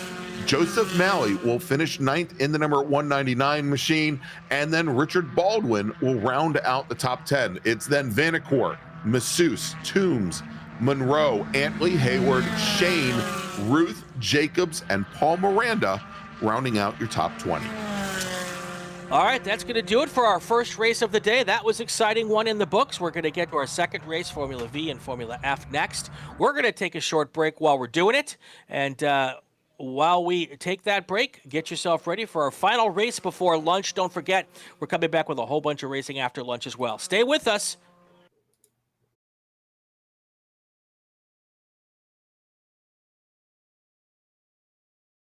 Congratulations to all of our top finishers at this weekend's Hoosier Racing Tire SCCA Super Tour. Your results earn you a place in our podium celebrations with trophies and Mazda sparkling wine. Top results also earn contingency payouts. And now is the time to file. Contingencies throughout the SCCA are now digital. Visit myscca.com to begin your claim. Brands like Hawk Performance offer significant amounts to drivers and pay through fifth position.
And welcome back, everybody, to NOLA Motorsports Park in Avondale, Louisiana, the west bank of the Mississippi, just outside of out of the Big Easy.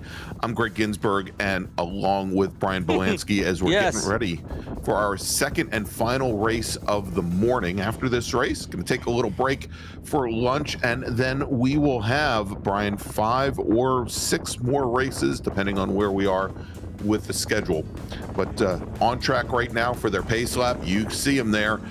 It is Formula F and Formula V. And we've got 2 Formula F drivers. We've got, 5 Formula V drivers. And Brian, let's run down the starting order, and hopefully by the time that I am done, they will be at turn number 9. All right.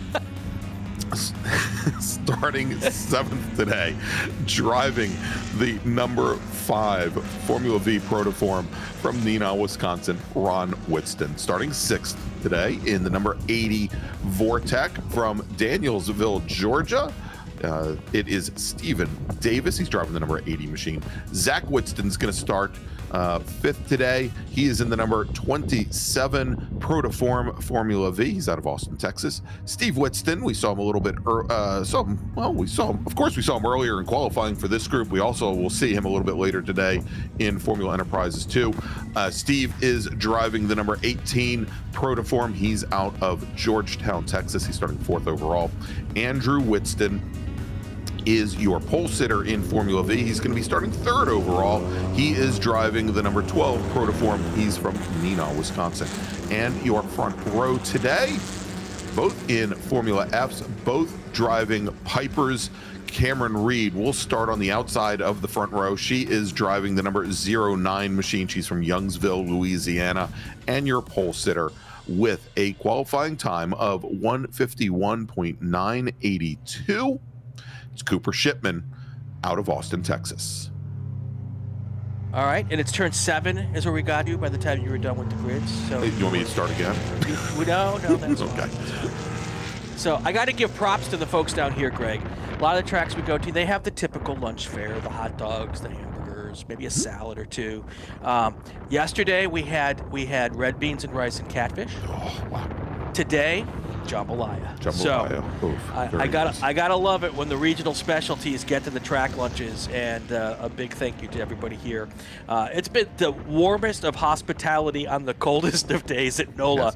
Yes. For this all I weekend. can ask, Brian, is at the end of this, save me a bag of Zapp's Cajun Crawtator potato chips if there are any out there, because, well, after all of my years in New Orleans, other than Popeye's fried chicken, that's my favorite. Well, we All right. got those in California. Oh yeah. Oh, what it's very different in Louisiana, I'll tell you. Oh, okay. As they're making around, just a quick recap from yesterday's race. Cooper Shipman took the overall win over Cameron Reed.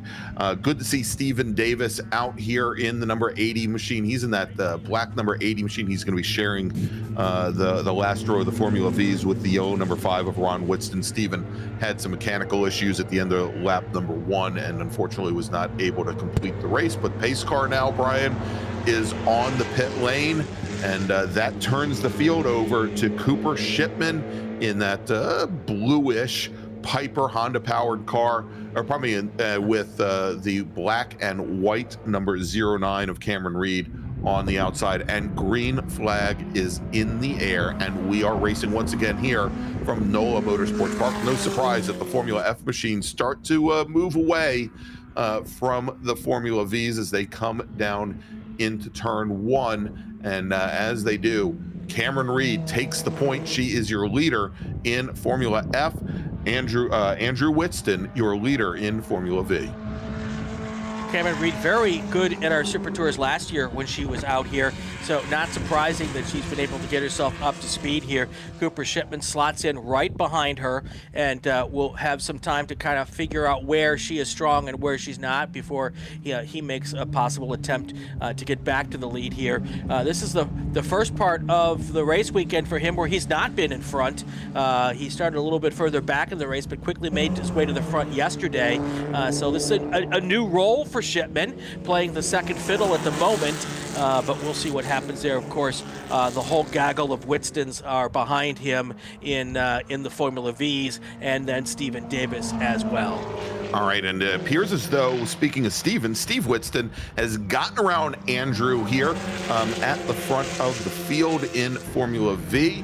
So we saw both Andrew and Steve working together during qualifying. Oh, and we've got coming through the S's there, Brian, attempt for the pass for the lead in both classes as Andrew Whitston moves to the lead in Formula V, and looked as though Cooper Shipman perhaps thought he had an advantage going into turn 9 on Cameron Reed, and Cooper Shipman retakes the lead in Formula F here as they come into the final corner. So move the number 14 to the lead, the 09 back into second as we look at this Formula V battle now come through the final corners.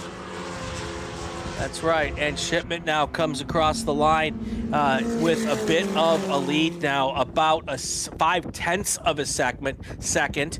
Here comes the rest of the Formula V field: Andrew Whitston, Steve Whitston, Zach Whitston, Stephen Davis, and Ron Whitston. That's how they line up this time past the line as we complete our first race lap here. First of 18 here, or 35 minutes, whichever comes first. There are those V's. So you got a pack of 3. Those are Andrew, Steve, and Zach. Then a little bit further back, you've got Stephen Davis. And then a little further back from Stephen Davis is Ron Whitston. And that is kind of how everything played out yesterday as well, with the brothers Whitston all doing their thing at the front of the Formula V pack. Stephen Davis had some issues and dropped out early yesterday. Good to see him back out there and being able to circulate with that Vortec V6. That's a long tow from Georgia, so we want to see him get some good laps in here today.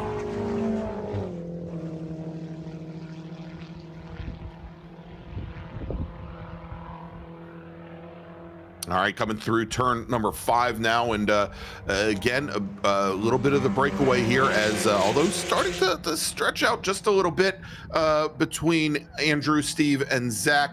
Stephen Davis not making up ground, certainly not in the draft currently on that last lap. He was almost 2 seconds off the pace of our 2 leaders, and you can see there is the black number 80 machine came through turn 9. What the approximate gap to our 3 leaders in Formula V is. All right, here comes those Formula V cars. They're right into our living room. That is Andrew in front, Steve in second, Zach in third. They are the brothers Whitston, followed by Stephen Davis. And then if we stick with them a little longer, but that's okay, Ron Whitston is bringing up the rear of the field at this point in time. So get a good perspective there of just how long this front straightaway is here, and long and flat, and gets you right down into turn 1. Now it's a little, it doesn't go all the way to the end of that. There's turn 1. You can see them turn it at the end there. They could go further, but that's not the normal layout here.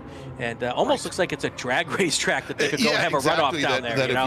if you didn't take the turn going down into turn 1, you could go straight down all the way into turn 5. And I think we had heard yesterday about one of the drivers thinking, well, he was out of harm's way just being past turn 1. Wasn't the case. But we've got a battle for the lead now as Steve Whitston puts the screws to brother Andrew. Andrew manages to hold him off, though, coming out of the hairpin at turn 3, going to turn 4. Hey, Brian, why don't you warm up those chimes? We've got a call from race control that they need to make an announcement. Oh, hold on a second. I got to find the call. Let me find it. Sorry. I was going to say, if you just want to run the tones, I got it right here in front of me. Sure, that would be a fantastic idea. I can do that. Attention in the paddock, with the following GT2 drivers. Please report to the race director. R. Paul Evans, driver of the number 34 GT2 machine. Carl Janin, driver of the number 45. And Paul Ruth, driver of the number 10. Also, John Hurley, driver of the number 83 GTX car. Please report to the race director. Paul Evans, Carl Janin, Paul Ruth, and John Hurley. Please report to the race director. All right, let's get back to the action here, Brian. And looks like Cooper Shipman, who just put down his fastest lap of the session, starting now to open things up on Cameron Reed. Gap about 3 seconds as Shipman turned in a 1:49.513, and that is almost 2 seconds faster than his qualifying time, Brian. So he is definitely starting. His things are starting to warm up a little bit here at NOLA, starting to put down some fast laps. Also want to take 2 seconds here and do a quick update from our previous race, our Spec Racer Ford race. I had heard about someone jumping the start at that race early on, and I did not hear whether there was going to be any penalty. It didn't happen during the race, but we just got word through a Chief Steward's action. Car number 4, that's Denny Stripling, is being penalized 2 positions in class, or in the whole race, because that was the only class, for jumping the start at the beginning of that race. So that is something I had heard about during the race. I thought it might have been a different driver, but it was Denny Stripling. That's why I didn't say anything, because I wasn't sure which driver we were talking about. Yeah, indeed. So Stripling finished 6th on track. That's going to move him back to 8th position. So and Denny is our pole sitter. I'm sure not the best day for the driver of the number 4 machine. All right, let's jump back. Okay, never mind. Oh, no, go ahead. No, that's okay. Going back to the action, Cooper Shipman in first place right now, and he has worked up a 5.7 second lead over Cam Reed in Formula V. Closest battle on the racetrack, of course, not of course, but in this particular case, it's that the Whitston brothers, Steve and Andrew and Zachary, all still fighting for different podium spots right now at this point in time, barring mistakes from either one of them. We're not quite sure what order it's going to be on the podium, but right now it looks like it was going to be the 3 Whitstons.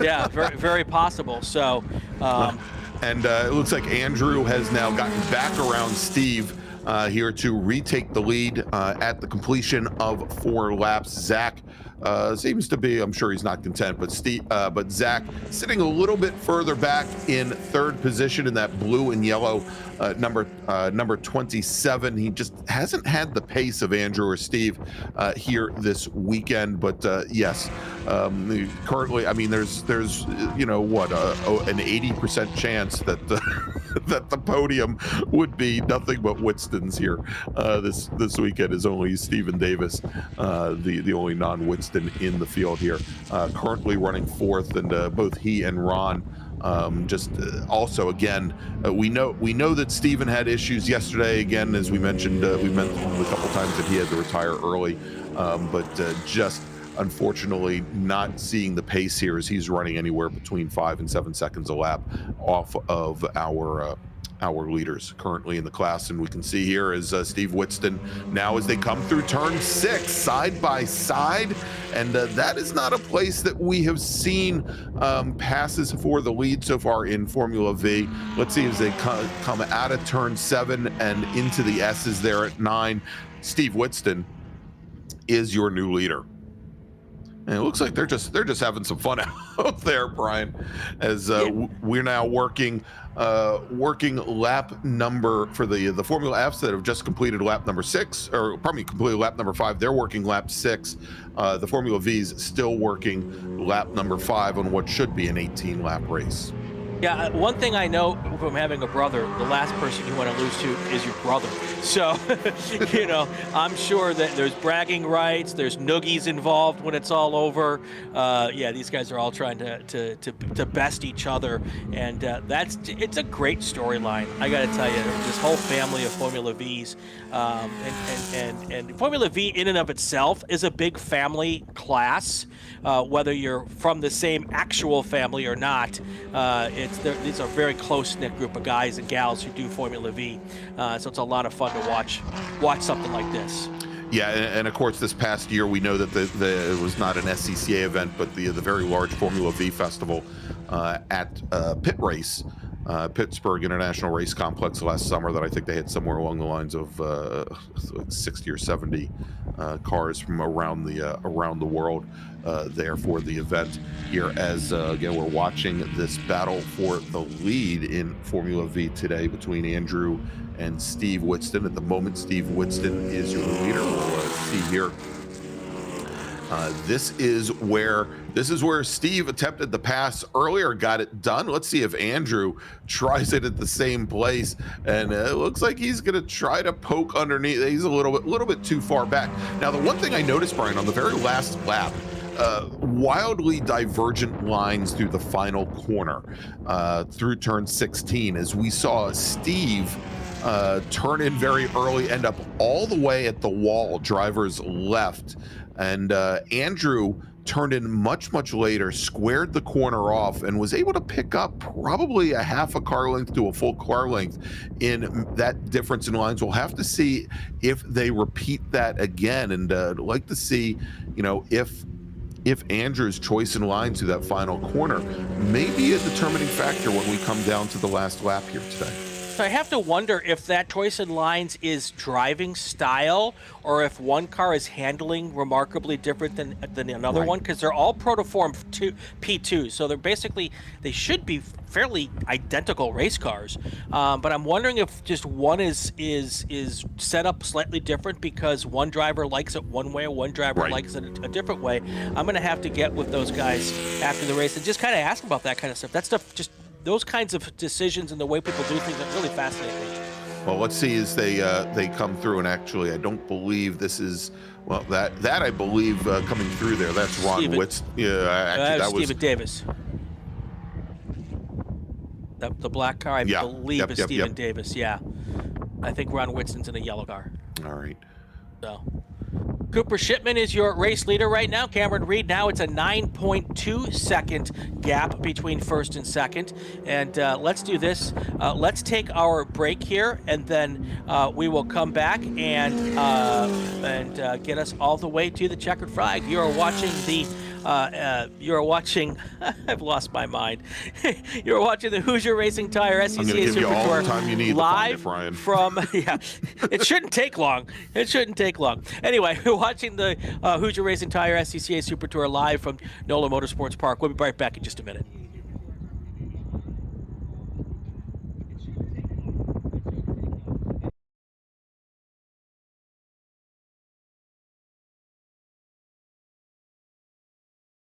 For over 25 years, championship-winning drivers and teams have demanded Hawk Performance Motorsports brake pads. Now you can have their advanced technology on your daily car, truck, or SUV with Hawk Performance Street products. With the improved HP Plus pad for the hybrid street and track feel, or Super Duty pads for tow vehicles, their all-new ER brake pad designed to take on even the longest race, and their all-new high-performance brake fluid. Hawk has all your braking needs covered. Visit hawkperformance.com and like them on Facebook or Instagram to learn more about the Hawk Performance Advantage. Hawk Performance, what's stopping you? As the official fuel partner, Sunoco has been helping the SCCA and their drivers perform at their peak since 2001. Mile after mile, race after race, Sunoco's trusted the fuel over 50 racing bodies, including the SCCA, SCCA Pro Racing, Trans Am, NHRA, and NASCAR. As the largest manufacturer of race fuels, they're passionate about helping drivers and teams take the lead. To find race gas near you, visit SunocoRacefuels.com or call Sunoco at 800-RACE-GAS. Bravo Trailers is the exclusive trailer partner of the SCCA. Owned by longtime SCCA racers, Bravo Trailers work better, load easier, and tow better because we build them with racers in mind. Visit BravoTrailers.com to see your new trailer in aluminum or steel. Get more bang for your buck at SummitRacing.com. Choose from millions of in-stock parts from over 1,500 name brands. Parts for racing, street performance, trucks, plus tools, accessories, and more. Shop anytime, anywhere with the Summit Racing app. Mazza Vineyards is the exclusive sparkling wine for podium celebrations at the Hoosier Racing Tire SCCA Super Tour, SCCA Runoffs, and Tire Rack SCCA Pro Solo. Celebrate your racing weekend with Mazza Vineyards and learn more at enjoymazza.com. If you like what you see today, become part of the action by joining the Sports Car Club of America. Whether you want to drive, flag, organize, officiate, have fun with cars, or meet 65,000 enthusiast friends, SCCA has plenty to feed your motorsports obsession.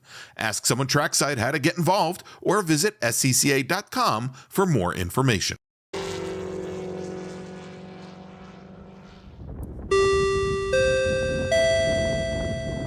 Attention in the paddock with the following drivers. Please report to the race director in inbound.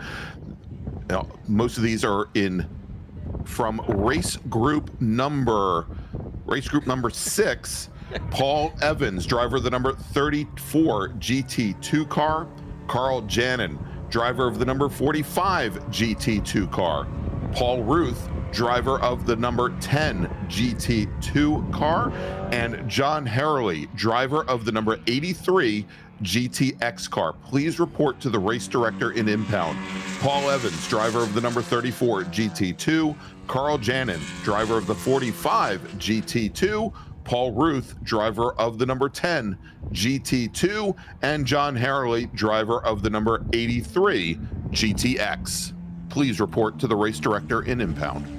7 laps to go, and Cooper Shipman now has a 12.5-second lead over Cameron Reed in Formula F. Andrew Winston has opened up a big, huge 0.2 of a second lead over his brother Steve, but they have opened up a bit of a gap over third place Zach Winston. He is 3.8 seconds back from the front duo there of Andrew and Steve. Stephen Davis is now in fourth place. He is 34 seconds back from third place. And then Ron Winston is our fifth place driver in Formula V. All of the Winstons racing Protoform P2s. The lone Vortec is being driven by Mr. Davis. And lots of experience in this class. These guys have, all of these drivers, including Stephen Davis. Stephen Davis has been doing Formula V since, I believe, black and white television days. Actually, pretty close. This is his, I believe, his 47th year. Wow. And of course, former national champion. He was the Mark Donohue Award winner in 1992. Won the President's Cup in '87. Those are the 2 years that he was the Formula V national champion. He was also an autocross national champion in 1977, Brian. So, I mean, it is pretty amazing. 20 top 10s out of 36 attempts at the runoffs, 12 times in the top 5. Yeah, having a runoffs national championship and a solo, it's kind of like our version of the EGOT.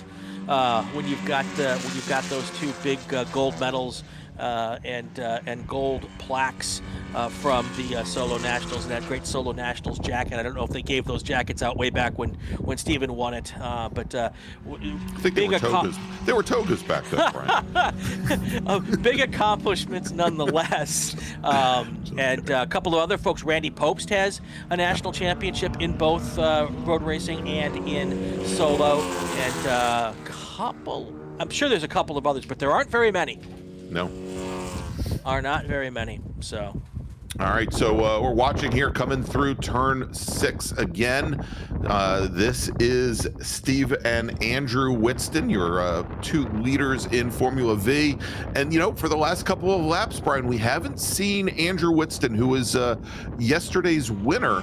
We just haven't seen him in position to draft up and necessarily take the lead from his brother. We saw them swap positions a number of times in the opening 4 laps, and Andrew, he's still, in some portions of this course, about a half a car length to a full car length back. But when it matters, when they come into that final corner, he just seems to be a little bit too far back, as we see here coming into turn 15 and 16, the final 2 corners.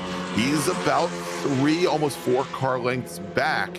And now what we're seeing, big wiggle from Andrew coming over that curbing there at the exit of 16. And now what we're seeing, Brian, earlier I talked about those divergent lines through the final corner, right, between Andrew in the white car and Steve in the yellow car.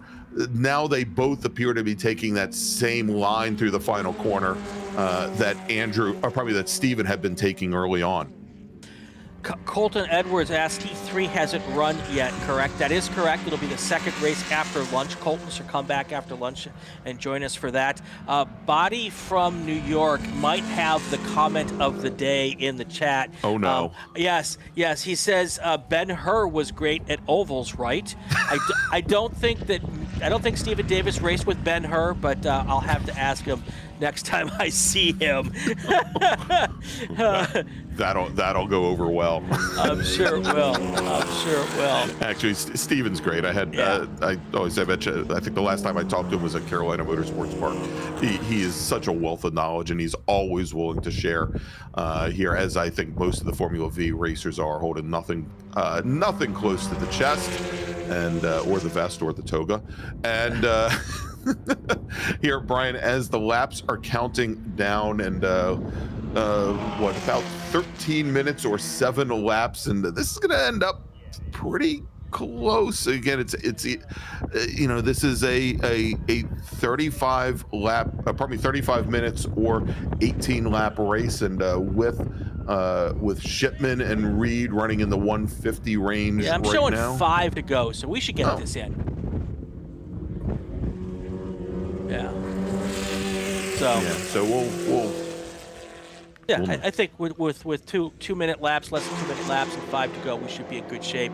Yeah. And now you can see that Cooper Shipman starting to make his way past the Formula V leaders.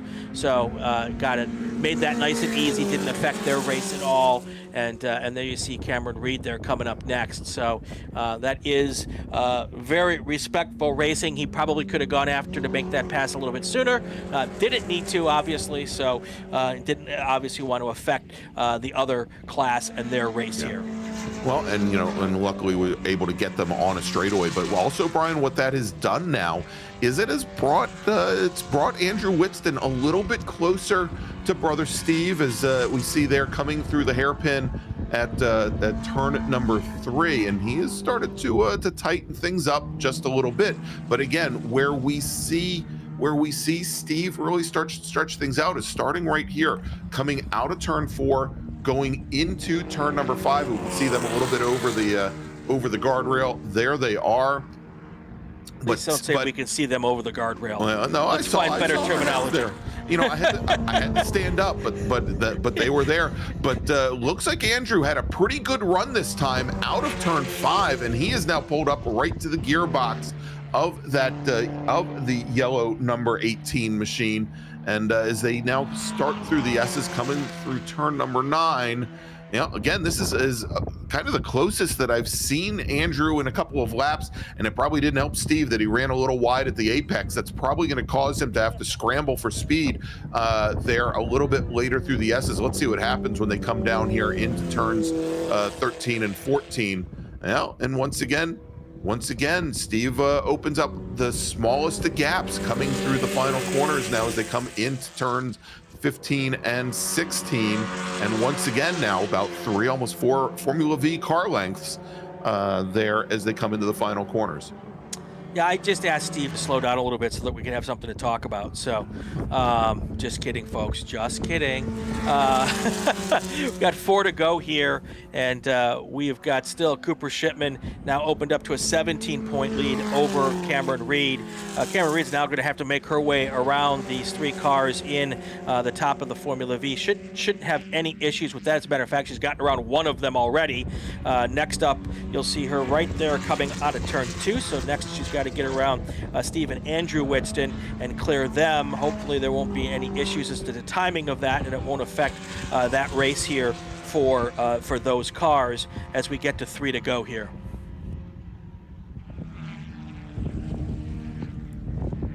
All right, so as we take a look here, Brian, and just trying to judge when Reed might get to them on a per lap basis, the Formula Fs have been lapping at about 10 seconds a lap, 10 to 12 seconds a lap faster than the Formula Vs. So, we may see this come up rather soon, but we've got a big development here, though, Brian, as it appears as though we might have a big gap there at the front of the field now in Formula V. Let's take a look, because I'm fairly certain. Yeah, there is. I'm fairly certain. Yeah, look at this, Brian. As we were talking, Steve Whitston now with probably a good 3 to 4 seconds on Andrew Whitston. I didn't see where he had problems, but it sounds like Andrew might have either looped the car or certainly had some problems there. Yes, and I was being talked in my ear about something else, and I didn't hear any calls from the flag net. So if there was a call, I just didn't catch it. So I can't really tell you what might have happened there. But yeah, definitely a gap there that we didn't have before.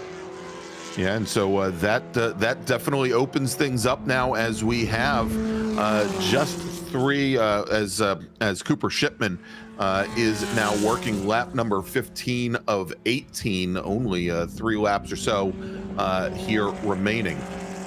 Yeah, so we have 2 timing systems, and one says 3 to go, one says 2 to go. So I'm not sure which one is right. So we'll figure that out as we go. So if the white flag doesn't come out on 1 to go, don't yell at us, folks. So.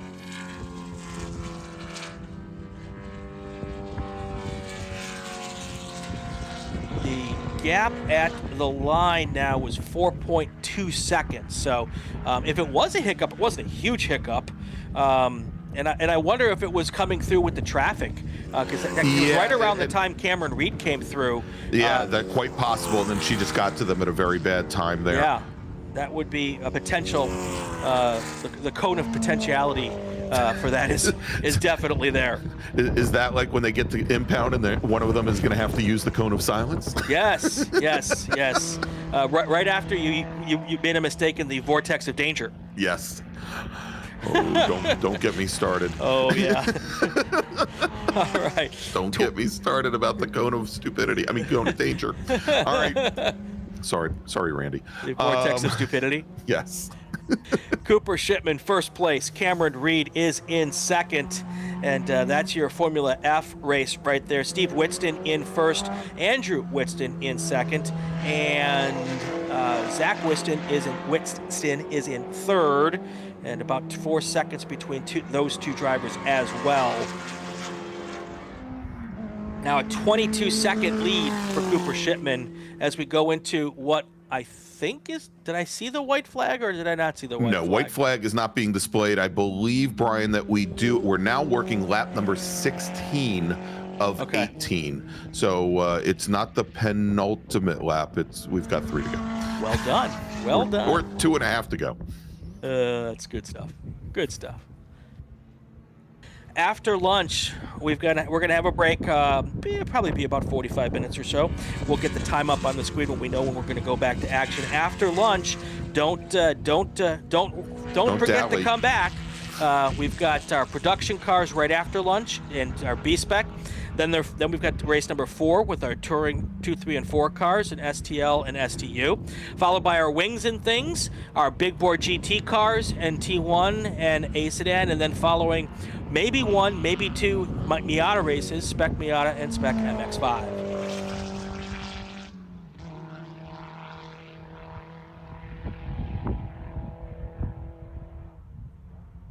All right, so as you can see, and we're trying to pick things up, and it looks like I'm wondering, Brian, if Steve Whitston may be letting out of the throttle a little bit, trying to get his brother Andrew back up to him.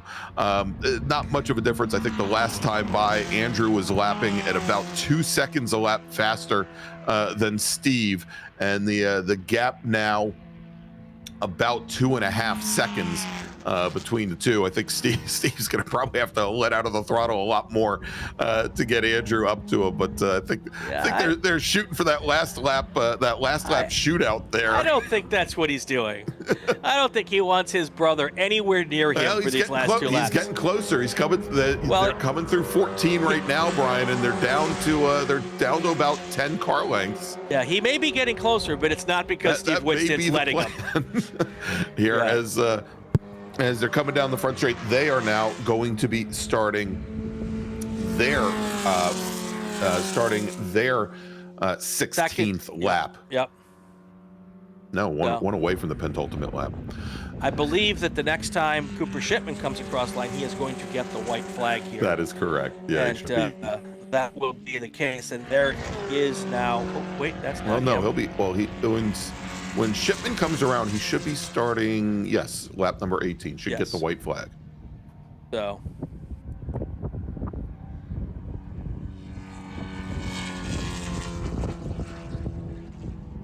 And the Formula V racers, as we know, have been lapped down, so they're only working lap number 16 currently. All right, our leader is now coming through turn 13, heading towards 15. He'll be coming onto the main straight here, and we'll take the white flag. The starter is holding that white flag lovingly and now waving it aggressively. Or almost waving it. Stand by. There it is. Now it's in the air. He was teasing us with it. Yes. All right, so we are now on the final lap. He was holding it teasingly, Brian. Yes. So final lap here in NOLA for our Formula F leader, Cooper Shipman. There is Cameron Reed coming through the final corner. She will now see the white flag as she is working her last lap. In Formula V, it is Steve Whitston and Andrew Whitston, Zach Whitston third. That is, I believe, that is actually Ron Whitston coming through as he was 2 laps down. He now puts himself on the same lap as the rest of the Whitston clan. And here is the battle for the lead in Formula V. And there you go, Brian. Andrew Whitston has worked his way back up to Steve, and they are side by side coming down the front straight towards the starter stand as they now take the white flag. Let's see how things play out as they come down towards the end of the straightaway here, going into turn 1 for the first time. And it is Andrew to the outside in that white number, in the white number 12, Steve to the inside in the yellow number 18, and Andrew is your new leader. And yet, Brian, maybe there was something going on with the 18 car, because Andrew now has opened up a tremendous gap here on the very last lap to brother Steve. And he Steve just went way wide. I'm wondering if he's got a tire going down. It looks very much like there's a tire going down on the right side, maybe. Yeah, and he had the same issue coming through turn 2 as well, so that could very well be the case. Brian, we'll see here. Again, as things switch back here with the right-hand turns, should not be as much of an effect, but we'll see what happens when that car he's going goes into the S's. Way wide on the right-hand turns. He's able to hold it a little tighter on the left-hand turns. Okay, possibly a suspension problem. Although there's not a lot of suspension on those Formula V cars to brake. if you don't hit something. But the checkered flag is out. All right, so let's take a look. Let's go. We should have Cooper Shipman coming towards, and there he goes, taking the checkered flag. So Cooper Shipman is your winner in Formula F. We'll see Cameron Reed coming through the final corner here momentarily. I was going to say, Brian, at the runoffs 2 years ago at the 2022 runoffs at VIR, remember we did have a Formula V racer that put his car on the podium with a broken left front shock. So it's not unheard of. Yeah. So the question is now, is Zach Wilson going to be able to catch Steve to take second place in this race? Well, here they come coming onto the front straight now, Brian. And Steve, he's got about 15 car lengths on Zach Whitston. So Andrew Whitston takes the win in Formula F. Steve Whitston will finish second. Zach Whitston will come home in third. Stephen Davis fourth. Ron Whitston finishing in fifth. Wow. That ended up being more exciting in the end than we expected. So, all right. Well, that's going to do it here for our second race of the day. Congratulations to Cooper Shipman and Andrew Whitston for taking home the big trophies. And we are going to take ourselves a little bit of a break. When we come back, we've got 5 or possibly 6 races this afternoon. We will keep you up to date with that. And as soon as we know when we're going to go back to racing, we'll put that up on the screen for you. That's going to do it for the first half of our coverage. Stay with us in about an hour. We'll be coming back maybe 45 minutes. You're watching the Hoosier Racing Tire SCCA Super Tour from NOLA Motorsports Park.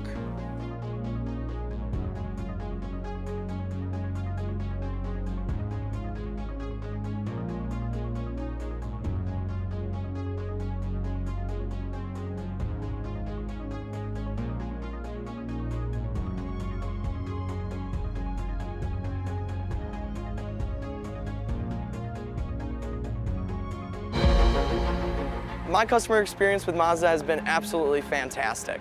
I think they kind of cater to the whole crowd of people. They got the SUVs for the soccer moms and stuff like that, but then you got your Miatas and your Speed 3s for your car enthusiasts. So I think they cater to all crowds, and so I think that's something that everyone can get behind. In terms of maintaining equipment, I mean, running a prep shop, I mean, day in, day out, we're maintaining cars for customers all over the country. Mazda, hands down, is probably the best company to work with for sports car racing. Factory support is second to none in terms of specific competition parts availability, pricing, access to their technical knowledge and base. It just feels right. You feel connected. So our team support program offers a couple of tiers of support, parts support, technical support, contingency support as well. All of this is done through our website and the team support program and the Parts 800 number. We have 2 main ways that customers can acquire parts from Mazda Motorsports. It's through our MazdaMotorsports.com parts store website. It's basically like signing up for an Amazon account. You know, simple information, prove that you're a racer with a race result. It gets you access to our 800 hotline that you can call and speak to one of our parts representatives basically 5 days a week. We got into Mazdas largely just because it's a fantastic platform. You know, a lot of guys would run double stints just to get time on track. They're super reliable, don't break. And Mazda Motorsports has some of the best just support for the grassroots racer in parts and technical advice and everything else. So they make it easy for us to run these cars. Mazda's been very supportive of racers within the SCCA and all the other grassroots organizations for many, many years. Really, their support for racing and our type of racing is unmatched from any other manufacturer. They've been a great partner for many, many years. There's nothing else like this. There's no other big class that has the highest quality of drivers in it. And it's really attracted the right level of people. The other aspect is I'm probably not the richest person out here, and they're extremely reasonably priced, and you can buy parts easily. And so it's a class that fits both what I want from a racing standpoint and what I can afford. It's one of those things that once you get hooked into it, it just never leaves. Really helps understanding where they come from. It helps the communication between customer relations. You can very much understand their needs of the day. May not necessarily be the same each day, but you know how to adapt to it, and you know how to best serve the customer is really what it comes down to.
And welcome back from lunch, everybody. We are here at NOLA Motorsports Park down just outside the Big Easy for the second stop of the 2024 Hoosier Racing Tire SCCA Super Tour. We've got 2 races down. We've got 5, maybe 6 races left to go, depending on where we are in the day. I'm Gregg Ginsberg along with Brian Bielanski. And Brian, before we get ready with our third race of the afternoon, let's show everybody this wonderful track that we call NOLA. And here we go, flying on in. I feel like I'm dropping out of an airplane or something, Brian. It is a 2 3/4 mile, 16 turn terror here, incredibly flat, as most everything is down here in the Mississippi Delta. And we're, as we found out yesterday, since we're a little bit below sea level, what happens when it gets very wet out here. But it has been dry all day. The track is dry. Most of the grass and everything just off the track surface is dry, but a very challenging course. Some off-camber turns, that long front straightaway, which is about 3/4 of what you see on the left-hand side of the screen. Some very difficult S's here, and some big curbing patches and some very in some places that really will upset some of these cars, Brian. Yeah, it is challenging. It is fun. I've heard nobody complain about the track today, and they are getting it done. Just the microwave. We're having a good time here and getting ready. My biggest problem now is I've eaten lunch, Greg, and I just want to go in a corner and take a nap. After some good jambalaya, that's what you should be doing. I'm just ready for a nap. All right, Brian, so let's do this. I know we've got one car that's out right now running a hardship lap. We're going to have our next run group heading out for their pace lap in just a moment, and looks like we've got the splitter walking up. We've got our starters heading up to the top of the starter stand. Let's do this. Let's run down the starting order for race number 3 today. These are our production car classes: E production, F production, and H production. Also B-Spec. Unfortunately, no GT Light entries here this weekend. We're going to have a split start, much as we did for yesterday's race, for this 18-lap or 35-minute race, whichever comes first. And we've got the B-Spec cars separated out from the production cars. Let's take a look at the B-Spec field first. Starting 13th, driving the number 64 Honda Fit, and this is a hand-controlled Honda Fit. We've got Tim Ripley. He's out of Randolph, New Jersey. Aldora Lowe, is starting 12th. Aldora is driving the number 38 Mini Cooper. She's from Houston, Texas. Forrest Wilhelm will start 11th. Forrest is driving the number 76 Mazda 2 from Austin, Texas. Starting in 10th position, driving the number 62 Mazda 2 also from Austin, Texas, Guillermo Molina. Starting 9th, driving the number 41 Chevy Sonic from Sugar Land, Texas, it's Jim Kelleher, with Gail Corley starting 8th, driving the number 111 Ford Fiesta. He is from Willis, Texas. Charlie Vale will start 7th. Charlie's driving the number 50 Mini Cooper. He's from Danbury, Texas. Then we've got Joe McClugan. He starts 6th. He's driving the number 36 Mazda 2. He's from Marion, Texas. Then David Hooker's driving the number 150 Honda Fit. David is starting 5th, and he's from San Antonio, Texas. Kent Carter driving the number 92 Mazda 2 is from Houston, Texas, starting 4th. Stephen Pounds driving the number 97 Mini Cooper is from Cypress, Texas. Stephen is driving the number 97 car, starting 3rd. Stuart Black will start on the outside of the front row for our B-Spec racers. He is driving the number 40 Chevy Sonic. He's out of Greensboro, North Carolina, and your pole sitter today in B-Spec. Driving the number 14 Mini Cooper from Angleton, Texas, Connor Kelleher. Now let's move over to the production classes, where we had 12 drivers set qualifying times. Starting 12th, driving the number 39 H Production MGB, it's Chuck Bream. Paul Evans will start 11th. Paul's driving the number 27 H Production Datsun 510. Rick Kostrowski will start 10th. Rick is driving the number 3 E Production Caterham Super 7. He's out of Lafayette, Indiana. Neil Verity will start 9th. Neil's driving the number 13 Triumph Spitfire. He's out of Gray Forest, Texas. James Rogerson will start 8th. He was your H production winner yesterday. He is driving the number 66 Honda Civic. He's from Angleton, Texas, with Larry Fate starting 7th. He's in the number 77 Caterham Super 7. And there's the answer to the question I asked during qualifying this morning, Brian, if Larry and Rick Kostrowski were sharing cars. Obviously not.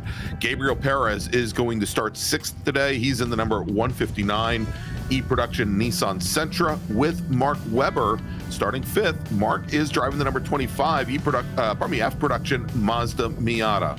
Starting 4th, driving the number 9 E-Production Mazda Miata is Don Tucker with Steven Simons, who I believe was our pole sitter yesterday.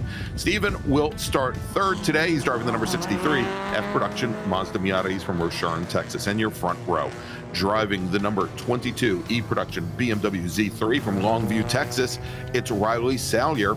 And your pole sitter today in the number 136 F-Production Honda Civic Del Sol from Kansas City, Missouri, with a qualifying time of 154.699, Cliff Ira.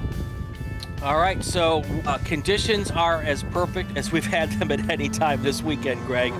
We've bumped up to 50 degrees here in West Wego, Louisiana, Avondale, and it is ready to go here as we get our pace cars now through the first pace car is coming up on the turn 6 area. Second pace car lagging back a little bit, just like it is supposed to.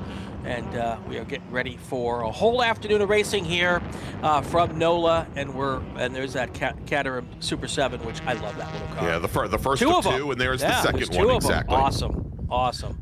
And here's our B-Spec field coming through turn 6 right now, turn 6 and turn 7, and we'll see them form up 2 by 2 momentarily as we're still waiting coming into a turn 13 down through the end of the S's there. We'll see our production cars also start to form up 2 by 2 as they've been trying to furiously get some heat in the tires there, Brian. Brian, a little bit warmer now down at NOLA than we saw this morning before lunch, hopefully.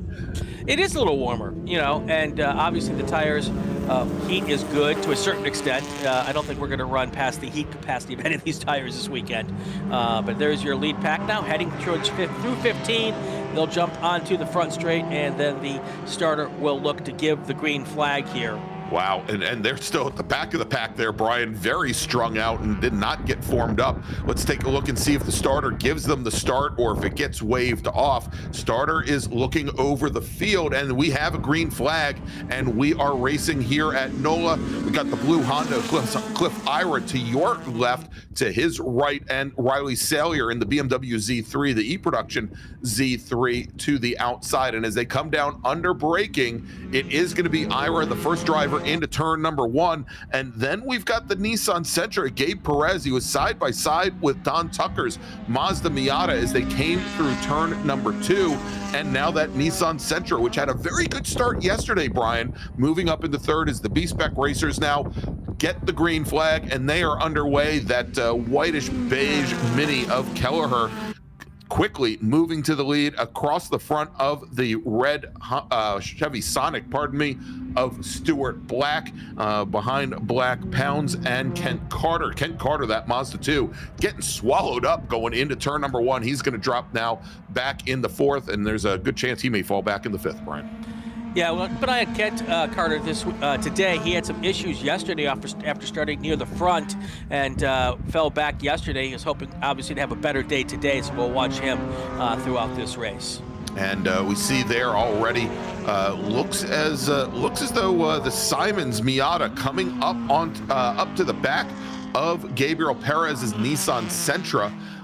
In that battle. Look at that drift. Wow.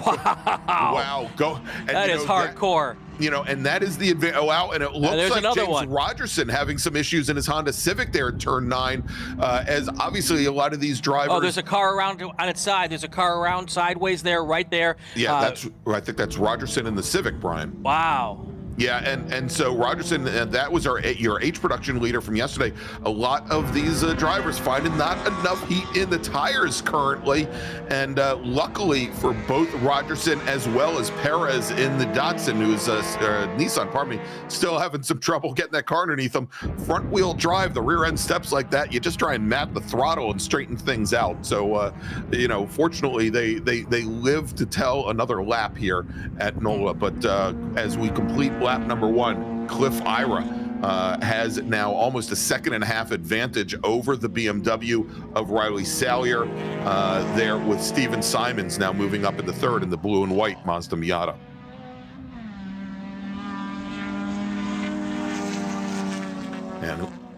And it looks like Don Tucker trying to put a move on Gabe Perez to move into 4th position as well. So we saw this yesterday from Perez in that Nissan. Brian had a very strong first lap, and then the car started to fall back a little bit. As now it looks like Don Tucker has gotten underneath the Nissan and gotten past the Nissan there at turn number 4. But once again, we're seeing our E production and F production leaders start to walk away from the rest of the field.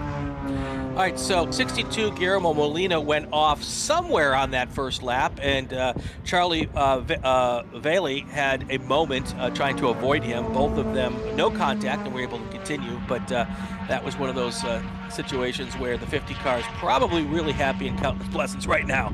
All right, so let's take a look now at this B-Spec race, Brian, here as they're coming through turn 4, and already here as we work lap number 2, Connor Kelleher in the number 14 Mini Cooper has opened up, it looks to be about a 5 or 6 car length advantage over the red Chevy Sonic there of Stuart Black. We then have running in 3rd place, then it is David Hooker in his Honda Fit, Kent Carter we saw in the white number 92 Mazda 2, and then Jim Kelleher sitting back in 5th position here as they are now making their way through turn 6 and 7. But I'm already noticing here, Brian, for the opening laps in B-Spec yesterday, and it helped that the track was still a little damp, but we saw the first 6 or so B-Spec cars all in a line and together in the draft for, I'd say, probably the first 5 laps of the race or so. Here, this field, this is not the norm for B-Spec racing, already very stretched out.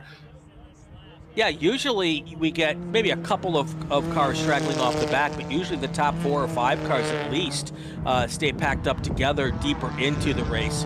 And this has been a bit of a situation here where those first 2 cars are starting to pull away, and they're going to get to the point where they're going to be able to pull away and stay away. Yeah, and a lot of that might have to do, again, not having heat in the tires, and, with the exception of the drivers that were at Sebring for the Saturday race a month ago, a lot of these drivers don't have a lot of experience in the dry weather with these brand new spec Goodyear tires, and they just might not have been up to temperature yet. We saw what some of the other front wheel drive cars experienced in the production classes going through some of those S's. We may have seen very much the same thing from the B-Spec cars as well. Definitely. 16 laps to go. Cliff Ira still your overall leader here, and he is, and I've lost my timing screen. There we go. Cliff Ira, your overall leader, with a 0.6 of a second lead over the 2nd place car of Riley Salyer. Different classes, one's F production, one's E production. Then you've got to go back to 3rd place overall for the 2nd place car in F production, Steven Simons. And then Don Tucker is your now 2nd place car in E production. He's moved up a spot past Gabe Perez to grab that position. All right, but Brian, big change at the front here as Riley Salyer in that BMW Z4, he gets her on Cliff Ira. Now, yesterday, Ira had jumped out to a very early lead and had really no competition for the majority of the race, but I'd say with about 3 laps to go, Riley Salyer started to reel the Honda in and finished up the race, I'd say maybe 2 car lengths back from Ira. Again, different classes, Ira in F production, Salyer in E production, but I'm wondering, given the difference in times there, and Ira was almost 2 full seconds off of his lap 2 pace. We'll see if he can get into a bit of a groove there or if maybe something is starting to ail that car. And going into turn 1 that lap, Don Tucker was able to get past Steven Simons to go into 3rd place, which puts him with his sights squarely set on Cliff Ira to be able to go forward there. So that was just going into turn 1, or actually before turn 1, he got that pass done as well. Yeah, and as you mentioned, both Simons and Tucker by running about 1 second to 2 seconds faster right now than Cliff Ira in the 136 Honda. So we'll see what the story is there. You know, the advantage that Ira has is in the opening 2 laps, he opened up an 8-second gap back to Simons and Tucker. So he's got a little bit of a buffer to play, and actually a very big buffer to play with right now. Here come Simons and Tucker now coming into turn 13.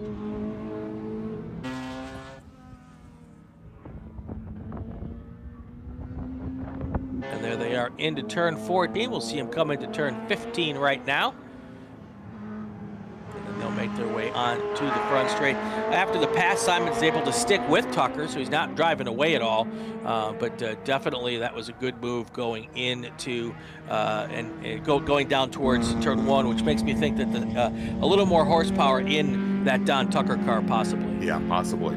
Yeah, and he was almost on the previous lap, he was almost a second faster this last time by, right. About 0.8 of a second faster. But yeah, Simons is able to get into the draft. I guess that's the one advantage to these open top Mazda Miatas, is that the Miata is not exactly the most aerodynamic vehicle. They actually put a pretty big hole in the air even when they've got the open top, maybe a little bit less so than when they've got the roof on them, but certainly allowing Steven Simons to get into the draft there. Should mention that Gabe Perez, who had that great 2 turns to start off the race, then we saw him get very, very loose.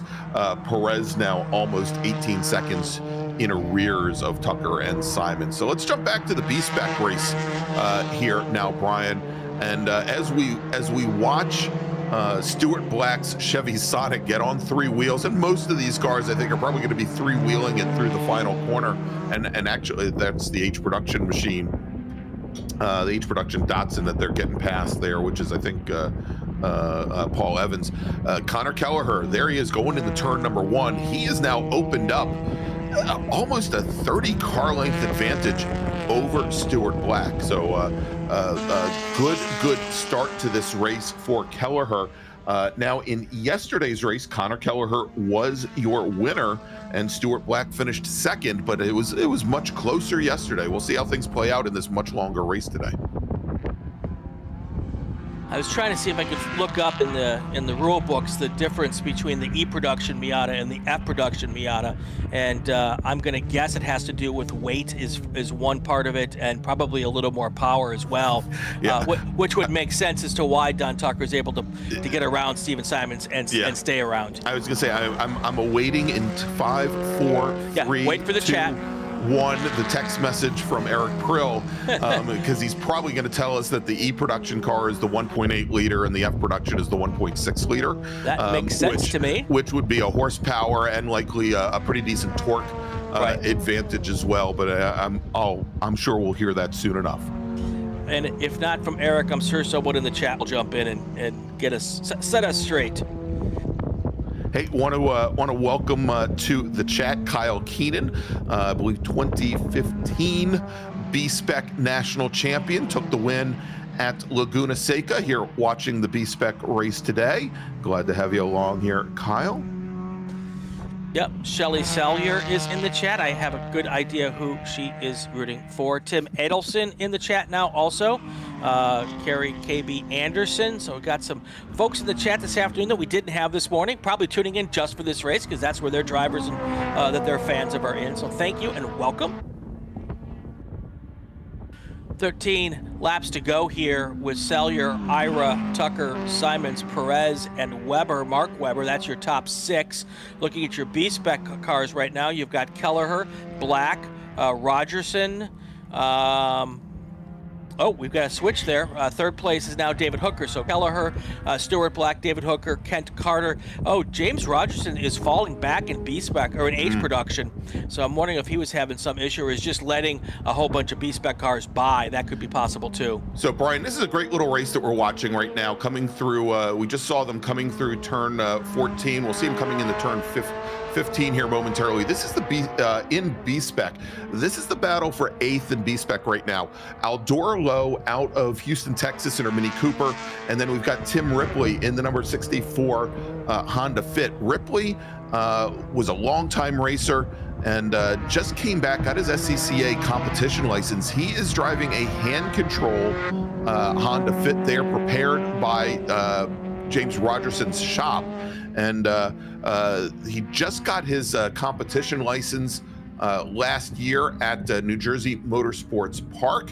And I believe he has a ton of experience. And by the way, Rogerson's company, that's Hands On Driving, was back in the day, back in the early 80s, was racing KZ 550 motorcycles, but got back into it when he did hand-controlled carts about 15 years ago, back in 2007. So great to see him out there. And we mentioned it yesterday, Aldora Lowe, she has got, this is as far away from B-Spec racing as you can be. She's the Associate Division Chief for Aircraft Operations at NASA's Johnson Flight Center Space Center. And she is responsible for the training of astronauts in T-38 supersonic trainers. Just a little bit faster than these B-Spec machines. All right, so Greg, we just had one of the B-Spec cars lose a motor right here on the front straight, put down a strip of oil. It's not in a bad spot just because it's on the front straight, but a definite strip of oil been put down. They were able to get off on you can see it on the camera view now. Yeah, they were able to pull off at the cutout there. So I suspect we'll have a little bit of cleanup after we're done here to get that done. But we've got the debris flag, the oil flag out at the start-finish line. They'll put that up for a couple of laps. Not exactly sure which car it was, but it was one of the red ones. And all right, well, we'll see. Yeah, we'll see if it's Stuart Black or the other red machine. I believe is I think it was Charlie Vale, if I remember correctly. We'll see which driver drops down. Now they are showing the debris flags not only on the front straight by start finish, but I believe also at turn 15 as well, going into the final corner. And I think you kind of saw the drivers somewhat dancing around there because there was a butt of oil, and we can tell you already it is not Stuart Black, because there he is going through turn number 5. Right. Yeah, I couldn't see the number because there was a big kaplooey of smoke coming out from behind it, and so I'm not exactly sure who Head it for was. the smoke and drive right through. Remember? Yeah, exactly. It worked in Days of Thunder. It's got to work here. Sure, whatever you say, Greg. All right, coming up on 11 laps to go here. Still Cliff Ira, Steven Simons, Mark Webber. That's your top 3 in F production. Looking at your top 3 in E production, Riley Sawyer, Don Tucker, and Larry Svotten. That is your top 3 in E production. Neil Verite is your leader in H production, And I think Rogerson, we noted that he was having some problems in that Honda Civic, but I believe he is still out there currently, a lap quite a bit back from Verity, but running in second with Paul Evans in the Datsun 510, running in third. And Brian, coming onto the front straight, we've already had now Riley Salyer start to work his way through the back of the B-Spec field. Cliff Ira is getting to a large contingent of them now, going down into turn number 1. So we'll see here how he deals with this, or if he has to deal with it. And it looks like he's gotten past the majority of them. And actually, the red Honda Fit is still out on track as well. So that wasn't the, and that was David Hooker, the 150 machine. So it looks like, so I'm trying to track down which machine it may be, and I think it's Forrest Wilhelm. It might have been Forrest Wilhelm, yeah. In the 76 car. Sure. So Yeah, that makes sense in the red Mazda 2, exactly. Right. So the 76 car is the car that has the issues. Should note that Stephen Pounds, Joe McClugan, as well as Gail Corley in B-Spec did not go out for this race. And McClugan finished on the podium yesterday, finished in third. So interesting to see that he did not meet the bell. Chuck Bream in his MGB H-Prod car did not take the green today.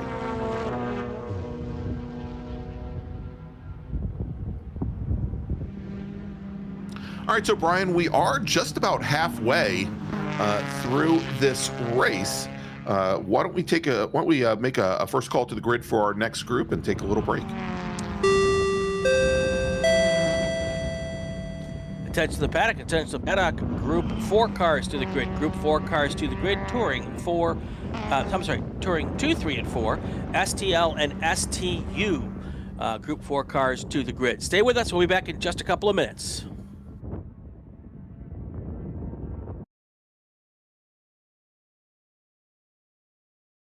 Hoosier Racing Tire is proud to be the presenting sponsor of SCCA Super Tour. Hoosier's mission is to be the dominant customer-driven provider of tires to race teams domestically and internationally. At Hoosier, we know that our success is dependent on how well we meet our customers' expectations by providing the safest, most reliable, high-quality race tires that put you in the winner's circle. For more information, see our trackside support personnel or the local Hoosier Racing Tire dealer near you, or contact us at HoosierTire.com. Hoosier Racing Tires, truly tires designed for champions. Tire Rack was established over 40 years ago by an SCCA member with a passion to find the right tires, wheels, and now brakes and suspension products for racers and enthusiasts on both street and track. As official tire retailer of SCCA since 1995 and sponsor of the Runoffs Pole Award, along with the National Solo Program, Time Trial Nationals, and National Tour and Track Night in America. Tire Rack is proud to support the SCCA and its members as they go have fun with cars. As the official fuel partner, Sunoco has been helping the SCCA and their drivers perform at their peak since 2001. Mile after mile, race after race, Sunoco's trusted the fuel over 50 racing bodies, including the SCCA, SCCA Pro Racing, Trans Am, NHRA, and NASCAR. As the largest manufacturer of race fuels, they're passionate about helping drivers and teams take the lead. To find race gas near you, visit SunocoRacefuels.com or call Sunoco at 800-RACE-GAS. Get more bang for your buck at SummitRacing.com. Choose from millions of in-stock parts from over 1,500 name brands, parts for racing, street performance, trucks, plus tools, accessories, and more. Shop anytime, anywhere with the Summit Racing app. Hagerty is the official and exclusive insurance partner for SCCA and provides affordable off-track insurance protection for motorsports vehicles while in the paddock, in transit, in storage, and at the shop. Hagerty also provides guaranteed value coverage and even has protection for your trailer. Did you know that SCCA members can save 5% on insurance through Hagerty? Hagerty, let's drive together. Learn more at Hagerty.com. Did you know that SCCA members save $20 on every Track Night in America they sign up for? That's right. Track Night in America, driven by Tire Rack, now hosting 150 events at more than 30 tracks across the country, is the easiest and most affordable way to get you and your friends on track in your street cars all season long. Visit TrackNightInAmerica.com to learn more and get yourself on track. And we are back here at the NOLA Motorsports Park Hoosier Racing Tire SCCA Super Tour, and we are in the middle of our E and F production class. And during that break, Greg, I was able to pull it up and look it up, and once again, you were right. The E production version of that Miata is the 1.8 liter car, and the F production version of that car is the 1.6 liter car, and that is my painful way of saying you're right. That's all right. Don't worry. I'm not going to gloat until, I don't know. Well, until right now. Yeah. I'll stop gloating. I'll stop gloating when this race is over. No, it's honestly, Brian. Sense. Apparently, it's the very first thing I've said correctly all weekend long. So well, that may be true. That may be true. So, but yeah, I was curious, and that makes perfect sense. And we've got a whole bunch of folks in the chat who actually none of them corrected us. Which I was really surprised. I figured somebody would jump in at some point in time. I will tell you though, I've got a really special giveaway for our associate producer.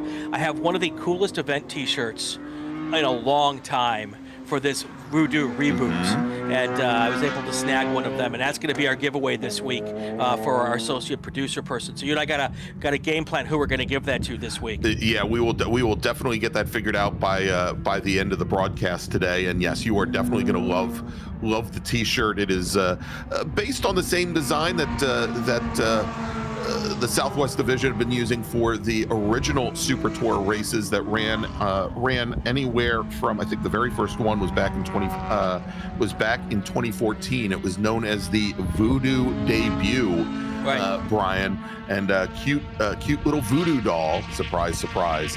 On that shirt. So I think you're definitely going to like it. All right, let's jump back to the action here as we have 7 laps remaining. Or 12 minutes thereabouts, whichever comes first. And to reset the field, your overall leader and leader in E-Production is Riley Salyer in the number 22 BMW, and he's got now almost a half-minute advantage on the second place E-Production racer. That's Don Tucker. Larry Svaten now moves up into third in his Lotus Super 7 with Gabe Perez running in fourth. In F Production, it is Ira Simons and Mark Webber, and much like in E Production, almost a half minute separating first and second in that class.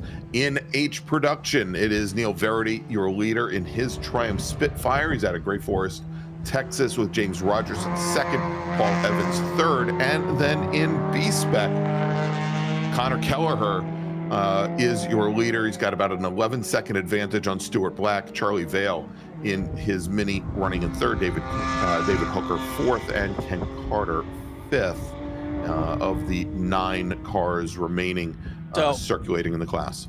Big change possibly coming here. I believe Don Tucker has pulled off at the end of the front straight. He went right past the end of the straight and pulled out. And I see it's the 9 car according to Flagtronics. Well, that's Don Tucker. And I'm hearing he's getting out of the car, so it looks like his day is done. Oof. All right. Well, that is unfortunate, but that is now going to move the Lotus Super 7 of Larry Svaten up into second position the next time they cross the stripe. And Gabe Perez, who is, I think he's let some of the equipment cool down a little bit, Larry. I think he was making up a little bit of ground on Larry Svaten. He is going to be elevated to third there on course. So we'll see here. And it looked like we had another driver listed as being stopped, and that might be the 63 machine. Is in the crossover road between turns 7 and 8, and trying to get a verification on that. That's Steven Simons, who is showing a lap down now from Cliff Ira. Now again, he was about a half minute back, but I think Steven Simons' day may be done, which is going to move Mark Webber up into second position in F Production. And the reason I'm able to pull that information up is that Steven Simons is making use of the Flagtronic system that we have at all of the Super Tour events this season, and he's got an extra little transponder. One, we can see exactly where he is on track, and when he's in the car, he can see what the flag conditions are, Brian. That's right. So some big changes in this race at this time, and a lot of stuff going on here as we get into the final moments of this race.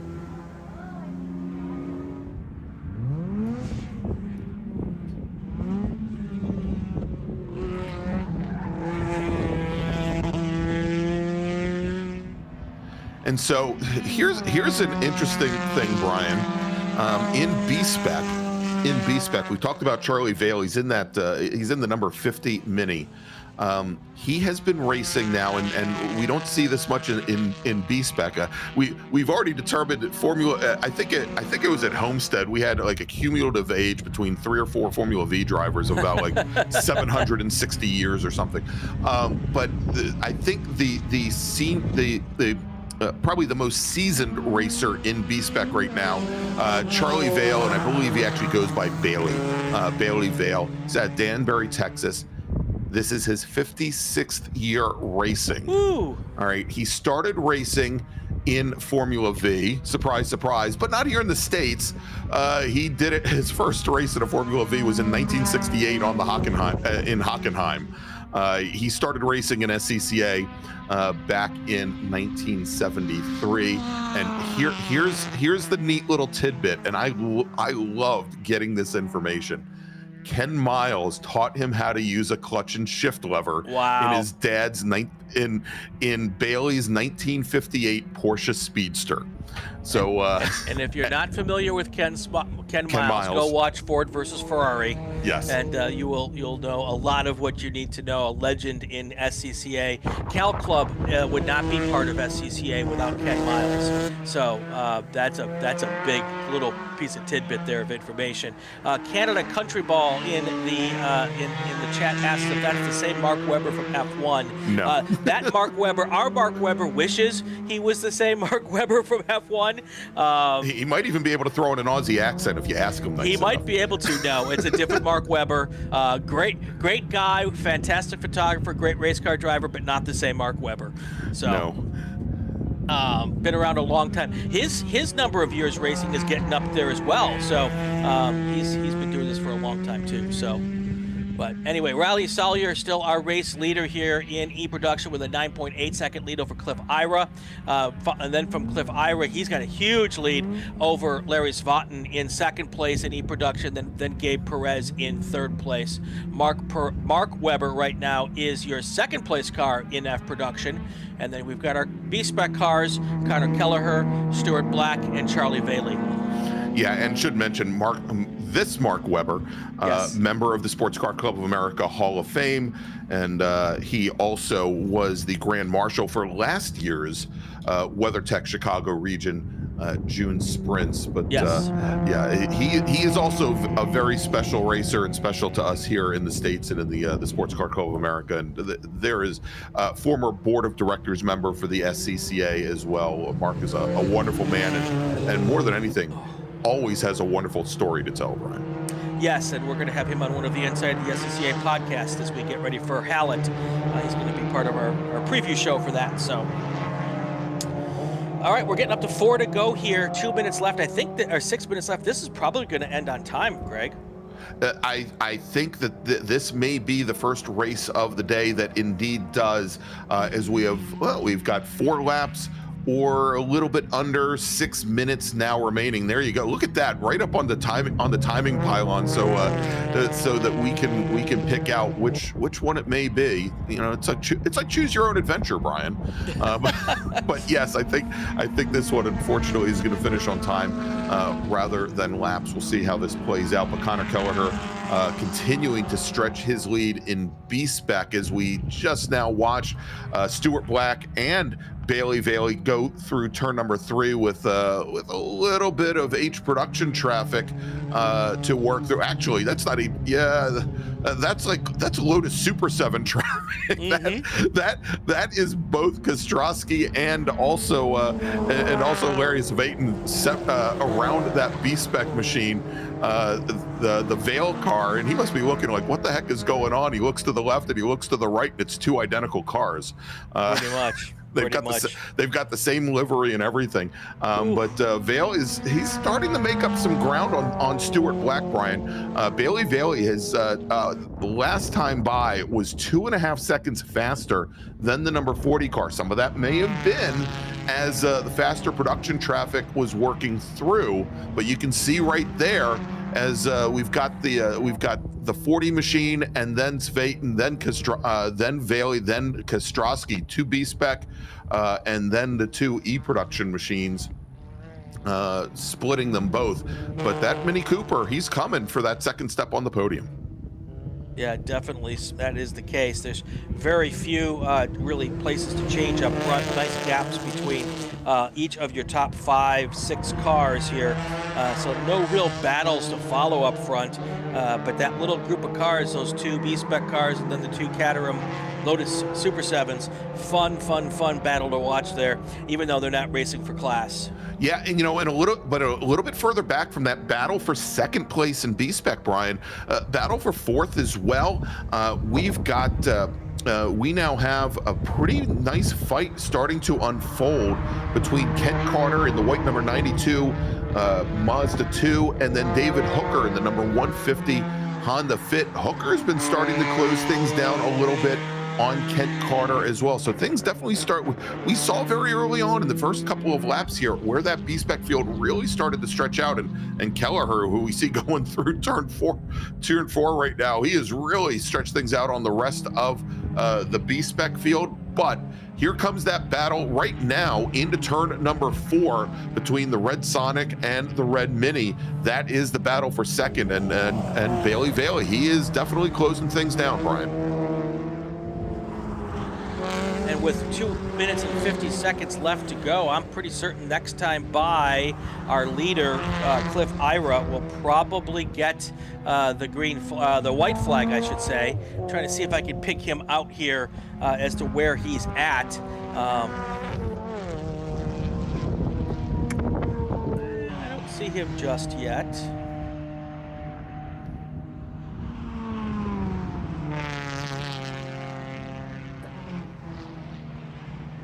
Yeah, indeed, Brian. He's coming through turn 4 right now. All right, so if he's coming through turn 4, he'll definitely be under that 2-minute mark when he comes by the next time. There he is. So that will be, he'll get the white flag next time by here as we get to our last lap on this race here. Yeah, so there's our leader right now in his Del Sol. A little bit further back that is, I believe, that wasn't the Mazda Miata. I think that was actually, that might have actually been the Miata of Weber a little bit further back, but I believe Weber is actually a lap down from Cliff Ira. Ira had lapped him that last time by. So it's still Ira, Sawyer, Svetten, Perez. That's your top 4. Mark Webber's in 5th. Then your B-Spec leaders are Kelleher, Black, Bailey, and then the thing moved on me. So here comes Cliff, here comes your leader through turn 13. Yep, Cliff Ira, I apologize. And I was listening to something on the flagger radio. He's going to come down the line here, and the white flag will come into the air in just a second for him. There it is. 1 lap to go. All right, let's see if we can jump back to that battle in B-Spec, that we were watching, that battle for second, and I'm trying to pick up where they are currently here, and I believe, yeah, here it is actually, Brian, coming down. Oh, wow. Coming down into turn number 4. We're watching the 2 red cars in that group as they are lapping some slower traffic, and looks as though now Stuart Black has been able to open up a huge margin now on Bailey. Bailey getting caught up in lapped traffic there, and Bailey now dropping almost, it looks like, close to 10 seconds back behind the Chevy Sonic. We can see there Bailey is right behind that group of basically 4 cars going 2 by 2. So looks like the battle for second in B-Spec now essentially done. Let's see, let's jump back to our leader in our overall leader. There he is, coming through turn 7 for the final time. Yep. That is, that's actually Cliff Ira. Yeah. And I've what the heck's going? Yeah, I'm sorry. I thought for some reason Sellier was earlier, but you're right, Cliff Ira. We got it. I'm wrong. Yeah, Salyer early on had dropped back he's almost a half minute behind, which is interesting because we thought that maybe Ira had some mechanical issues about mid-race as he had dropped back from Salyer, but there is our leader now coming through turn number 4.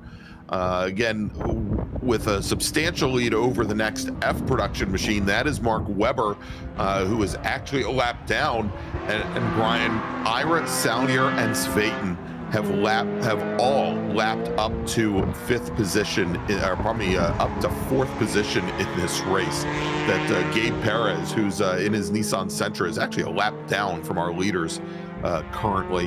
And again, we should be working the last lap. And actually, I'm looking out, Brian. Is that the checkered flag? It is the checkered flag. It is the checkered flag. Game is over here. Cliff Ira has taken the win. We're just waiting for the second place car, Rick Salyer, to come through. And as you said, there was a big lead for Cliff Ira.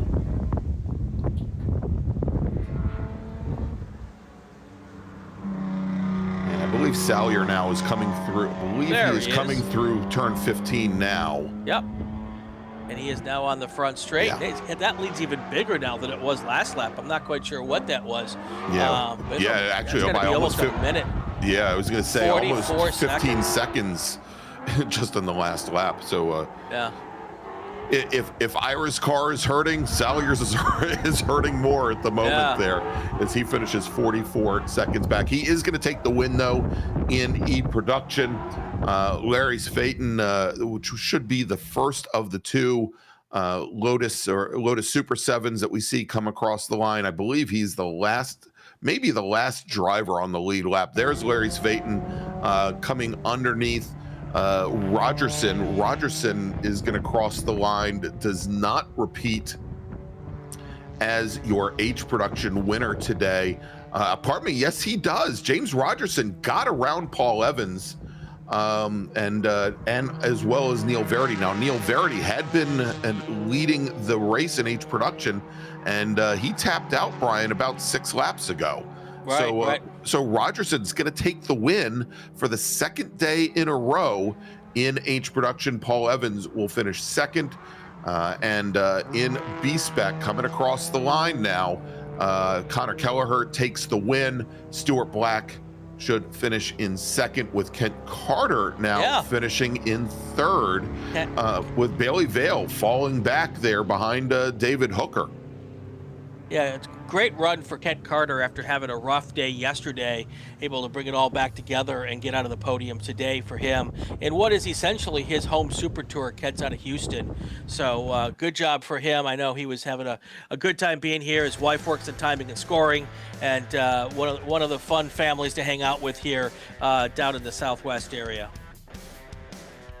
All right, Brian, before we take a quick break, we just got a question, or not a question, but a notice from our race organizers. Wanted to make a little announcement here for everybody in the paddock. All right, stand by.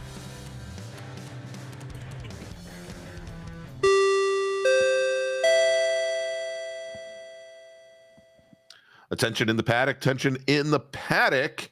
If you are interested in getting one of the event t-shirts, if you haven't picked yours up yet, this is going to be your last call. Or if you'd like to buy one, you need to be at you need to go to registration by 2:00. So that's about 45 minutes from now to get your event t-shirt. Again, if you're looking to get one, you didn't pick yours up, or you'd like to buy some extras, head on over to registration. Need to be there by 2 p.m. Central Time. All right, so Brian, why don't we take a quick break? Actually, let's make a final call to the grid for our next group, and then we'll take a quick break.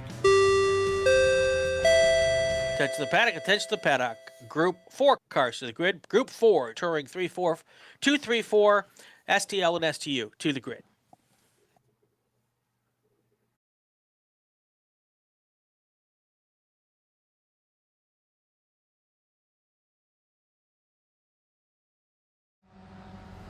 Mazda's been very supportive of racers within the SCCA and all the other grassroots organizations for many, many years. Really, their support for racing and our type of racing is unmatched from any other manufacturer. They've been a great partner for many, many years. Mazda, hands down, is the best company to work with for sports car racing. Factory support is second to none. It just feels right. You feel connected.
Welcome back to a less oiled down NOLA Motorsports Park from Avondale, Avondale, Louisiana. Hoosier Racing Tire SCCA Super Tour. Brian Bielanski, Gregg Ginsberg. We've had a bit of a delay, folks. If you have looking in the chat, you'll know. We had a couple of cars drop some oil on the racetrack, and we had to get that cleaned up before the next group went out. That is now done, and we are a minute or two away from getting everything going, and Greg has the starting lineups for the next race. That's right. So next up, Brian, Super Touring classes, Super Touring Light, Super Touring Under, as well as our touring car drivers in T2, T3, and T4. We'll see the Touring 1 class a little bit later this afternoon. Let's take a look here. We're going to start off, much like yesterday, going to have a split start. We're going to have our touring cars go out first, then we're going to have the Super Touring cars. Let's run down the starting order. Starting 12th in, and we're going to start off with Super Touring. Starting 12th, driving the number 187 Mazda MX-5 from Snohomish, Washington, Adam Gonzalez. Starting 11th, driving the number 120 STL Mazda MX-5 from Springfield, Missouri, Corbin Collins. Adrian Comstock will start 10th. He's driving the number 5 STL Mazda MX-5. He is from Beverly Hills, California. A little cold for him, wouldn't you say, Brian? Starting 9th, driving the number 72 STL Mazda Miata from Nederland, Texas, Jose Garcia. Jack Murchison is going to be starting 8th today. Jack is driving the number 1 Mazda MX-5, and that's an STL car, and I believe that is the Spec MX-5 car that we're going to see a little bit later today. And starting 7th, also in a Spec MX-5 car, driving the number 49 from Salon, Ohio, it's Harbier Das. Then we've got William Knight. William is driving the number 47 STL Mazda MX-5. He's from Tulsa, Oklahoma. Amy Mills driving the number 37 Mazda Miata. She's from Manson, Washington. She starts 5th. Austin Hill driving one of the Spec MX-5 cars. He's going to start 4th. He's driving the number 8 STL Mazda MX-5. He's from Frankfort, Ohio. David Fiorelli, our sole STU driver in the field, starts 3rd. He's in the number 190 Ford Mustang. He's from Coppell, Texas. And then we've got the front row in Super Touring. Starting 2nd today, he was our winner yesterday, driving the number 9 STL Mazda MX-5 from Fort Lauderdale, Florida, Danny Stain. And your pole sitter in Super Touring, driving the number 199 Honda CRX out of Miami, Florida, with a qualifying time of 1:53.654, Jose Osiris Pena. Now let's move over to Touring. Starting 18th, driving the number 122 Mazda Miata from Tolar, Texas, it's Leanne Falk. With William Snyder starting 17th. William is driving the number 27 Mazda MX-5. That's a T4 car. He's from Joshua, Texas. Chris Giles, also in T4. He starts 16th, driving the number 33 Mazda RX-8 with Robert Daimler. Starting 15th, he's in the number 121 Touring 3 Ford Mustang. He has from Zionsville, Indiana. Randy Johnson, I think we already established, Brian, he's not the fastball throwing Randy Johnson, but he is from Washington State, from Tacoma, correct. Washington, driving a Ford Mustang, a EcoBoost Mustang. It's the number 01 car, Randy Johnson. Starting 13th, driving the number 116 Touring 2 Chevy Corvette from Rancho Palos Verdes, California, Carl Fung. And I believe, let's see, then we've got Brian Heitman. Brian is driving the number 25 MX-5 Global Cup car. He's from Kansas City, Missouri, and he starts 12th. Starting 11th, driving the number 6 Touring 3 BMW Z4M from Mercer Island, Washington, David Oram. Ben Jacobs will start 10th. He's in the number 99 Touring 3 Mazda MX-5. He's from Oshkosh, Wisconsin. Mark Cephalo is going to start 9th. He's in the number 00 Mazda MX-5. And I've been asked by producer Brendan to say that he's from Sawyerville, Pennsylvania. The S apparently in Pennsylvania is silent. All right, starting 8th, and he's from like Pittsburgh. He probably knows, but I doubt it. Starting 8th, driving the number 188 machine from Houston, Texas. It's a Touring 2 car, a BMW M2, Judson Holt. And actually, we'll have to see if Holt is out for this race, because I'm fairly certain, Brian, that we're going to see this BMW M2 car a little bit further up the field based on qualifying earlier today.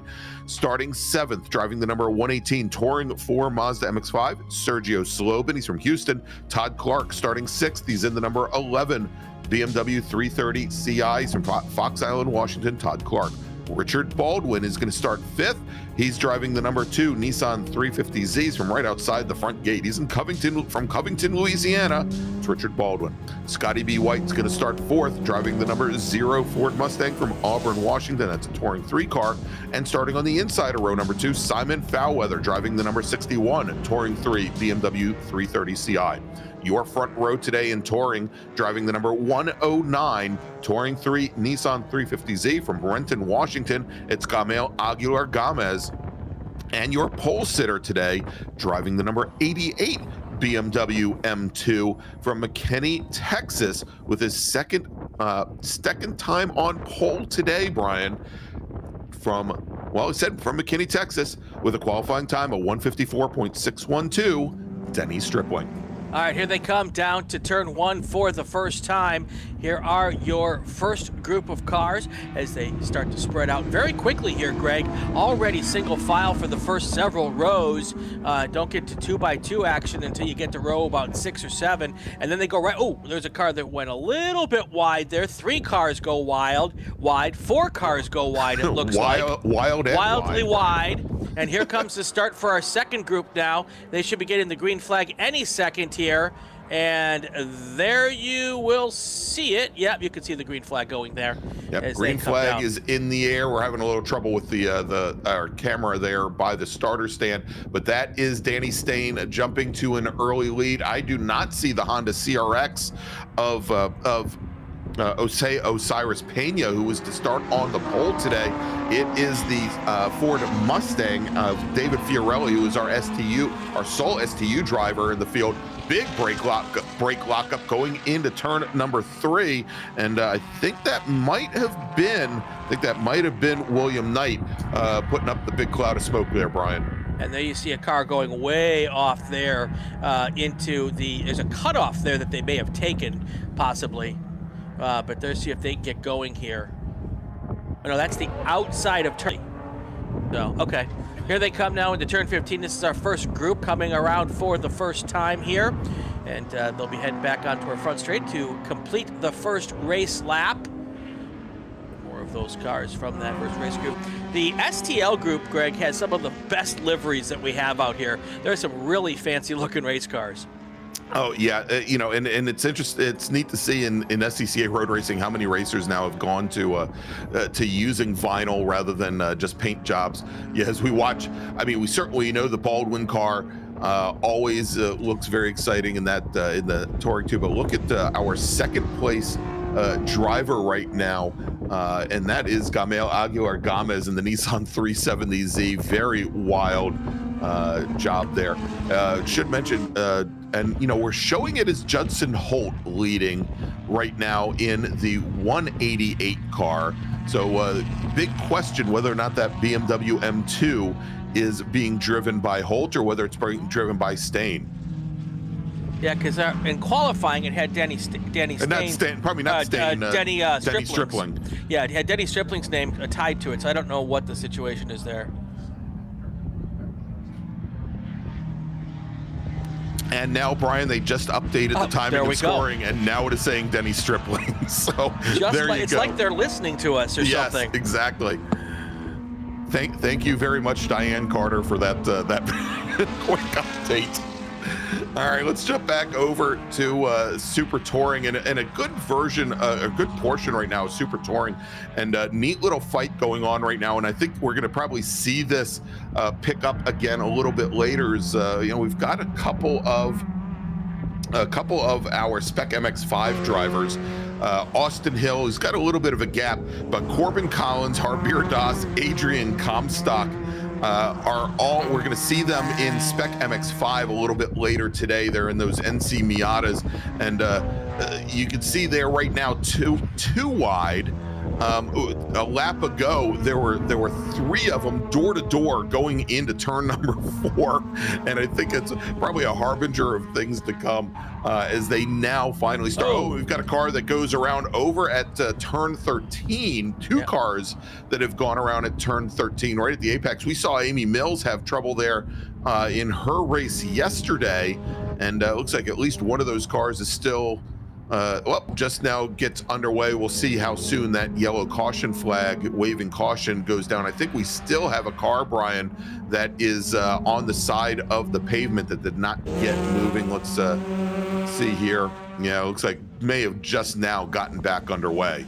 Well, we'll try and get the numbers on them here in a moment. Yeah, there was definitely contact there because I saw some body work or at least something off pavement. There on the pavement there. One of those was a silverish Miata. I don't know which one it was, but that was definitely a moment for both of those drivers.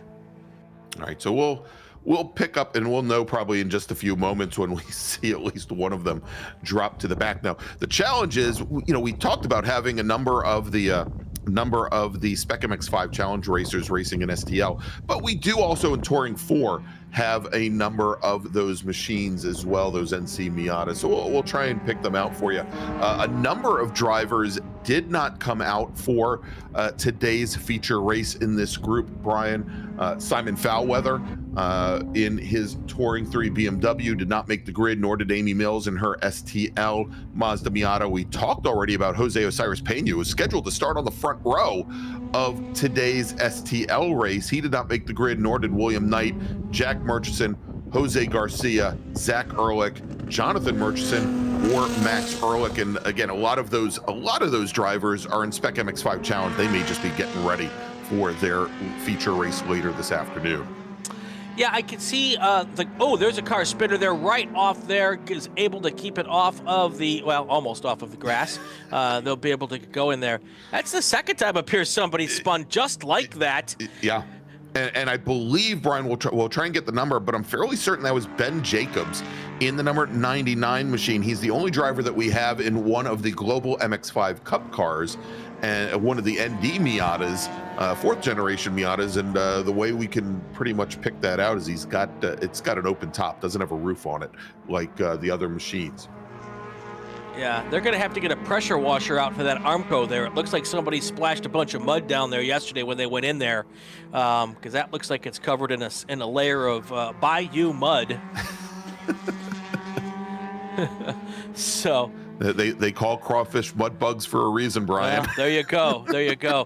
Amy Mills looks like didn't come out for this race. Right. I spoke with her a little earlier.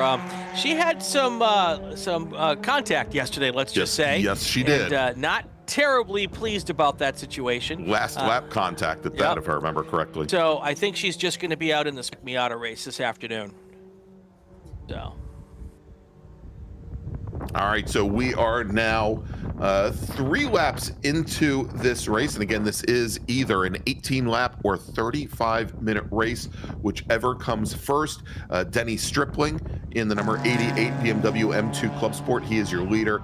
Gamel Aguilar Gomez currently running 2nd overall. He is your T3 leader in his Nissan 370Z. Scotty B. White, Richard Baldwin round out the top 3 in Touring 3. They are running 3rd and 4th. In the Super Touring group, it is Danny Stain, currently your leader. Then we've got David Fiorelli, who is your STU leader. Behind, Stain is running 16th overall, Fiorelli 17th overall. And then we've got Austin Hill and Corbin Collins currently running 2nd and 3rd in STL. And again, those drivers, we'll see them probably one more time today running in Spec MX5 Challenge. Yeah, and it's funny, some of those drivers not in this race. I could actually see coming out and doing like the first half of the weekend to really get your car dialed in and running STL as basically a test session for your Spec MX5 race as well. And now that you've got the car where you want it, you sit out this race because, of course, you don't want to bust up your car for this race and not have it available for Spec MX5. So if that's your focus class for the year. So. Yeah, I totally concur as we've got drivers crossing the start-finish line now. And Brian, I'm just amazed though, and a lot of this is how stiff these cars are, and I think a lot of it has to do with how flat the track is coming through the final corner. I'm looking at all of these Mazdas coming through turn 16, looking like Volkswagen Rabbits with the inside rear wheel in the air. There you go.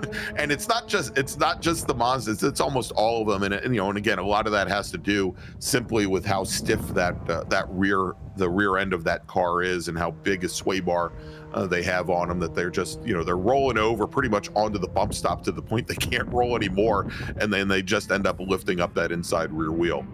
Well, yeah, and you have less friction coefficient on only 3 wheels on the ground, so that's obviously the fast way through there, Greg. Yeah, of course. Hashtag sarcasm. Don't light me up in the chat, people. He doesn't know what friction of coefficient is. Yeah, so anyway, that was sarcasm. We're having fun. Hey, want to thank Adam DeLong, because we like when people stroke our egos. He says, these announcers are awesome. Gregg Ginsberg and that guy Brian, thanks a million. Here we go. Let's go Austin Hill. I may have paraphrased just a little bit, Brian. Yeah. But want to thank Adam, and want to thank everybody, obviously, who's watching. And if you enjoy the coverage here today from NOLA, please go ahead and smash that thumbs up button. And if you haven't already subscribed to the SCCA official YouTube channel, go ahead and do that now. That way you can get notified every time we go live. Yeah, Gienda Reich and Boy from New York also giving the announcers some announcer love. We're having a good time, folks. We're just happy that you enjoy it, that you're here, and we hope that you come back and come for all of the rest of the Super Tour rounds. This is only the second of 10 race weekends, so 8 more weekends after this to come and have fun and watch these races. And if you're at the racetrack, find us, say hi. We would love to shake hands and take pictures and all that other fun stuff. And speaking of which, Brian, let's take a look. We'll bring up the schedule for our upcoming events. We're going to be heading back to Brian's home track, Cal Club track at Cal Club, next weekend. So you don't have to wait long until the next stop on the Super Tour, and then we got a couple weeks before we head back east, back to my neck of the woods. Going to be at beautiful Michelin Raceway Road, Atlanta. And don't need the rundown. I don't need to run down the whole schedule for you there, but you can see so many wonderful tracks here in the United States, and of course wrapping things up at this year's home of the National Championship runoffs, going to be at the end of June at the National Park of Speed Road America for the WeatherTech Chicago Region June Sprints. All right, let's jump back to the action here, Brian. Real quick, Tristan Smith says that I clearly don't understand the coefficient of friction. Of all of the knuckles I've bloodied on his race cars, if anybody in the chat knows that I don't understand the coefficient of friction, he would be the person to know that. So, Brian, I failed calculus 3 distinct times. I just don't understand coefficients. So you're still a step ahead of me here. Don't tell anybody. I may not find a job if they find out I failed Calc 3 times. All right, anyway, so John Weisberg asks, how did Saint get so far down in the overall order? So here's what happened. We had a split start, and the STL-STU group started second today. So he is still first place in his class. He's working his way up through the field because the STL-STU group was the second of the split starts. And that is why he looks like he's down in the field. He's actually up from where he started, and he's working his way through most of the touring class cars right now. Yeah, he actually started, and hey, want to thank John, many years, he and his wife Dinah, STU racers and World Challenge racers and MX-5s. Great to have you in here. Stain actually started, I believe, 19th on the grid today, was the pole sitter for the Super Touring group, and it was a split start. Yesterday, same thing. He was the pole sitter for Super Touring and worked his way all the way up to 5th overall. But big difference there is track conditions were very different for this group yesterday. Still damp in some places, and still just a single race line around this track, whereas obviously things are much more dry here today. All right, so up front we've got Stripling, Aguilar Gomez, Scotty B. White, Richard Baldwin, and Sergio Zlobin. That's your top 5 in Touring 2. That car is Denny Stripling is Touring 2. And Brian, if we can, real quick, because I think they just came through turn 9. going through the S's. I want to try and pick up the battle. This is the battle for the lead in Touring 4 with the light blue number 118 Mazda Miata, and then the green and blue 00 of Cephalo. Of course, Cephalo had some mechanical issues with that car yesterday, had to retire early. And here we are now, and it is again coming down now into the final corners. And I think actually that's not that's not them. I think that's actually what they're Danny's coming into our view just in a second. They'll be coming out behind the pylon. They'll be coming into that final corner in a second. Here they come. Yep, there it is. Well, actually, is that? No, that isn't it, Brian. We'll pick them up in a second. But these two drivers are just there. Yeah, here there they go. they are. They're in turn 3. That's it. Yep. Thank you. And that's Zlobin in the lead there. He is your T4 leader, and Mark Cephalo directly behind. Yeah, and Zlobin and Cephalo, they've been racing each other for a long time, so this should be a fun battle as we watch them over the next couple of corners here, and maybe a lap or two. And that T4 class is a ton of fun class. It's kind of our slowest of the touring classes, but these guys have a really good time with it. Yeah, indeed. And, and nothing about being slow. Just we class these different touring classes by performance potential, and there are 4 different ones, touring 1 through 4. Yep. So, but great little battle coming on, and watch the way these Miatas, these NC Miatas handle that very difficult apex at turn 9. Compare that to the prod cars that we saw earlier today, Brian, with the front wheel drive cars basically going in a 4-wheel drift through that corner. And there's a lot to be said for a very well balanced car right off the showroom floor, as these NC Miatas are. Here they are coming through 14 here. This leads on to turn 15 and takes us all the way through onto the main straightaway. There they go there. Cephalo taking that wider line and utilizing all of those rumble strips. Zlobin a little tighter coming out of that corner. I think a lot depends on which way your car works and how it works better, but it looks like Cephalo is really trying to set him up for potential pass here going into turn 1. Let's see if he tries to duck out and make that happen. At this moment, it looks like he's going to be okay staying behind and just keeping Zlobin in front of him and trying to figure out when the best time is to make that car go for it. Yeah, and I think I mentioned during qualifying yesterday morning, Sergio Zlobin, I don't know for sure if this is a record, as they are both coming up on some slower traffic. That traffic got the blue flag, and you saw there, stayed out of the way as much as possible. Did a great job there. But Zlobin, and this was 3 seasons ago, I believe, had a string of 9 straight Super Tour race wins. At the time, he was in a Touring 4 Mazda RX-8. He came back the following year with that MX-5, and he seems to be strong in everything that he runs. And of course, I'll tell you, Mark Cephalo in the Planet Miata car, certainly his bread and butter and his business is Miatas. I raced against Mark back in ITA close to 15 years ago, and he is nothing but a tough competitor. Yeah, well, no, it just means he's old too. But I wouldn't pick on him, I'd pick on you. Yeah, well, true. Plus his wife is probably in the chat going to go. Actually, Nicole might be out on track. Nicole Cooper Cephalo, I think, is actually racing this weekend, so maybe she won't be in the chat going and complaining. All right, coming up on 9 laps to go, Greg. Let's do this. Let's take our break, and we'll get that out of the way, and then we'll get right back to it right after we make a call to the grid. Attention to the paddock, attention to the paddock. Group 5 cars to the grid, Group 5 cars to the grid. Formula Atlantic, Formula Continental, FE2, FX, Prototype 1, and Prototype 2. Group 5 cars to the grid.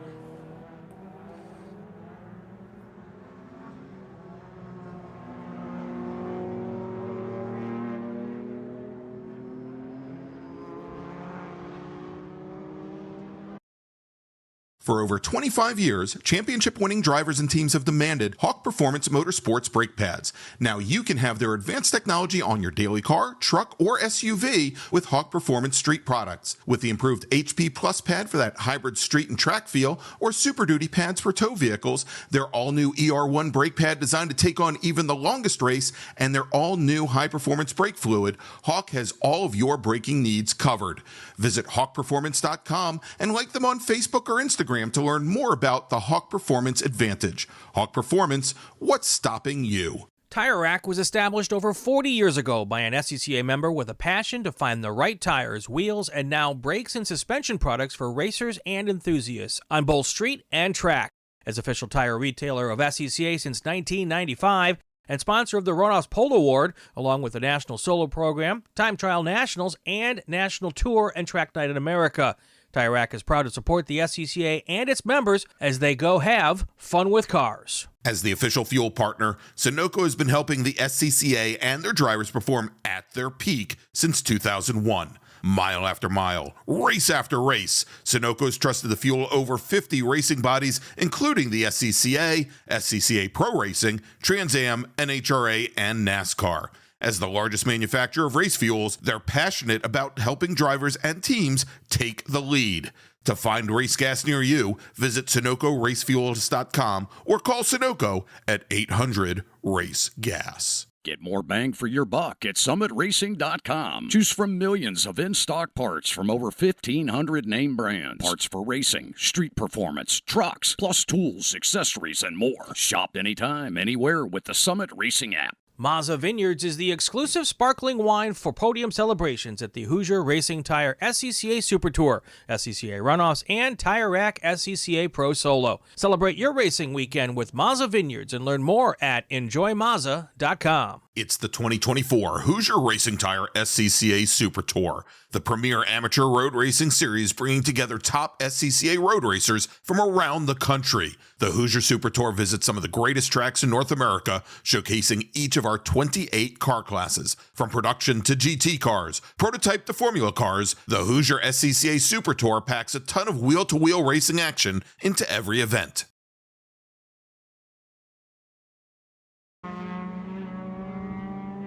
All right, welcome back, everybody, to NOLA Motorsports Park in the 2024 Hoosier Racing Tire SCCA Super Tour. This is our touring and super touring race, our fourth of 7, maybe kind of 8 groups here this afternoon. 18 laps or 35 minutes, whichever comes first. And we've got 7 laps to go, or 13 and a half minutes. Well, whichever comes first. I'm Gregg Ginsberg along with Brian Bielanski. And Brian, as this race continues, let's quickly reset the field here. Denny Stripling is your leader, and he leads the T2 class. Gamel Aguilar-Gomez second on track. He is your Touring 3 leader, and the Nissan 370Z driver with about a 2-second advantage over frequent guest in our booth, Scotty B. and budding comedian Scotty B. White in his Touring 3 Ford Mustang. Our Touring 4 battle continues to rage. We were watching it during the commercial break with Sergio Slobin and Mark Cefalo. John Weisberg alerting us that the Cefalo car is actually a Spec MX-5 car with running under the T4 rule set. So, but still very closely prepared cars there, and we'll pick up that race in just a little bit. In Super Touring Light, your leader and is Danny Stain with Austin Hill running second, Corbin Collins running in third, and of course just a single STU machine out there on track. That's David Fiorelli.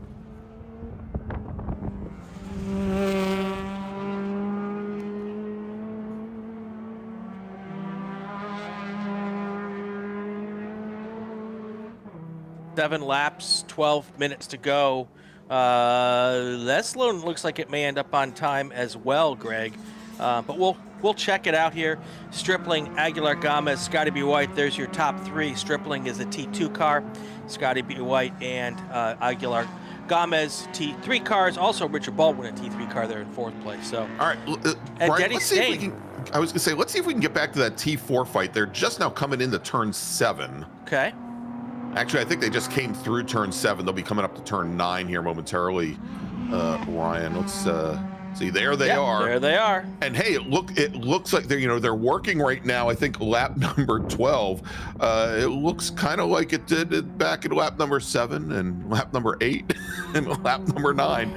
Just a couple of just separating them. So Mark Cephalo's cagey. He's done this for a while. Yeah. Knows a little bit about how to drive one of those cars. I bet you he is just like, you know what? I'm good here. I got to go wait to the last lap, find the right spot, pounce. That's what I'm thinking.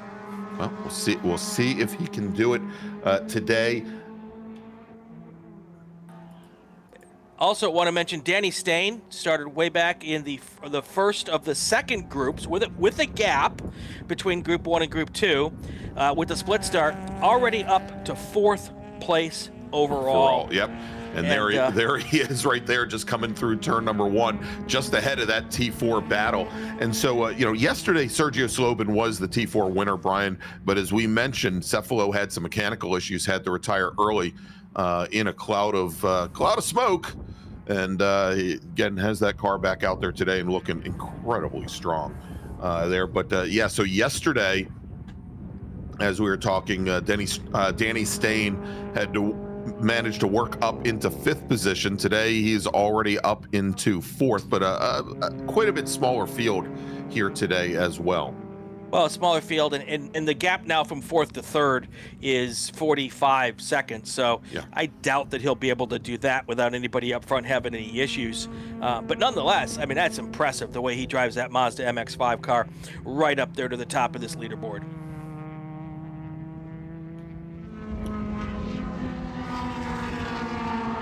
All right, I'm trying to pick up, Brian. Maybe you can hear it on the flag that I was showing, at least for a time being, a caution over at turn number 8. So across the. Oh yeah, actually, I don't need to look at the flag. That I can just put on my binoculars and take a look at it. There's a car off driver's right, just on the outside of the S's. That is car number 2, maybe. It's a multicolored. If it's a wow, and that is a big development there, Brian. If it is the number 2 machine, because that is Richard Baldwin's Nissan 350Z. Yep. And let me look again. Hold on. And Richard, he was your Touring 3 winner yesterday, Brian, right out from Covington, Louisiana. So that would be a problem, and I'm sure that probably would not bode very well with some of his fan club there in the paddock, like Jennifer Baldwin, who's been in the chat with us here today, and I think is also at the facility. And the good news for the racers is he is on this like cutout where it's almost like an escape road, where you can make that almost a straightaway that they don't use for this particular part. So he's on a part of the racetrack that they don't use for this configuration. So he's kind of not, at least in harm's way as far as the racing line goes. It's not still in a great spot, but at least it's not affecting the racing action at the moment.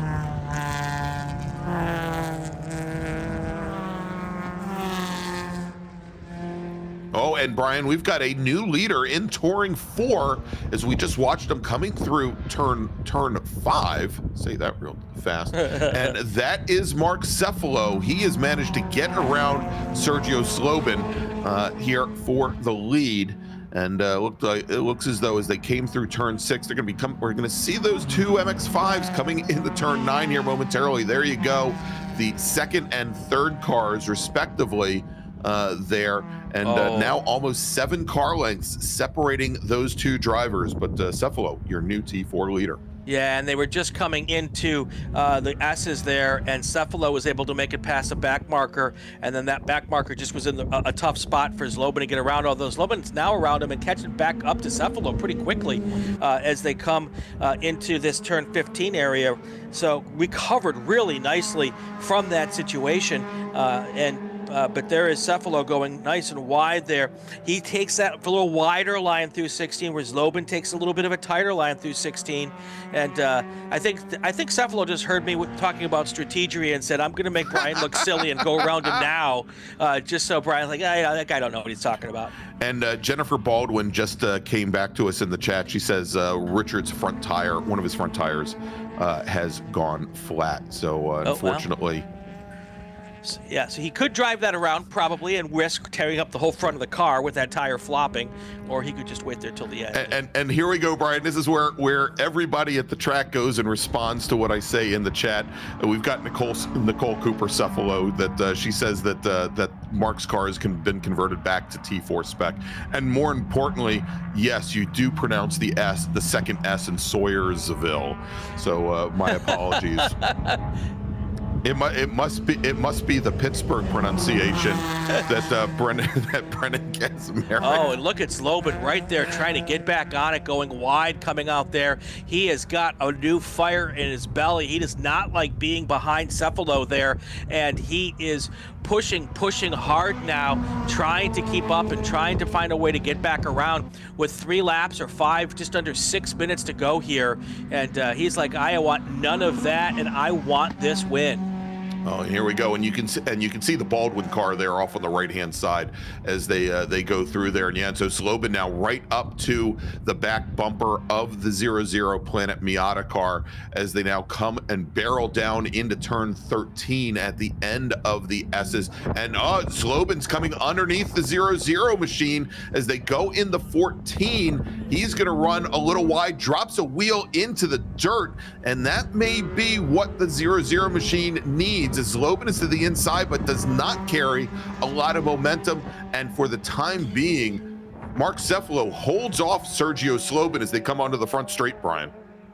Yeah, we also have a pretty good race here for the first place in T3 with Gamaliel Aguilar Gomez and Scotty B. White. They're really close as well, so we'll try to find a way to pick up a little bit on that too as we get in these closing laps. All right, so Ryan, we'll try and pick up there. It's the Nissan 370Z and the Mustang, and I thought that was the Mustang right there. Yeah, it did look like that might have been the Mustang. Like Scotty's the gray number 0 Mustang. Correct. Real quick, Brian, we just got word from registration.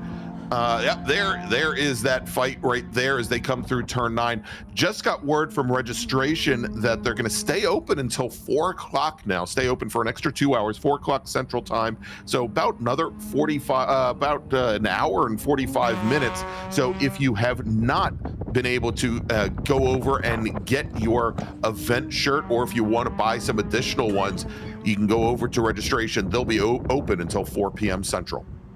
All right, so there's Scotty B. White. They're trying to get caught up with Aguilar Gomez here. When we come into our final couple of laps here, only about 2 or 3 car lengths between those 2 cars. That is a race for the lead here in T3. And that is also pretty tight. We still have that race going on for T4 with Cephalo and Slobin. So we will try to keep an eye on both of those as we get into our final laps here. I do see the starter has a white flag in his hand. Hasn't started waving it yet, but we're getting really close to the end of this race, Greg. All right, so again, things tightening up there in that battle for the win in T3. We're seeing a battle as it's gone pretty much from the start of the race here in T4. The only folks that seem to be safe, and he just reset fast lap, Denny Stripling, who is your Touring 2 leader, and Danny Stain, your STL leader as well. But 2 classes still under contention here with just a little bit of time remaining. All right, with that gap a little wider in T3, let's go back to the T2 battle. They should be coming into turn 2 right now. You'll see Cephalo still holding on to the lead. There they are, Slobin all over his back bumper. He is going to see how close he can get here. He's going to have a lap and a half to go, it looks like here. There you can see Slobin go a little bit wide. Cephalo holding the tighter line through 3, heading down towards turn 4. It does seem as though Cephalo's car is handling just a little bit better than Slobin at this point in time. The white flag is in the air right now on the front straight, which means there's about a lap and a half to go in this race. I also have on my screen, I have a big old ladybug in turn 5 as well. Not mud bugs, but ladybugs. Yeah, yes. Brian, as we saw Slobin try to take that very wide entry into the hairpin at 3, I'm sure he thought that maybe he could go and square off the exit and maybe get a good run on Cephalo, and it just did not work out that way for me. Ended up losing about 2 car lengths in that exchange, and now we'll see him starting to come through the S's here as they start to tighten up, and Cephalo with his largest lead of the race, almost 2 full car lengths now as they make their way down through the S's. The couple of switchbacks here as they come to the very end over at turns 13, and we'll see him at 14 here in just a moment. But that little mistake at turn 3 may have sealed the deal here for Mark Cephalo. But as you mentioned, still a little bit more than a lap remaining as our overall leader, Denny Stripling, working last lap.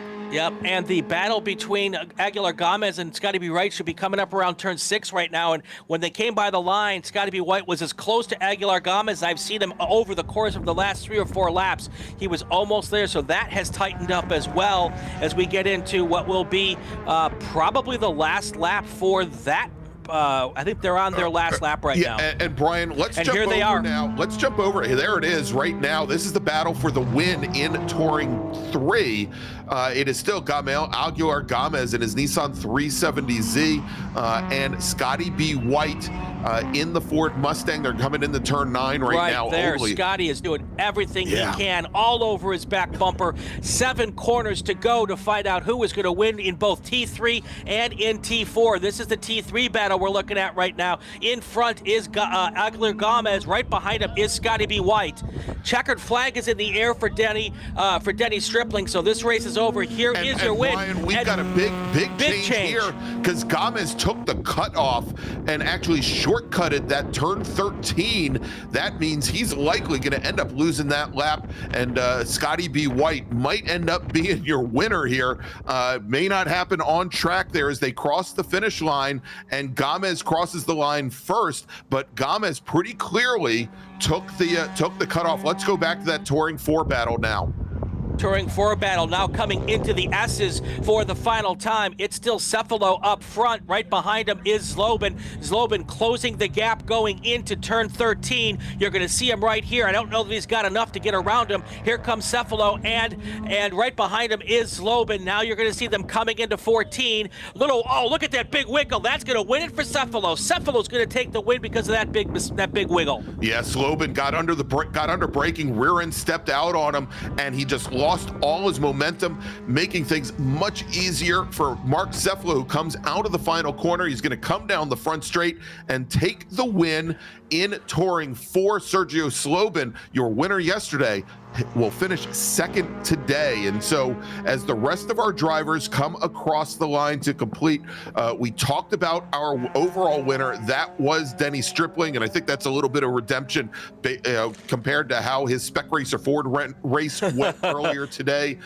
Brian, Danny Stain will take the win in Super Touring Light. Let's go and we'll run down the podiums here. We'll start off with T2, where Stripling took the win. Carl Fung finished in second. In STL, Danny Stain with the win. The battle of the MX-5 drivers, Austin Hill finishes second. Corbin Collins comes across the line. He will finish in third. Harbier Das will finish in fourth. Adrian Comstock will finish in fifth. Let's jump back over to Touring. We're in Touring 3. Again, on track, taking the win, Gamel Aguilar Gomez, but I was wondering, and hopefully maybe before we take a break, if we have that turn 13, I'm trying to look at the corner now, if it's 13 or 14. I guess it's 14. 14. If we can get a replay of turn 14, I definitely want to bring that back up. Gamel Aguilar Gomez across the line first, Scotty B. White second, Todd Clark third. But again, I think there may be an issue there. Hopefully we can get a replay of that. Then in STU, our sole driver, David Fiorelli.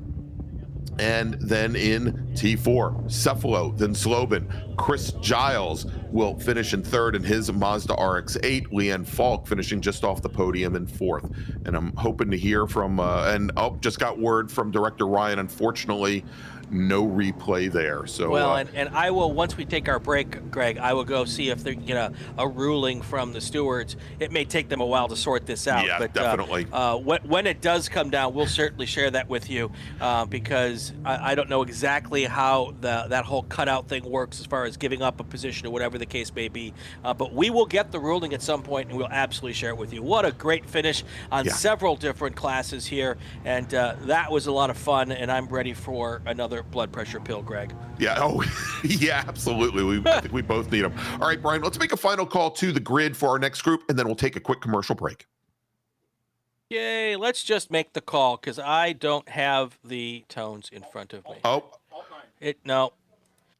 All right, so attention to the paddock, Group 5 cars to the grid, Group 5 cars to the grid, formerly Atlantic, formerly Continental, formerly FE2, FX, Prototype 1 and Prototype 2, Group 5 to the grid.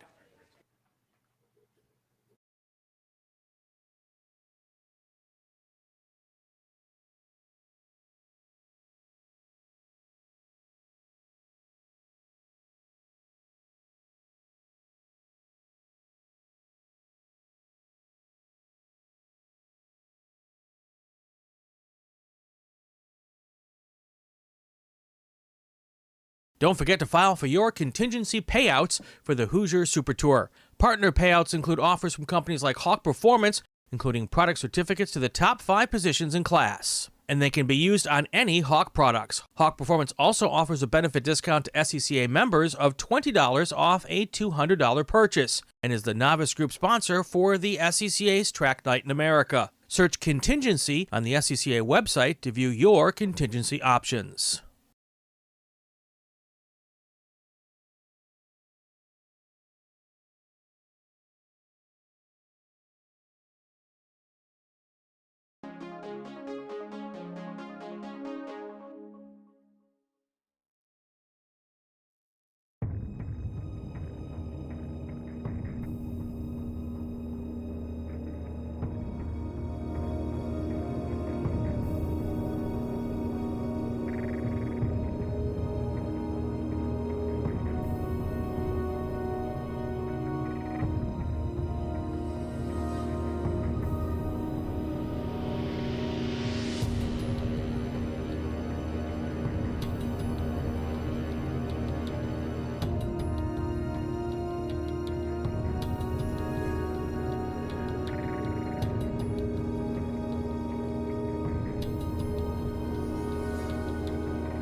And we are back, Hoosier Racing Tire, SCCA Super Tour, NOLA Motorsports Park here in the Bayou, and having a great day.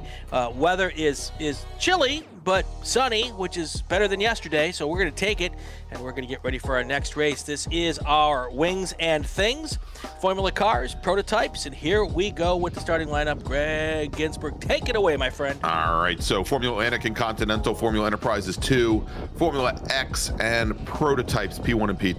26 drivers set qualifying times. Let's run down the starting order. Starting 26th, driving the number 10, Formula X Star Formula Mazda from San Antonio, Texas, Shannon Edwards. Starting 25th, also in a Star Formula Mazda, driving the 126 car from Azle, Texas, Randy Freeman. Brian Palazzo is driving a Formula Enterprise 2. It's the number 45 FE2. He is from Austin, Texas. He starts 24th. Starting 23rd, driving the number 24 Formula Mazda's Formula. Let's try this again. Pro Formula Mazda. It's got an MZR. It's got an MZR motor in it. That's all that matters. He's in Formula Atlantic. It's Paul Crabtree. Starting 22nd, driving the number 91 FE2 from Alden, New York, Russell Straight. Starting 21st, driving the number 53 Star Formula Mazda in FX from Sulphur Spring, Texas, Mark McGahee. Also driving a Star Formula Mazda, he's from Fort Worth, Texas, starting 20th in the 124 car, Brad Yake. Carl Markey, he's also driving a Star Formula Mazda in Formula X. He's from Rocheron, Texas. He starts 19th driving the 80 car. In a Formula Atlantic Pro Formula Mazda with an MZR motor. From Houston, Texas, Brandon Beals will drive the number 67 car. He starts 18th. Starting 17th today in the number 111 FE2 from Friendswood, Texas, Roy Hillenberg. Jack Donnellan is our sole Prototype 2 driver. Today he's in his car beer. He's from Chickasha, Oklahoma, driving the number 9 car and starting 16th. Starting 15th, driving the number 132 FE2 from Missouri City, Texas, Kenny Russo. Justin Upchurch will start 14th today. He's in the number 34 FE2. He's from Manville, Texas. Stephen LaManna will start 13th. He's driving the number 2 Pro Formula Mazda in Formula Atlantic with Brock Evans driving a Formula X Star Formula Mazda. He starts 12th today. He's your Formula X pole sitter. And then we've got Bill Johnson starting 11th. He's driving the number 4 Formula Continental Van Diemen RFO1 and is from Leawood, Kansas. Jarrett Voorhees, you don't know how often I want to say Jason Voorhees when I see Jarrett on the grid shit here. But Jarrett Voorhees is driving the number 15 Formula Atlantic Star Formula Mazda, Pro Formula Mazda, and he starts 10th on the field. Starting 9th, driving the number 8 Formula Atlantic Swift, it's Jerome Mee. Starting 8th, driving the number 18 Formula Enterprises 2 from Georgetown, Texas, Steve Whitston. Starting 7th, driving the number 12 Formula Atlantic Swift from Corpus Christi, Texas, David Burkett. Daryl Wills will start 6th. He's in the number 47 FE2 from Lead City, Texas. Paul Riveras will start 5th in his Formula Atlantic car. In your front 2 rows, Frank Futrell and Charles Russell Turner starting 4th and 3rd. And your front row, Cole Kleck in his Formula Atlantic Ligier will start 2nd. Todd Vanacore in his prototype Elan from Ormond Beach, Florida is your pole sitter. All right, we've got ourselves a start. Green flag here. All the cars coming down here towards turn 1 for the first time in the dry, essentially here. And here they come. Out in front early is Cole Kleck in that orange car side by side with Todd Vanacore as they kind of keep side by side here going into turn 3 with Kleck actually getting a little bit ahead as they head down to turn 4. Well, big brake lock up there coming into turn 3, and Kleck holds on the Vanacore machine with Russ Turner in his Formula Enterprises 2, trying to go around the outside of that green and black number 19. Let's take a look and see as they come through turn number 5. And again, locked in underneath the gearbox of the Elan is Russ Turner, our FE2 leader. Frank Futrell very close behind. Paul Riveras in the red number 5 Elan. A Formula Atlantic car, tried to make up a little bit of ground there and try to bring the fight to Kleck. He was a couple seconds slower in qualifying, and Kleck really had the measure of him yesterday. But Riveras started from the very back of the pack yesterday, something he doesn't have to do today. Well, and Vanacore in P1 was in the lead yesterday, pitted from the lead, went way back into the field, made some sort of a change, and then drove all the way up to take the win. So it was a crazy a confluence of events yesterday. Side by side through 5, no contact between the P1 car and that. Oh, and they're connected. Those two cars were connected coming through turn 15, and now they've been able to separate. But now there's a whole bunch of backup, kind of a schmozzle there as they head down towards that first corner one more time. All right, and we've got a change in the lead for FE2 as Frank Futrell gets around Russ Turner, as Turner had to back off with Vanacore and Kleck locked together coming through turns 15 and 16. And now that is done, it appears as though we've got the two Formula Enterprise 2 machines, Brian, side by side going under braking into turn number 3. I believe we've got Futrell to the outside, Russ Turner to the inside. That switches over as they come down into the right-hander at turn number 4, and very close behind Paul Rivera, who's running second in Formula Atlantic. He's just kind of sitting back and watching all the mayhem that's been happening ahead of him.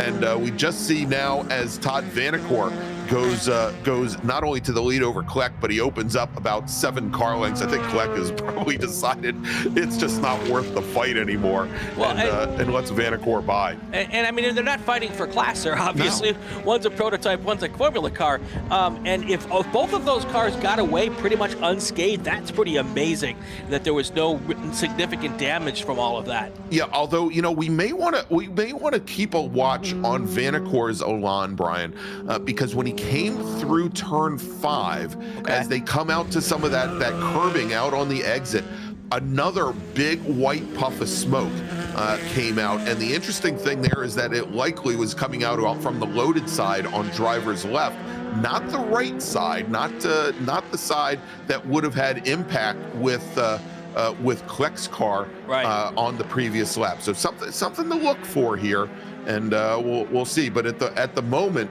Vanacore running a minute 35 on that second lap, about 3 seconds off of where he was in qualifying. Yeah, and Vanacore has gone purple in Sector 1 and in Sector 2 here, so that is a fast lap that he put down there. So yeah, so we'll see how this now plays out. But you see, there's a little bit more of that white smoke again. So we'll see that there may be some residual damage to the number 19 machine. Well, if there is, it's not slowing him down very much. No. He just went purple again in Sector 1 after laying down that 1:35.048 lap. So if it's giving him problems, he might not even know it's giving him problems. Right. Because he has just got his foot in it. All right, and we see now that Franklin Futrell has gotten around Russ Turner. So the number 7 car, he is your leader in Formula Enterprise 2. Move the reigning national champion back into second.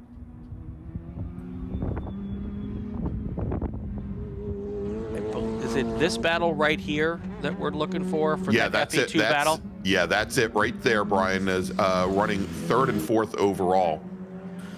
So the lead car is Futrell, the second car is Turner there as they come through 15 here and 16 onto the main straight here. That is your lead battle in FE2 as they come down here towards the line again. And Russ Turner's doing his best to stick with Frank Futrell here as they get into lap 15 to go in this race.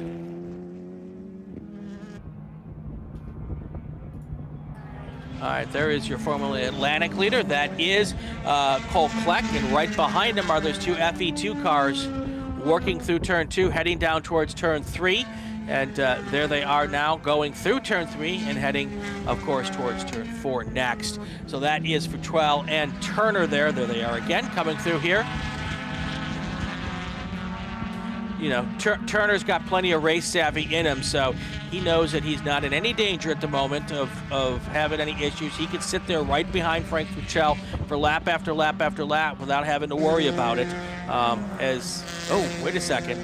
Oh, it looks like for some reason and somehow, it looks like Russell Turner has lost some time. Russ Turner has lost some time, and it looks like he's slowing down even a little bit more because behind him is Paul Rivera, who looks like he's catching up just a little bit as well.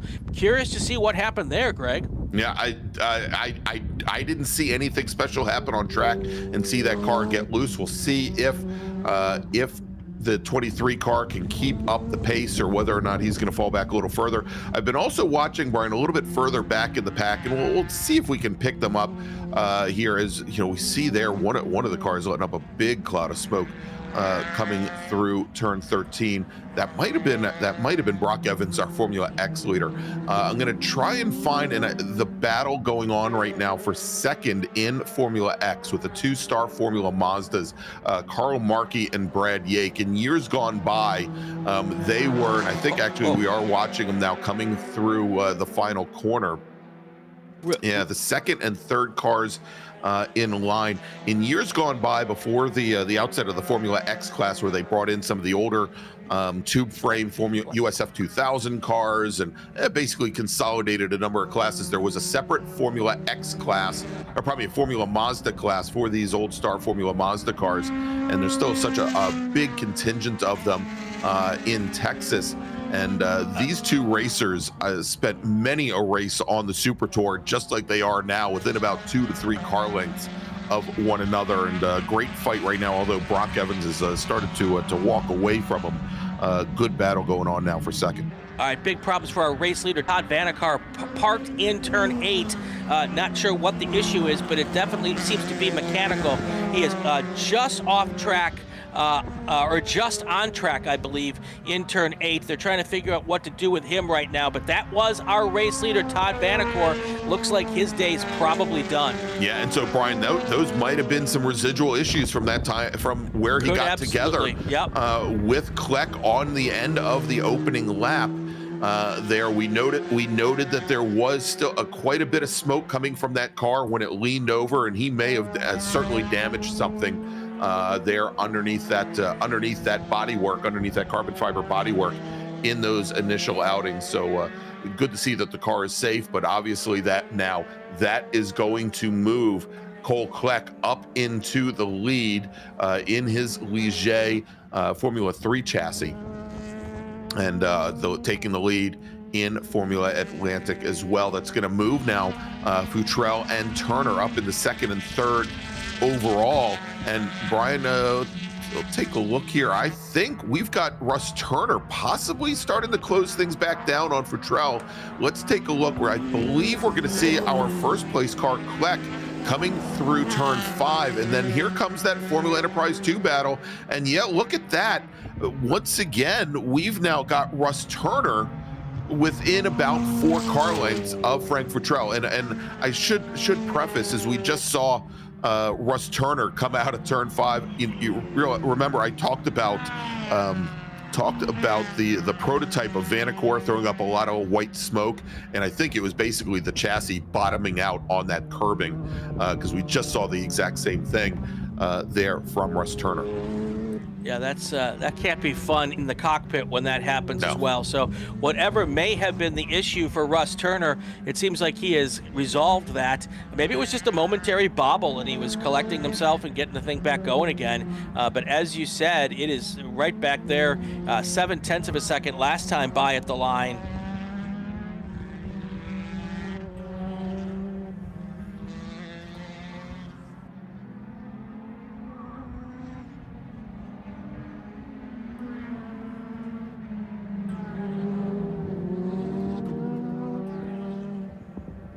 All right, so our leader right now is Cole Kleck. We're going to go full course yellow here so that the course workers can take care of Todd Vannecar and his car there down in turn 8. So we are going to slow this one down here, Greg. Give them a few seconds to have a little safer operation down there and get this thing going so we can get back to green as quick as possible here. So I think, Greg, this would be a good time for us to take a short break here, and we will do that, and then when we come back, we should get us all the way to the green flag. Stay with us real quick. Let me find the button here. I'm sorry. I'm always pushing Brian's buttons for him, and there you go. Attention in the paddock, attention in the paddock. GT1 cars, GT2, GT3, GTX, T1, and A sedan cars to the grid. Group 6 cars to the grid for your race. All right, let's take our break. We'll be back right after these messages.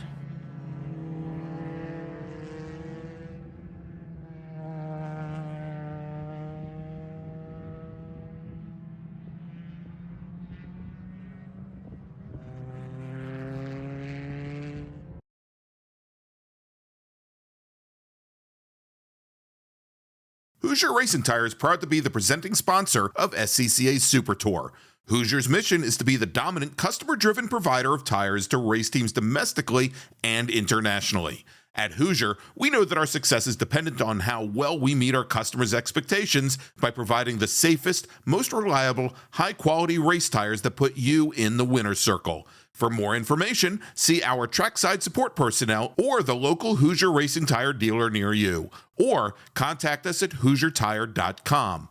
Hoosier Racing Tires, truly tires designed for champions. Mazza Vineyards is the exclusive sparkling wine for podium celebrations at the Hoosier Racing Tire SCCA Super Tour, SCCA Runoffs, and Tire Rack SCCA Pro Solo. Celebrate your racing weekend with Mazza Vineyards and learn more at enjoymazza.com.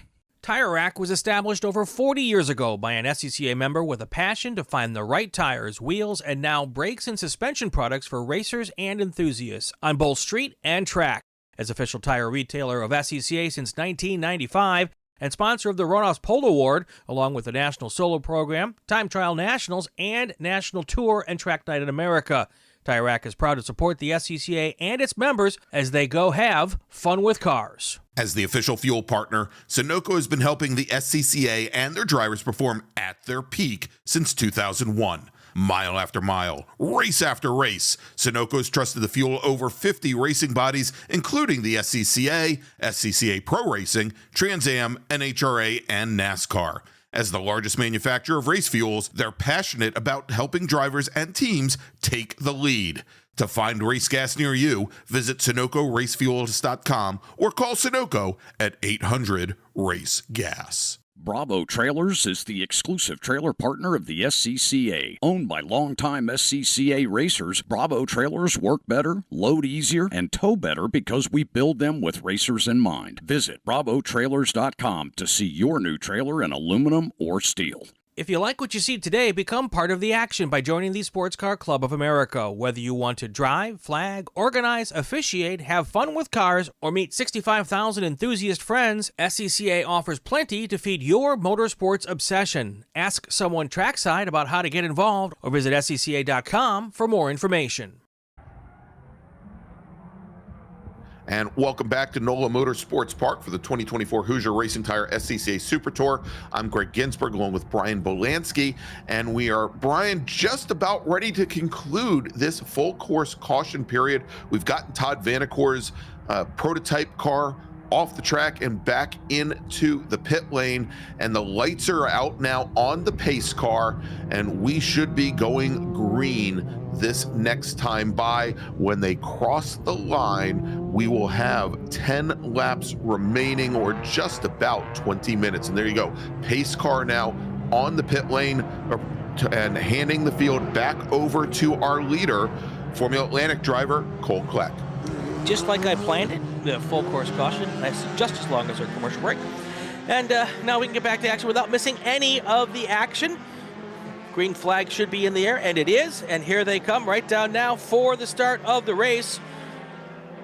Cole Kleck still kind of cleaning his tires. Yeah. Well done. Loop the car right as the track goes green, but it looks like he gets back underway. Let's stick with this battle, though, for the lead in Formula Enterprises 2 as Frank Futrell and Russ Turner comes underneath Futrell going into turn number 3, Brian. And as Futrell tries the over-under, Russ Turner, he's going to try to protect the inside going into the right-hander at turn number 4. That is, as you draw it up on the textbook, that is exactly what Russ Turner did there. And now Frank Futrell's got to try to fight back and see if he can keep right on the back tailpipe. He goes a little bit wide there, pushing hard into coming out of turn 5. And here they come. Here they go into turn 7. And you've got Russ Turner still holding on at the moment. 10 to go here as we get into our final moments here of this race. Well, actually, it's about halfway to go. It's not even close to our final moments. We've got some time to work this thing, definitely to work this thing out. And so here, as they are now working their way through, as we mentioned, your reigning national champion is Russ Turner in Formula Enterprises 2, but Franklin Futrell, a national champion in his own right. He is your reigning national champion in Spec Racer 4 Gen 3. These two racers race against each other multiple times a year in multiple types of cars. I think they probably know their tendencies pretty darn well. Oh, there's a spinner going hard. Oh, that's going to go right towards a wall. Nose first into the wall there at turn 15. Just lost it coming off of 15, couldn't collect it. Then he got on that grass, which is still pretty damp, I'm guessing, and went nose first into the wall. Yeah, and it's almost as if he hit the target zone there, Brian. Like multiple cars come into that wall at the exact same place. We'll try and get a car number there for you momentarily. That is going to bring out, of course, a local caution down at turn 15. And we'll see. Hopefully we'll get some emergency services teams responding pretty quickly. Looked like a pretty darn hard hit over there against the Armco. Yeah, that was not a soft touch here. And I'm waiting to hear from race control if we're going to have to go full course yellow to be able to take care of getting that thing cleaned up there. And I think, Brian, we just had a car go around at turn 5 as well. Yep. Where he is trying to get that machine back underway. So we've got multiple vehicles that we have to worry about. I believe, Brian, and I'm not 100% sure, but I'm showing one of our FE2 racers a single lap down. That is Roy Hillenberg, driver of the number 111 FE2 car.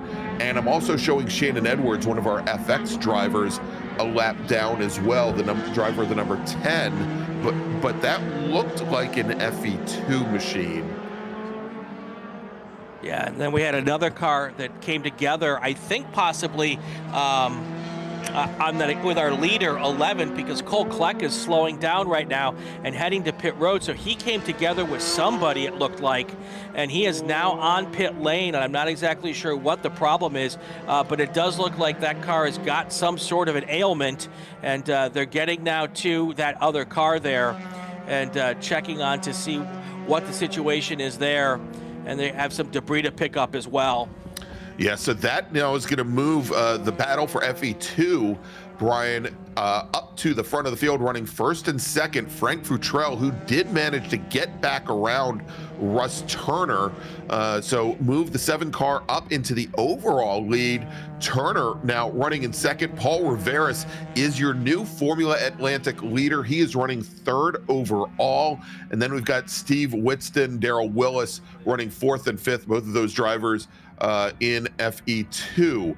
If we go and drop down the field a little bit, currently running in 10th overall, Brock Evans is your leader in Formula X. Bill Johnson running 12th overall, your leader in Formula Continental. Okay, there's some really good news, Greg. That is the driver of that car walking to the tow truck to get in, so that's fantastic news. If that is an FE2 car, there was a big incident at the runoffs in FE2, and I've seen some of the cars after that incident, and these things have got so much tube. They're so stout, so well built, and I've talked to several drivers about that. Kelton Jago was one of them. He showed me pictures of his car, and there's no way to eliminate potential danger in any car, but those FE2 cars are built really, really strong. Yeah, and we had in the chat, and Zach Rivard is right on. He said that was the 111 car of Hillenberg, and we can definitely confirm that. The only other, as I said, the only other driver that appeared to be a lap down was Shannon Edwards at the time in the Formula Mazda, and Edwards now showing on timing and scoring ahead of Hillenberg, had actually completed a lap number 9. But good to see there that the driver is out of the car, is able under his own power to walk in, get in that ambulance here. So we of course still have racing underway, and again, want to thank our emergency services teams here to be able to keep these races going when they're out responding with with race cars racing, just a matter of feet from them.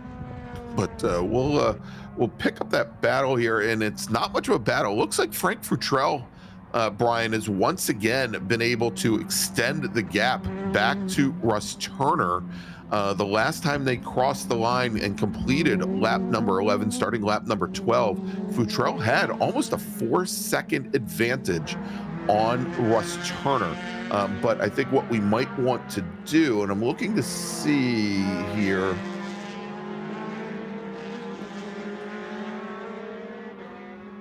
oh yeah, and we're getting word as we saw Kleck, our previous leader, head down the pit lane, that the issue, it appears that both Kleck and Turner had gotten together as they were coming up on that slower moving emergency vehicle. That's the report that we got back from race control. Wanted to go back and look to see how that battle was doing with Markey and with Yake and Markey, but it looks like that battle, not much of a battle at this point, as Brad Yake managed to get past a couple of Formula Atlantic cars, as well as Jack Donnellan, our sole prototype 2 driver, and now about 7 seconds separating that battle for second in Formula X.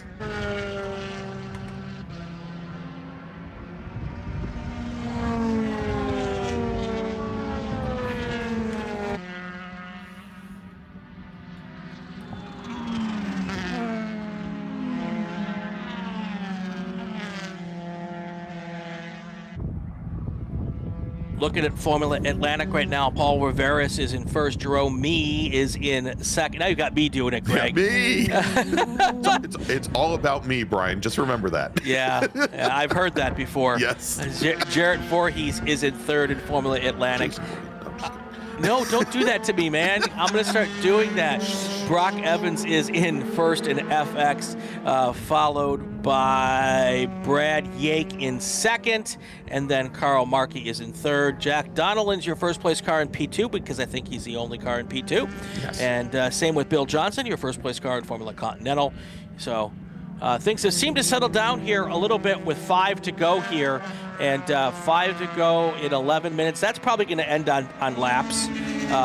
But what has happened through all of this is that we've kind of spread out a little bit, and yeah. I think these drivers now, after all of that quote-unquote action, are trying to have less action and just get to the finish line of this thing with their cars in one piece. Yeah, I'm trying to track down where we might even have 2 drivers from the same class. Within shouting or within any kind of distance on track.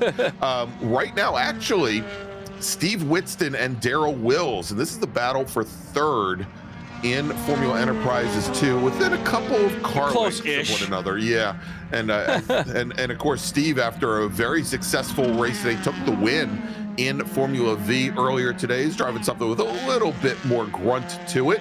A titch. Yeah, just a small smidge amount. Yeah, we'll try and track them down on track.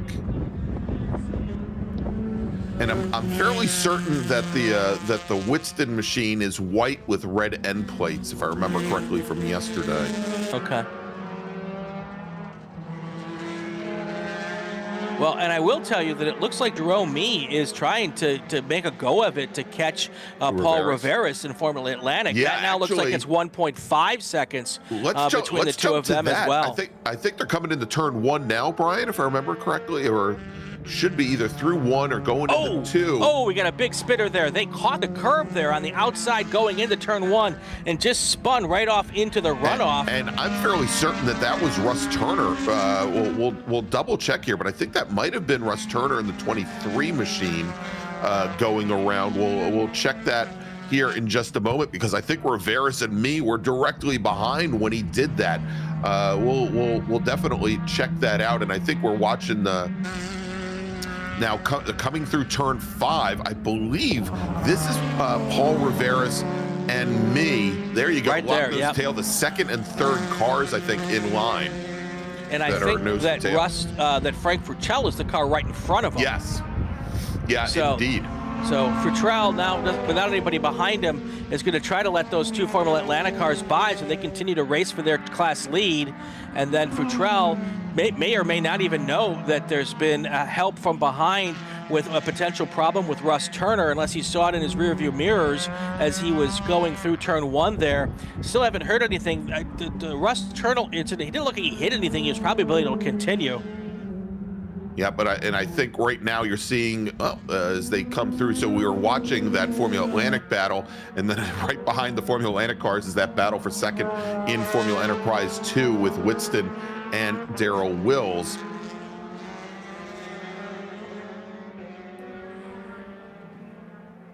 And All right, there so we're they gonna are. get an idea there they are now right here. there, yeah. Yeah, definitely Russ Turner's going down in the order. So he was the car that spun going into turn 1. You were spot on with that, Greg. And then Riveras and me are 7.5 seconds, 7.9 seconds back from the leader, Frank Frucell. So we've got prototype cars in this race group, Greg. We've got Formula Atlantic cars in this group, and an FE2 car is the race leader with 3 laps to go. That's not how this is supposed to work, people. Right, I was just going to say, it's not how it's supposed to work. The last time I saw something like this, and actually it was I think 3 years ago at COTA, Brian, at Circuit of the Americas, we had a wet race for this group, and I can't remember who. I'll have to go back and look it up.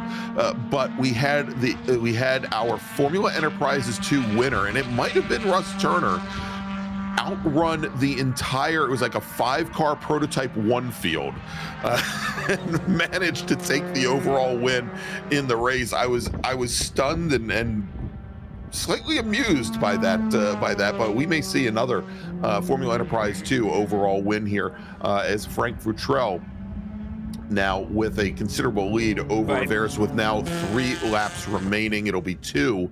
We'll be starting the penultimate lap here in just a moment. So Zach Rivard, the S is silent in penultimate, by the way.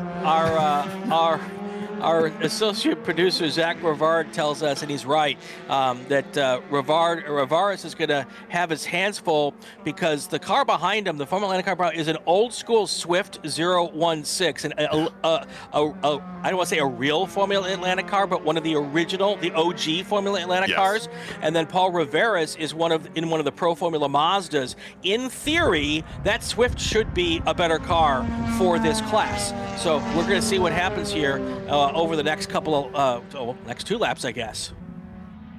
White flag this time by, I'm hearing from race control. So we're about to wrap this one up here, and still a lot of action. Nothing is solved here as we get into our final laps.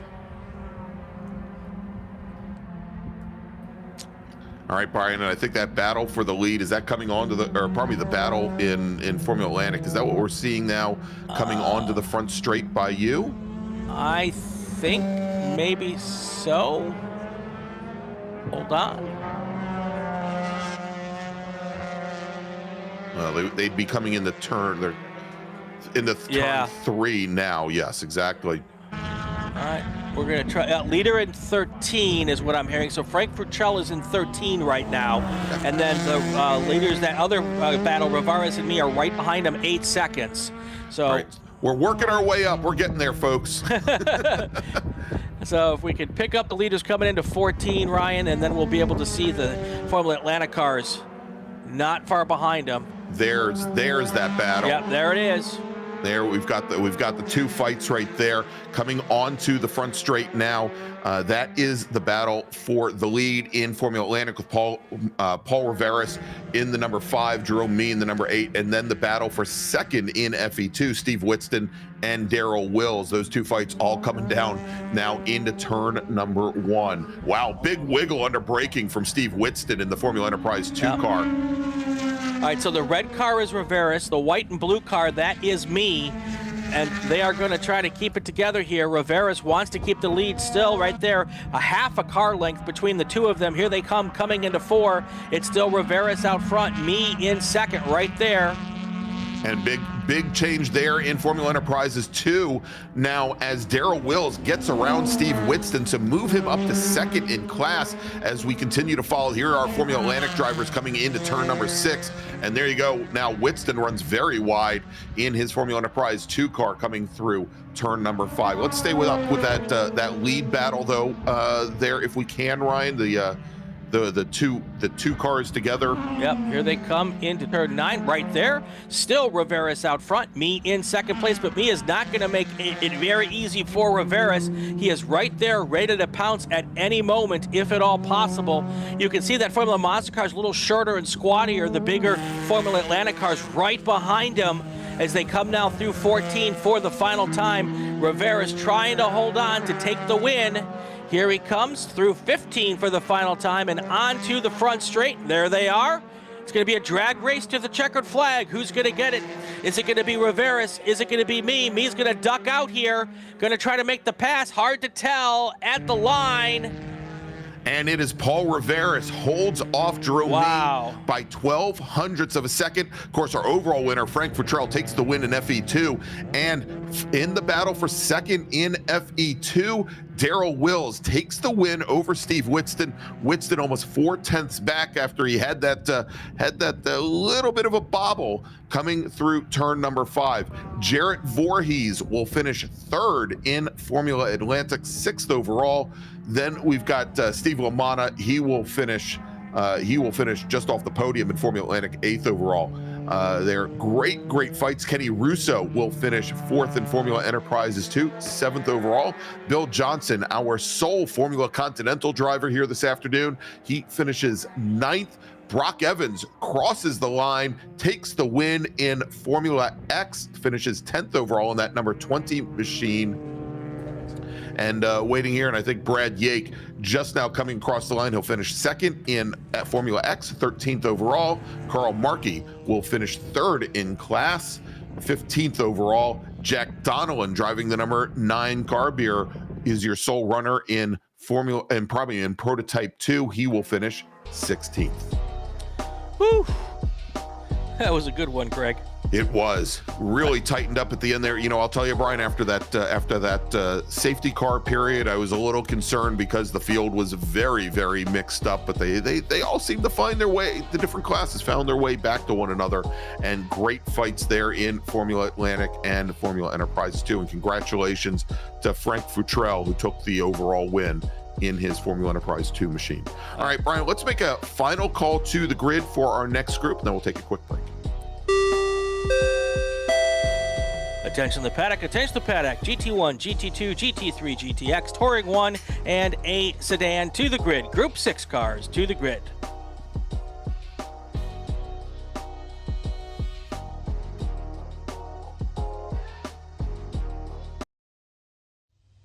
My customer experience with Mazda has been absolutely fantastic.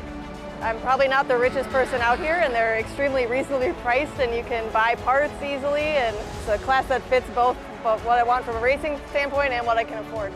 We got into Mazdas largely just because it's a fantastic platform, and Mazda Motorsports has some of the best support for the grassroots racer in parts and technical advice and everything else, so they make it easy for us to run these cars.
All right, we're back at NOLA for our third, I think it's going to be our third to last race of the day.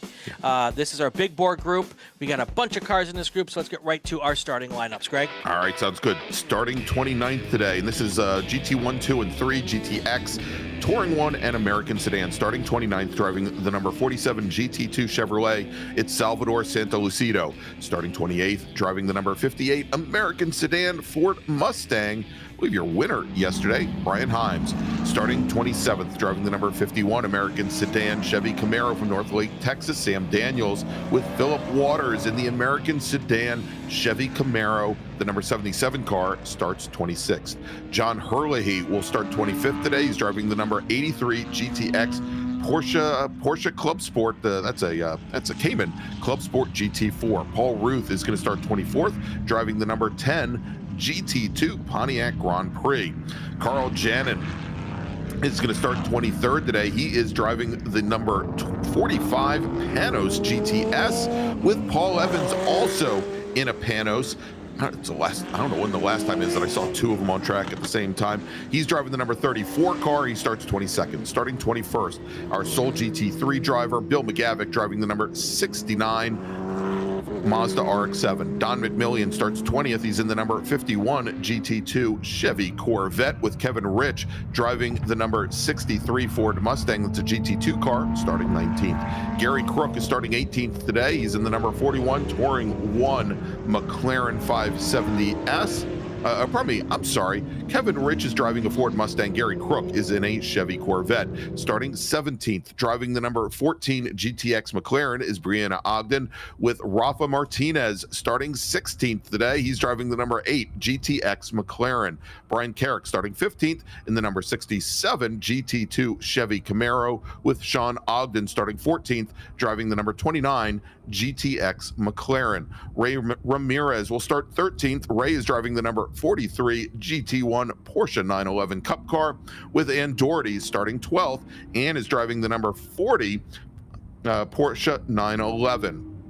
Renee Molina will start 11th. Renee is driving the number 4 GT2 Ford Taurus with Dave Furstand driving the number 05 GT1 Chevy Corvette starting 10th. Paige Morales will start 9th. Paige is driving the number 55 McLaren 570 GT4 with Patrick Gutt starting in 8th, driving the number 49 GT2 Chevy Corvette.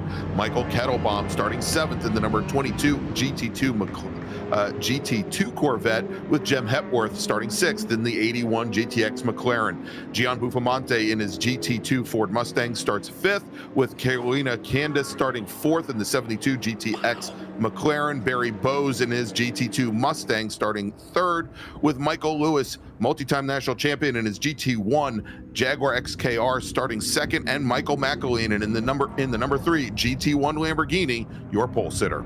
All right, Michael Lewis jumps out to an early lead here. Kind of a disorganized start, but they threw the green anyway. And it's got Lewis first, McElhaney second, and I think it's Barry Bowes right behind him.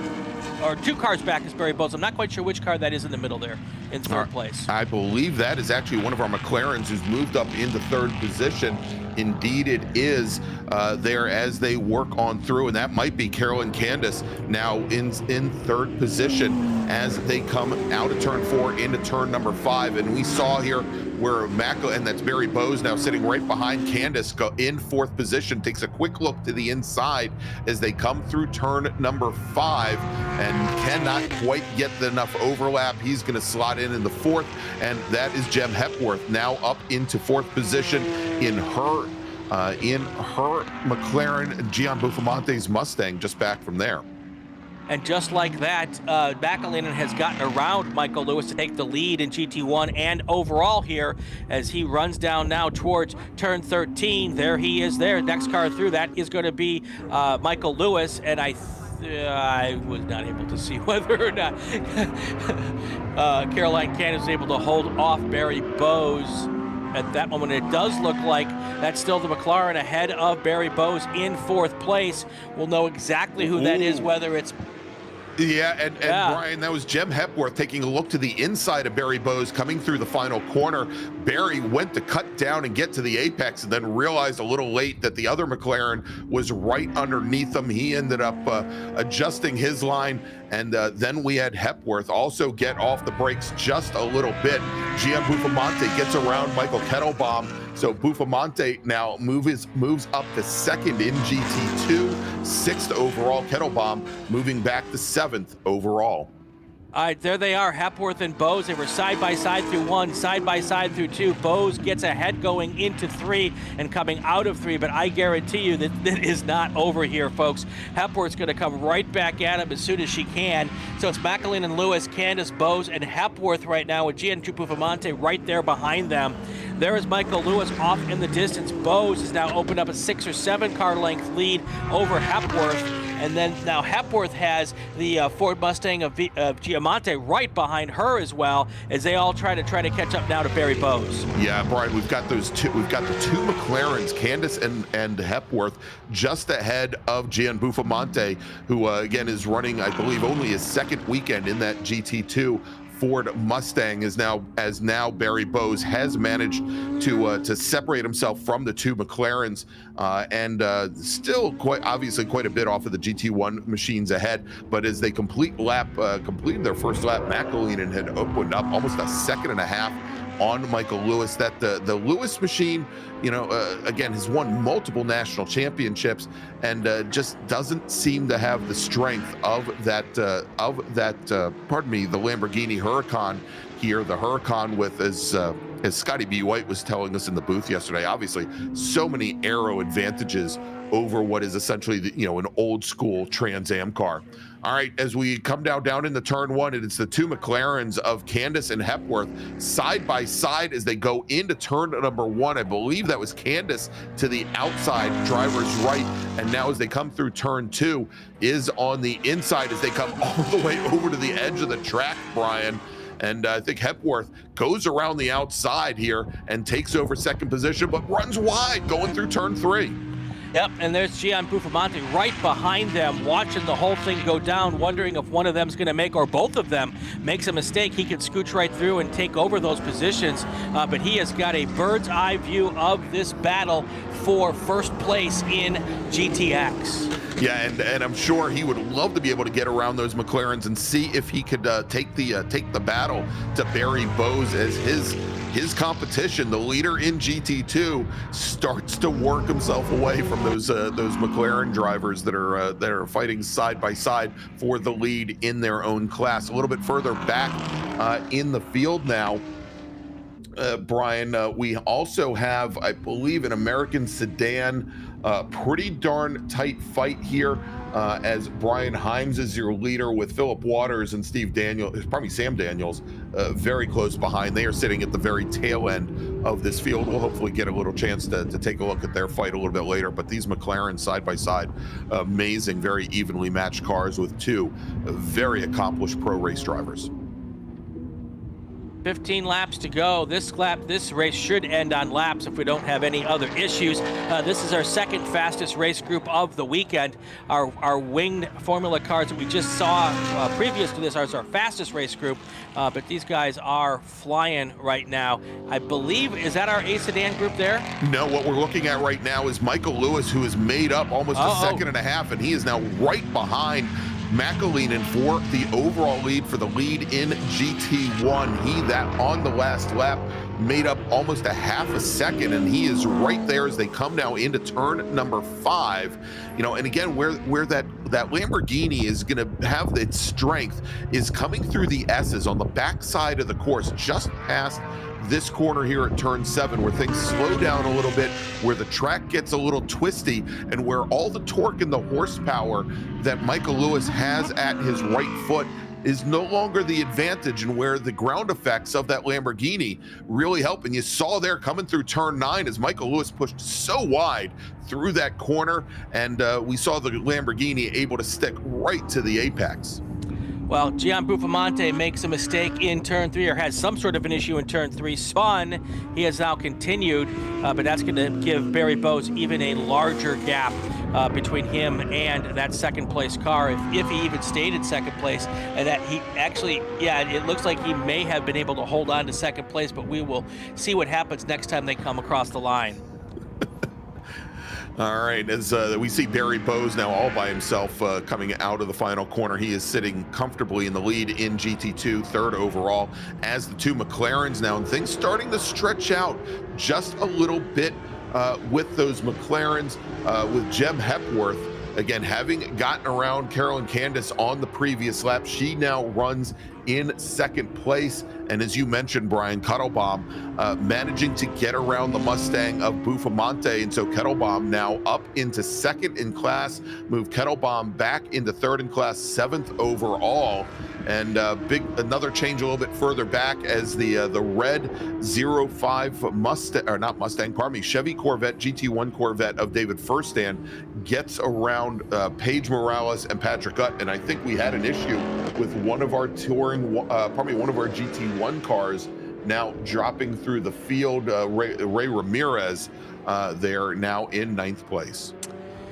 Where is it? Goulash DWM in the chat says, great diverse portfolio of American and international muscle. Absolutely. Lamborghini. Here's our top 10 right now. Lamborghini Jaguar, Ford Mustang, two McLarens, a Corvette, another Mustang, a Porsche in ninth, and then right below in 11th, we've got ourselves a Chevy Corvette. This is a ton of fun to watch all these different marques go after each other in this class. And I think this is our A sedan battle here that we were talking about earlier. The Mustang and the Camaro right there is it's Brian Himes in the Mustang, and it is Philip Water in the Chevy Camaro. This is the battle for the lead in American Sedan now. And yesterday's race in American Sedan, Himes took the win over Philip Waters, and he's got position now. Waters had out-qualified him here this morning, but Himes obviously has managed to get around. So let's track this as they come down here into turn number 3. Now, and interesting, Brian, we see there McAleenan now right up behind him. But look at this. You see the Lamborghini right behind him. Where is Michael Lewis's Jaguar? That is a fine question. I think it's right there, maybe. The second car, it's hard to tell as the sun drops during the day. The glare makes it hard to see on some of the corners, but I'm pretty sure that was the Jaguar of Michael Lewis coming through there. I believe that'll be the 12 car. We'll see it right here. Right here. There we go. There he is. And Barry Bowes has caught him, so he's absolutely off the pace. Thank you, producer Ryan, director Ryan. And now he is pulled off. Oh, that's the Camaro. Is that the A sedan Camaro? No, it may very well be, and I believe I don't think, Brian, that is the those are the American sedan cars that we were looking at. I think that might be Sam Daniels in the 151 machine, and I think more than a lockup there. That is an expiration of a motor, I believe, unless he thinks he lost the brakes completely. So that's going to bring out a local caution. Okay, yes, that was the Camaro of Sam Daniels, the 151 that we're seeing right here. Yeah, so I'm wondering, he's probably in the gravel trap over there. So maybe it was a brake lockup, Brian. That gravel trap runs all the way from the entrance of turn 5 to the exit of turn 8. All right, and there's Michael Lewis. Michael Lewis heading down the pit lane. His day is now done, and so it's Michael McAleenan with a lot of pressure lifted in GT1 as Barry Bowes becomes your new second place runner. Jem Hepworth and Carolyn Candace, who've just both run their fastest laps of the race, Brian, and running almost identical lap times, running third and fourth overall in that battle for the lead in GTX. Well, they're driving practically identical cars, so that makes sense. And both of those drivers have proven to be worth their weight in gold this weekend. They have run up front all weekend long, both Hepworth and Candace. Really the class of the GTX field this weekend, and really showing why they're going to race these cars in Europe later this year, because they have got everything they need to be able to be competitive when they get overseas. And we'll try and pick them up here in just a little bit. Hepworth starting to stretch things out just a little bit over Candace at the last time at the line, about a second little bit over a second separating them. Certainly not to the point where Candace is maybe out of the draft, although the draft with these GT4 cars certainly not as strong as you find in a Spec Racer Ford or in a Miata here. But I think there are the two McLarens as they come through turn number 9. And I think what we saw just ahead, Brian, was we saw the Mustang, the American sedan Mustang of Brian Himes, and it looks as though Philip Waters has fallen off quite a bit in the last lap. We'll try and track that down. Where is that? I take that back. I think that's the two of them right there. I think Waters now has gotten ahead of Himes there as they come through the final corner. So we also have another McLaren that is off there at the apex of the final corner at 16. We'll try and get the number on that car. And I think that's Sean Ogden in the number 29 machine now that is there off on the side of the track. All right, so the McLarens are able to negotiate one of those A sedan cars. Now they've got to get around the other one, and it looks like possibly whichever car was in second place was able to kind of use that Camaro as a pick and got around there. But that was Hepworth and Candace as they came through there. And they have been battling nose to tail, side by side. Oh, one of them goes a little bit wide here. But that sets up Candace now perfectly coming through turn 4, and Candace now has nose up on Jem Hepworth as they come out of turn 4, heading into turn 5. I'll let you determine from the back of the car which one is which, but I think we've got a good luck with that leader in GTX. I think that's Candace. All right, so both of those cars have been able to get themselves through, and it looks like we're going full course yellow. And I think that might be for the car that's in 16 maybe, or the fact that we just have a lot of cars in a lot of places that need to get picked up right now. But yeah, it might be any of those things. So we've got a full course yellow here, Greg. Let me do this. Let me make a call to grid, and then we will come back and get our break in while we're under the yellow, and then we'll come back and get you to the end of the race. Attention to the paddock, Group 7A to the grid. Spec Miata to the grid, Group 7A to the grid. All right, let's take our break. When we come back, we should hopefully get back to green pretty soon, and we'll take you to the end of the race.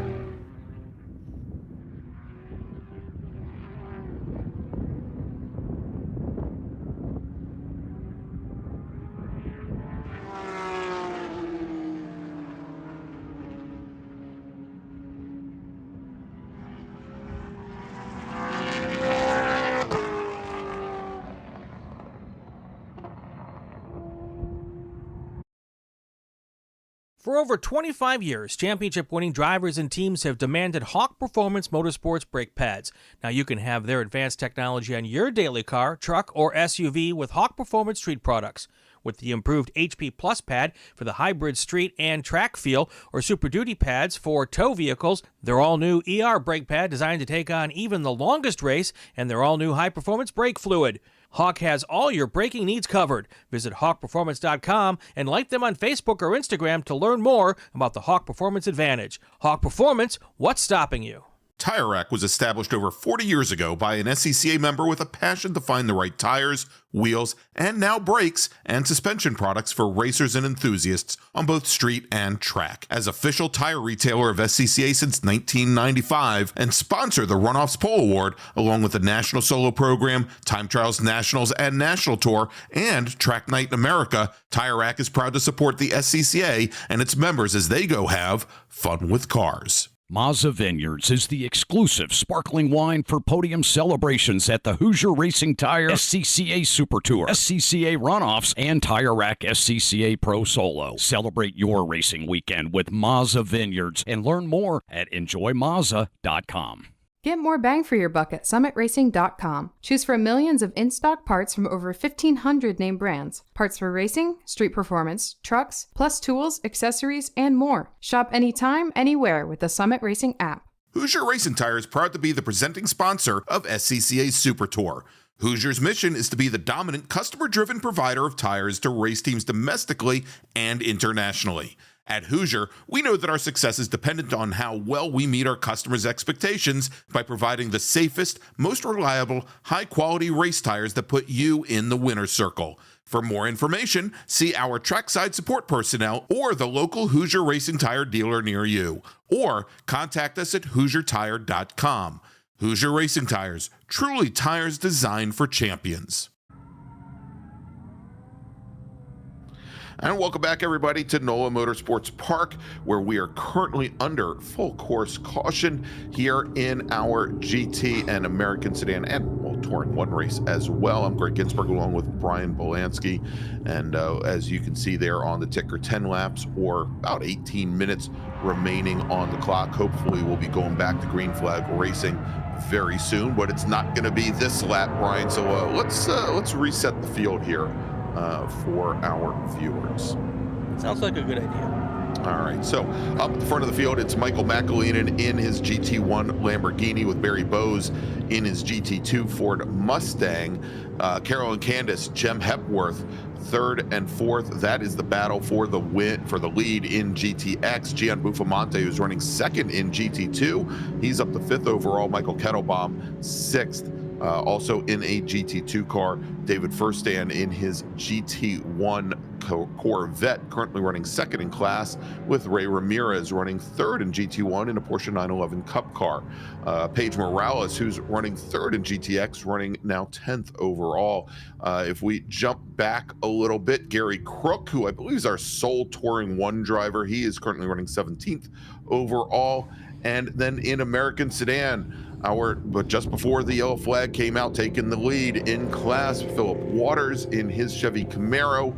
Brian Himes falls back to second in class, and Sam Daniels running third there in class. And, you know, for those of you, and I know we have a number of folks here from across the pond, as opposed to, you know, international FIA driving, we don't do waiver rounds based on different classes.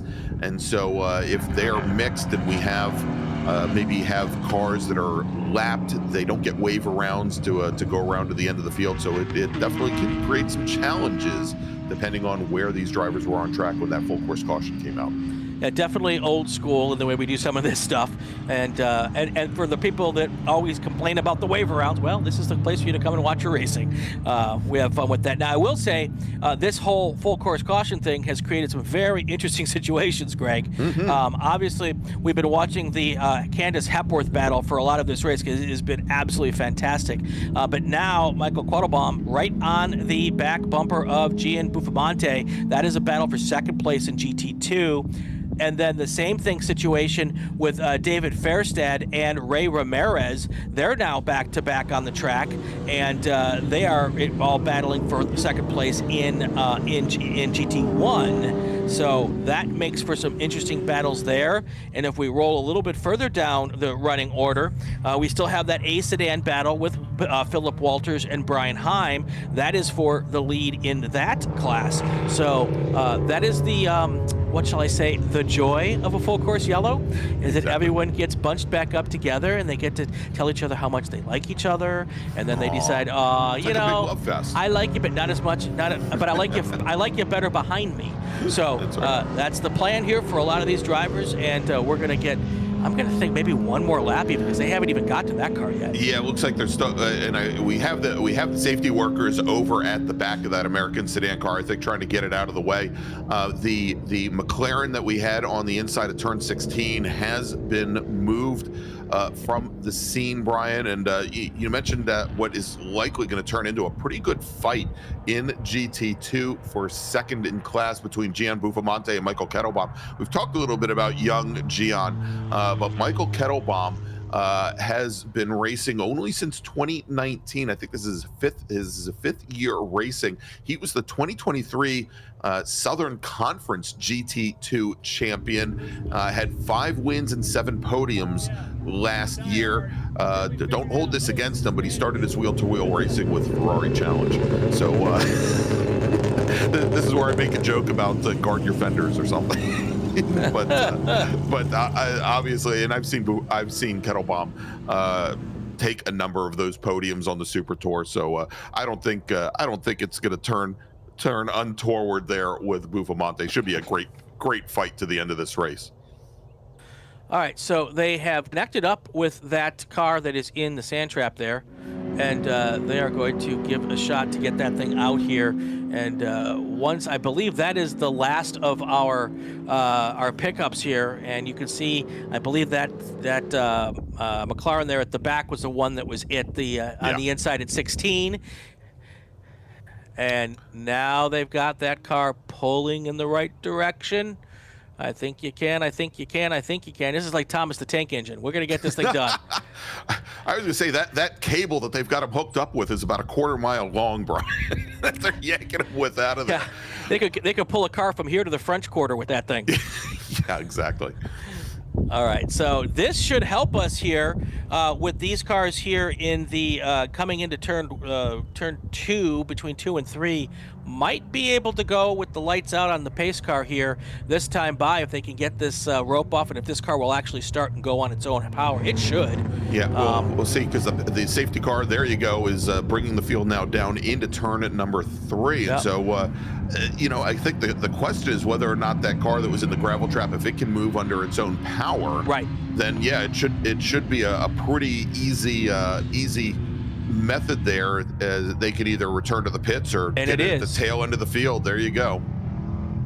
Like a good IROC Camaro to get pulled out and get going again. So love that. All right, so that means, in theory, and I haven't heard an official word yet from Race Control, but we should be able to get this thing going, hopefully this time by. Yeah, we should hopefully be able to see those safety vehicles tuck into that crossover road over just before turn 8.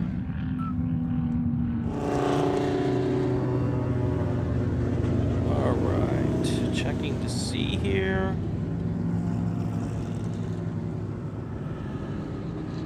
I'm going to make another announcement here, if you don't mind, gentlemen.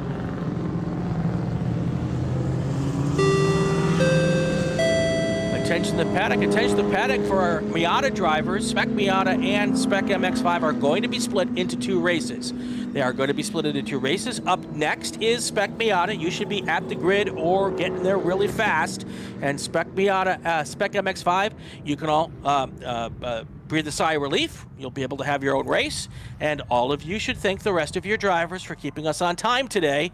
And of course, all of our track and safety workers for getting things cleaned up really fast for you. So that's the announcement now. 2 races, 7A and 7B. Spec Miata's first, Spec MX-5 second.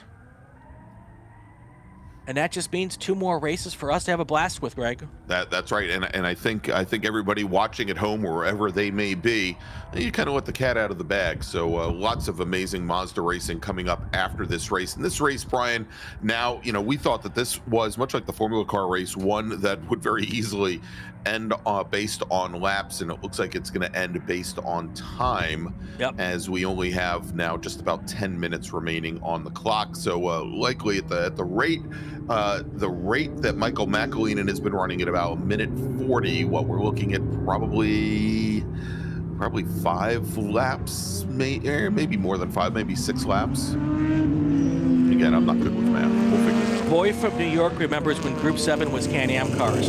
That means you're at least as old as I am, boy from New York. You could remember that. All right, Brian, pace car on the pit lane, and we are back underway.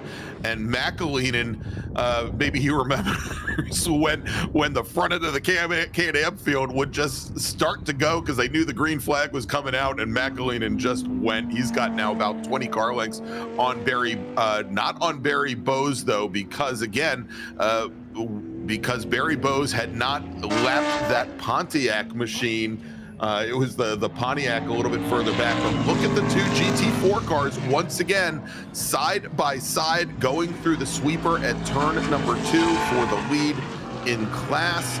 And I believe that Hepworth was able to hold off Candace. But look at this now, 3 wide going into turn 3.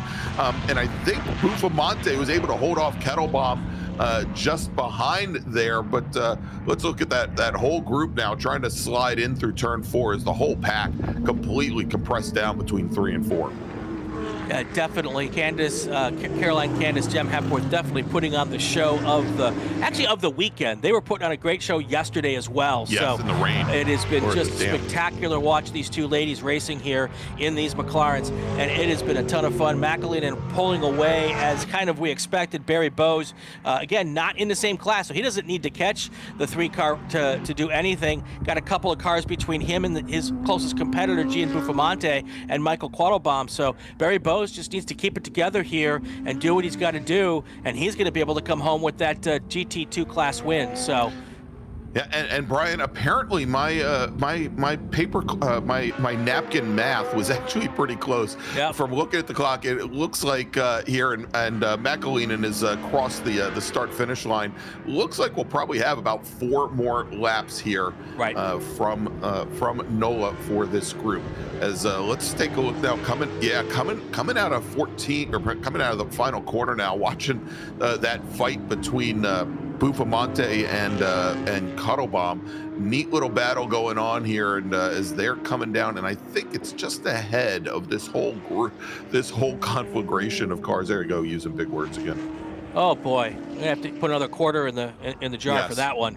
So. All right, there you've got it. There's Buffamante, and right there with him is Michael Quattlebaum. And it looks like Quattlebaum is in the lead of that group, so he's gotten around him in the Corvette. And Buffamante now just trying to stay with him and not get too far behind here as we get into these closing laps. Yeah, so Cuddlebaum, great advantage there. He now moves up to 2nd in GT2, 5th overall, and he had actually gotten around Buffamante, I believe, somewhere before the start-finish line. So we'll see what the young 15-year-old has and whether he can figure out in a very short time a way to get around that Chevy Corvette of Michael Kettlebaum. Again, Kettlebaum, a former Ferrari Challenge racer, watch out. But look at the 2 McLarens once again as things are now starting to stretch out. And we saw this, Brian, about 4 laps in to this race where Hepworth and Candace had, at least for a time being, a gap had opened up to about 3 car lengths. That's where we are at the moment. We'll see, though, if things close down, and I think this is a place where we watch, and I think Candace has a little bit better pace coming through these final corners than Hepworth does, and is once again carrying a bit more speed onto the front straight as they come down to complete lap number their 13th lap, starting lap number 14 now. Yeah, it does seem that Hepworth's car is a little bit better in the first, in the west side of the track, the first half of the racetrack, and it seems like that Candace is a little bit better in the second half of the track, and because in the end, there's still this 2 or 3 car length difference between the two of them. About as big a gap as we've had between those 2 cars most of the race, Greg. And and Brian, I want to jump in here real quick because we were talking about Buffamante trying to, in a very short period of time, figure out Kettlebaum and get by, and he did it. Going through turn number 1, swept around from the outside, got around the Corvette, moves up to 2nd now in GT2. Great move by him, just as that battle is going on in front of him in the 2 McLarens. Great move by the 15-year-old. Definitely a good move there. The question is now, can he hold off Kettlebaum, who will probably try to answer back here in short order, and if he can't, then it looks like you got to figure out where the best way is to make that final pass. Making the pass going into turn 1 doesn't help you. You need to be able to make that pass sooner, but this will may not even be a conversation if Buffamante can stay ahead here and get to the checkered flag. All right, as we watch now, and there we had that was the Corvette of Fairstand going through turn 9. Fairstand running 7th overall. So we'll take a look now as we should have the McLarens coming up on us here in just a moment. There they are, coming through the final corner, and once again Hepworth. She's got now, again, it's funny, you look at it, it's 3 car lengths maybe, but perhaps the biggest advantage she's had all race. Hepworth moves the car about a quarter of a car width to the inside, maybe to try and defend against any any type of attack in the turn one that Candace may make. But Candace running a little bit wide now through turn number 2. And look at this, Bufamonte, Brian, has opened up almost 7 car lengths on the trailing car on Michael Kettlebaum's Chevy Corvette. So although they might have gotten bottled up together at on the first lap coming out of the caution, Bufamonte's found some speed when he needed it. All right, coming up with 3.5 minutes to go, with 1:43 laps being clicked away by Michael McElwain. This means to me that. And Brian, real quick, I've just gotten word from Race Control. They plan on going to laps, not time. Oh, okay. On this race, and so go and throw out that clock. It is now 4 laps remaining here, and that's going to bring in a couple more laps than we expected. So good on Race Control to let these guys race it out. And I think they're just having too much fun watching these battles, and they don't want this thing to end. So, and neither does anyone else. So that is awesome that we're going to get a couple more laps of racing action here. Here comes those McLarens again. It is still Hepworth and Candace, first and second in GTX, and then we've got the battle behind them, which is now opened up a bunch. And Gian Bufamonte is doing his best to not even make it a question as to whether or not he is going to take the second place spot in GT2 over Michael Quattlebaum in that Corvette. That race may be over right there, Greg. Yeah, I'm looking at a little bit further back in the field. Good fight going on right now for 4th in GTX. Rafa Martinez and Brianna Ogden have been in pretty close proximity, but quite a bit back from Paige Morales, who's pretty much locked in 3rd in GTX in what is more or less an entire. I think we've got Rafa in the Artura, but pretty much 6 McLarens, and then the 1 Porsche Cayman Club Sport, GT4 Club Sport, who is running back in 6th position.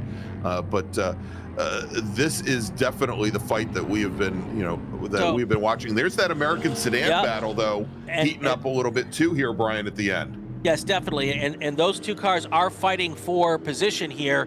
Philip Waters is the lead car in the Camaro, followed by the Mustang of Brian Himes, and they are trying to battle it out here for the win in A sedan. Oh, a little wiggle there from Brian Himes in that Mustang, but those guys have been fighting like this for almost the whole race as well. And A sedan is one of those really cool classes that we have for that older American muscle, mostly Mustangs and Camaros, and it is fun to watch these guys go after it here.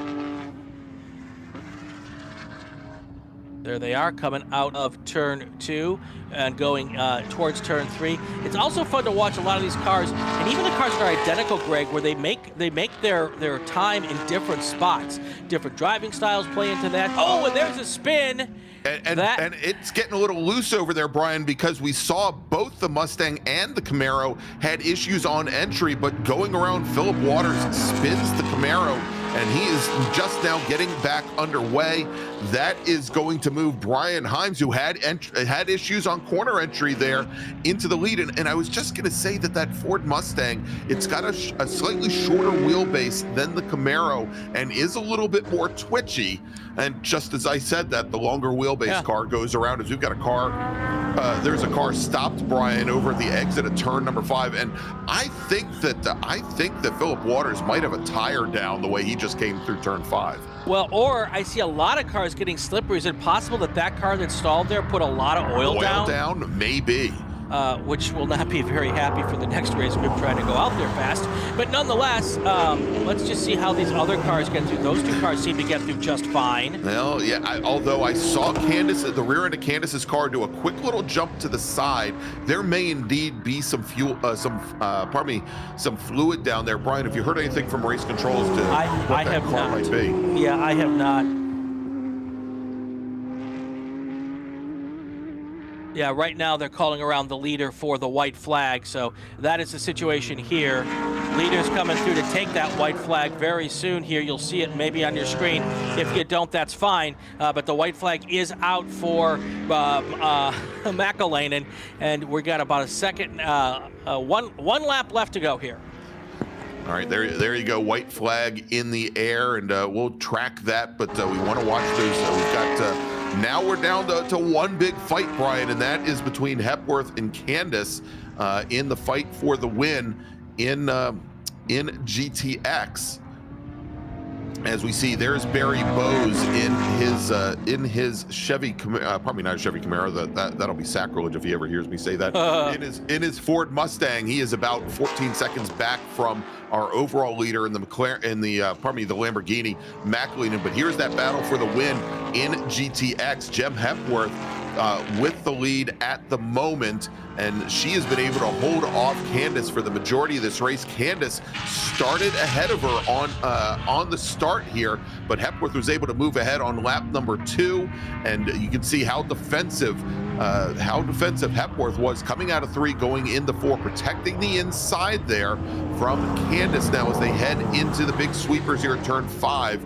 And I still say that. Oh, and now side by side as they come up on Philip Waters, Brian, as we had a local caution over there for that car, and Candace had the checkup, could not pass Hepworth under those yellow flag conditions, and nor could those two cars pass the Chevy Camaro of Philip Waters until they got past the incident, until they got past that car that's on the side of the track. But now it's green flag to the end.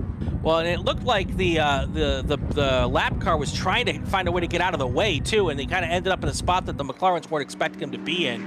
But nonetheless, we've got the checkered flag out here coming out for McAleenan. Well, maybe I called that a little early here. It's out. The checker. And so McAleenan takes the overall win in GT1. Barry Bowes will finish second overall in GT2. And the McLarens now coming out of the final corner onto the front straight. Jem Hepworth in the number 81 machine. She is your leader with Carolyn Candace running in second. And as they come to the line, taking the win in GTX today for the second day in a row, Jem Hepworth. Candace will finish for the second day in a row, second in GTX.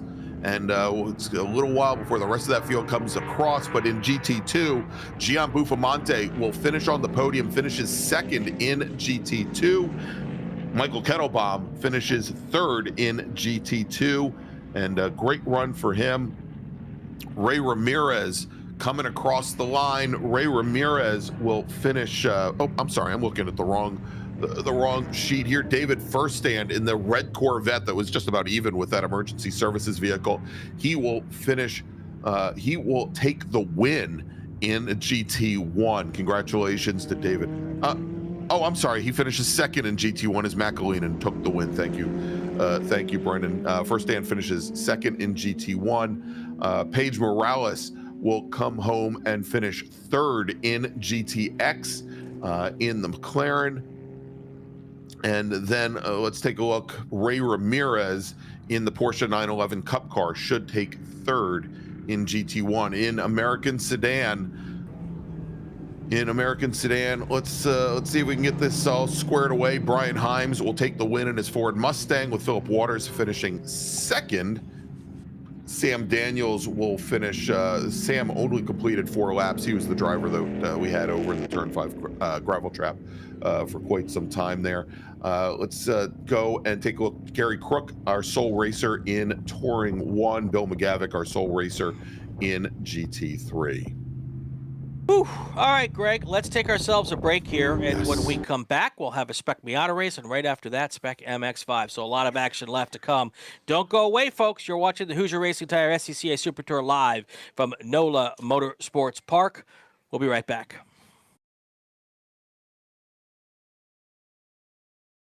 Congratulations to all of our top finishers at this weekend's Hoosier Racing Tire SCCA Super Tour. Your results earn you a place in our podium celebrations with trophies and Mazda sparkling wine. Top results also earn contingency payouts. And now is the time to file. Contingencies throughout the SCCA are now digital. Visit myscca.com to begin your claim. Brands like Hawk Performance offer significant amounts to drivers and pay through 5th position.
And welcome back, everybody, to NOLA Motorsports Park on the west bank of the Mississippi, beautiful Jefferson Parish, for the 2024 Hoosier Racing Tire SCCA Super Tour. You can see just ahead of us, they're getting the last car from our previous group off track, and that means it is time to go Mazda Miata Racing. Our seventh of 8 races today is going to be Spec Miata. And let's take a look at the starting order.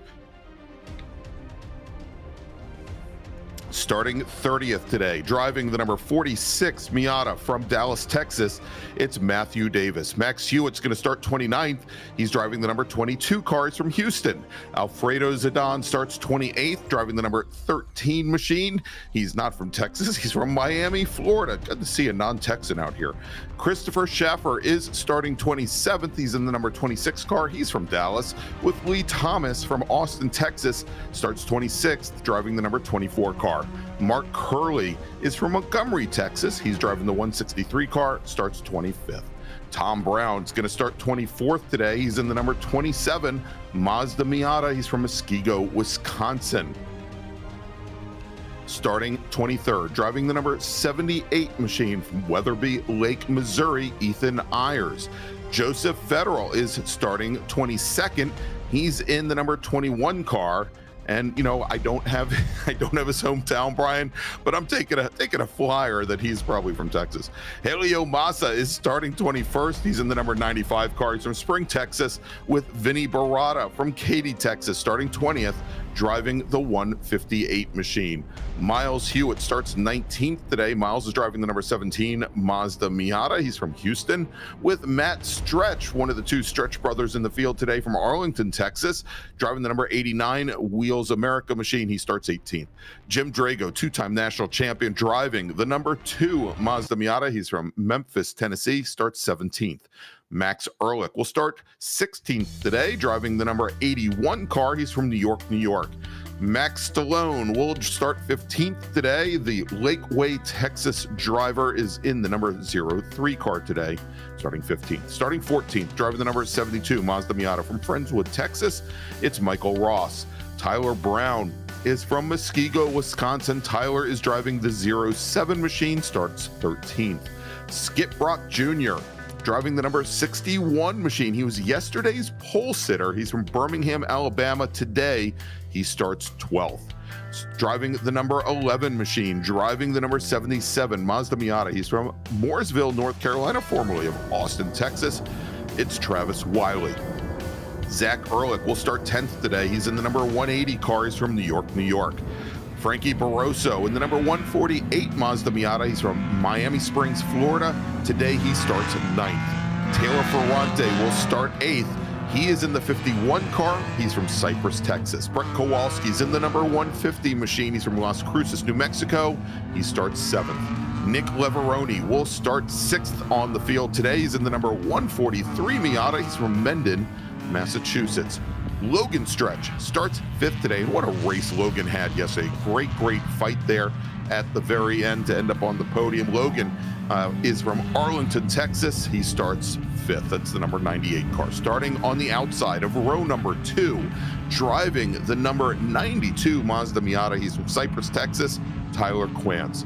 Starting 3rd, driving the number 56 Mazda Miata from Melbourne, Florida, your 2019 national champion, Todd Burris. And your front row, both from OPM Autosports, starting 2nd, driving the number 39 Mazda Miata from Fort Lauderdale, Florida, multi-time STL national champion, Danny Stain. And your pole sitter today, driving the number 66 Mazda Miata out of Little Mountain, South Carolina, Chuck McTudis, with a qualifying time of 1:59.876. And there you have it. We have just a couple turns left before we get to start our second to last race of the day. This always proves to be an exciting one, Greg. This is the OG Mazda class here in the SCCA. This is where we all got it started with the Miatas, and now the Spec Miata class is still one of our more strongly subscribed classes here in the club. And then, of course, Spec MX-5. Coming up next is the new iteration of this. So very cool to see these guys out here like we always do. And then the new class coming up next. All right there, Brian, as we've got the pace car now bringing the field through those S's. We'll be coming up on just the last section, turns 13 and 14 here in just a moment. And again, this is a 18 lap or 35-minute race, whichever comes first. And you know, I think we know what race control's predilection is, Brian, and I'm sure they'd like to see it go full length under laps here at NOLA Motorsports Park. And want to thank everybody again for joining us. If you like the action, if you like what you've seen, if you've liked what you've heard, ML Culpepper, please remember, give us a big thumbs up. And if you haven't already subscribed to the SCCA official channel, please do. Pace car on the pit lane, Brian, turning the field over to our pole sitter, Chuck McTudis. Chuck McTudis going to run him right down. Oh, one of the car had to skip out of line there. I'm guessing the car in front of him slowed down, waiting for the green flag to fly, and it is in the air. Here they come. All those cars heading down to turn 1 for the first time. 37 cars going in. Will 37 cars come out the other side? We will know in just a moment. Chuck McTudis out front, and we're going to see who slots in behind him. And there we go. Todd Burris actually comes into turn 1 first. Chuck McTudis right behind him. And then Denny Stain is right behind them as well. And then a bunch of cars out on the right-hand side. And, of course, there's problems on the outside of turn 2. That's a place where we haven't seen that happen yet today. Usually it's here at the outside of turn 3. Yeah, and we're seeing, Brian, a lot of other cars having trouble going into turn number 3, one car running wide. Should mention that one of the Stretch brothers, and that is Logan Stretch, a great start. He was able to get around Danny Stain as they came out of turn 2, running into turn 3. And a big change from yesterday. We saw Burris with that amazing start yesterday. Right out of the gate, had made his way up from row 2 up into the lead, and then had run wide at turn 3. Today, that is not the issue. Todd Burris, we got a car sliding right there off the track on driver's left. Another one kind of following them. What a great collection to get that car going in somewhat of the right direction. Here they car now, pretty much straight in and narrow here. One car on the outside, a couple cars on the outside, but now we're pretty much single file, at least for the first maybe 10 or 12 cars, as they try to get themselves into some sort of organization here and start that pace line so that they can keep the draft going. 7 cars in that lead draft right there, or is it 6 cars? Moving by a little quick for me to count. Looks like 7 cars in the lead draft as they come now through turn 15 and onto the front straight. And what a race we have so far, Brian, as we now have somewhere along the lines of, I don't know, 25 cars that are all in contention for the win right now. Big, giant draft train. Actually, more than that. I think almost the entire field there, with the exception of those couple cars that had gone off at the end, maybe 4 cars straggling. But great run here. It looks like one of those drivers, Brian, that had issues at the problem, the number 2 machine of Jim Drago. Now, Drago had started off this race in 17th position, a little bit further back than you would expect for a 2-time national champion. But he falls back through the field. As we see there, we've got the emergency services vehicles responding to that machine that did drop back. And we'll see who that was. It may have been Mac, based on the car color there. It may have been our camera, and I'm wondering if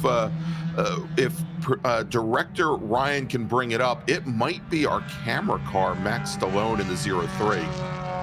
All right, Todd Burris right now, your race leader across the line, followed by Logan Stretch, Charles McTudis, Danny Stain, Tyler Quantz, Frankie Barrasso, Taylor Ferrante, Nick Leveroni, Travis Wiley, Tyler Brown. That is your top 10 after the first lap.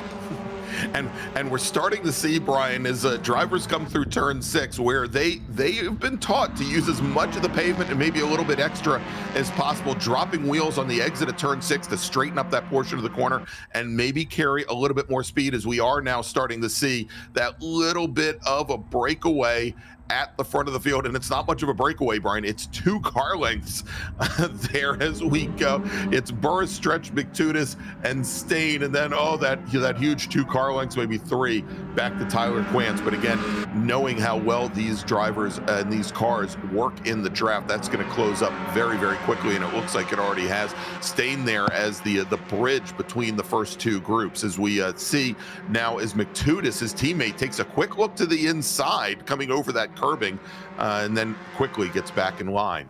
All right, so those 12 cars there in the front of this field, this is what we're used to seeing in a Spec Miata race.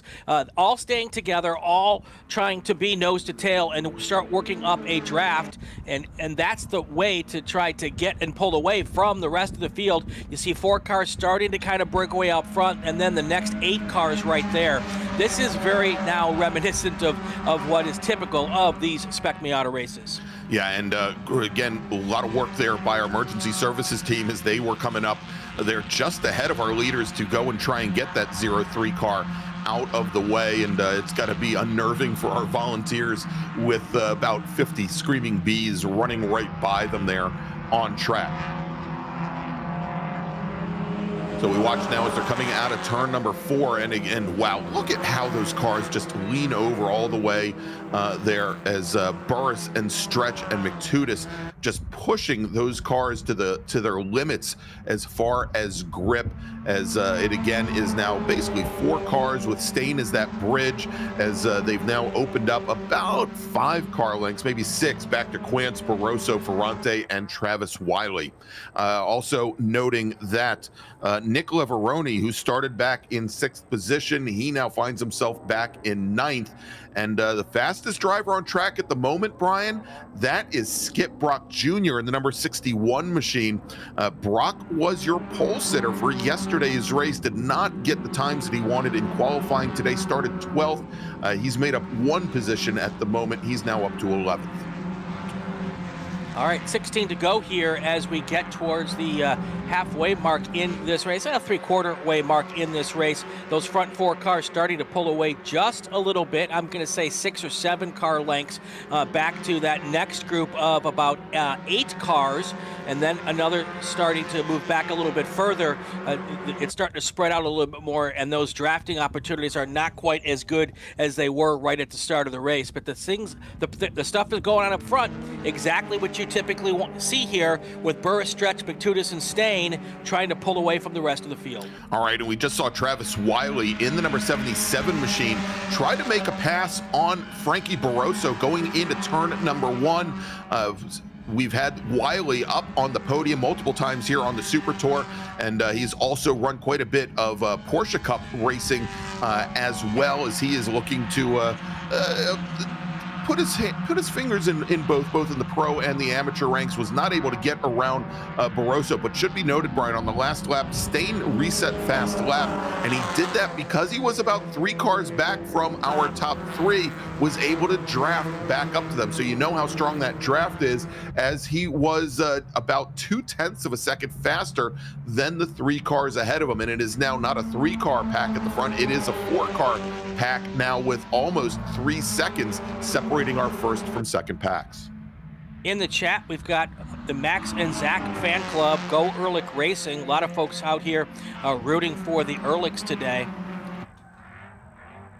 Here comes our leaders here, heading towards turn 13. Again, that top 4 cars, and there are several national championships in that front pack, right? You've got both Todd Burris and Danny Stain are national champions in various classes. Yeah, indeed. As we mentioned, Burris in Spec Miata, Stain in STL. We've already had a couple of those champions fall back, Jim Drago being one who did not complete the first lap. But we still have Nick Leveroni in the field, who was your 2019 Touring 4 national champion. He is running in 4th position. Very, very strong field here. And they only name 1 national champion a year. You can't have all that many of them. But we've got a number of racers here with class wins and Super Tour wins as well. Well, you can't actually name 2 national champions. We did it last year in this class. Oh, yeah. We had a dead heat finish we had a dead heat finish last year with Preston Pardis and who was it? It was Preston Nick Bruni. Nick Bruni, right. I can never remember both of them. I can remember one of them on one time and the other one, but I can never remember them together. But a photo finish dead heat, so they named co-national champions last year. First time ever in the history of the SCCA. All right, here we go. Looking at this, and this is the second pack coming through turn 3, Brian, now, and great fight there as well with Wiley, who did get around Ferrante. So the 77 car leading that field. It looks like Tyler Quantz trying to get around Taylor Ferrante, going through turn number 4, currently running 6th there, and Leveroni and Barroso part of that pack, but keep going because Skip Brock is now up into 10th position, having started 12th. Tyler Brown in 11th. Michael Ross is leading now. He's actually not leading another pack. He's kind of in no man's land between that second pack and then the pack that is being led by Zach Ehrlich, who is running in 13th position with Tom Brown and Matt Stretch very close behind. All right, now Mama Ehrlich is in the chat rooting on sons Max and Zach. So good on Mama Ehrlich for being here watching at home. I would be on pins and needles if I were at home watching my kid on this race. So good for that. Good for her to be here with us today. Thank you for joining us. Well, it's easier, Brian, because she has to devote her time between 2 different drivers. She can't get fixated on just one. Keeps the stress levels down. Max Ehrlich currently running in 17th position.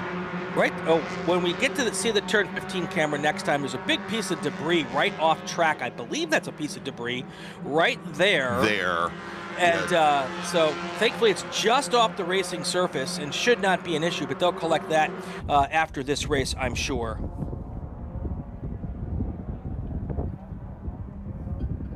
$13 to go. These guys happy to be in line at the moment. And I'll ask the question that I often ask in this situation, Greg. When is go time here? Oh, yeah, how did I get into this mess? Yeah, but no. I was going by your podcast question.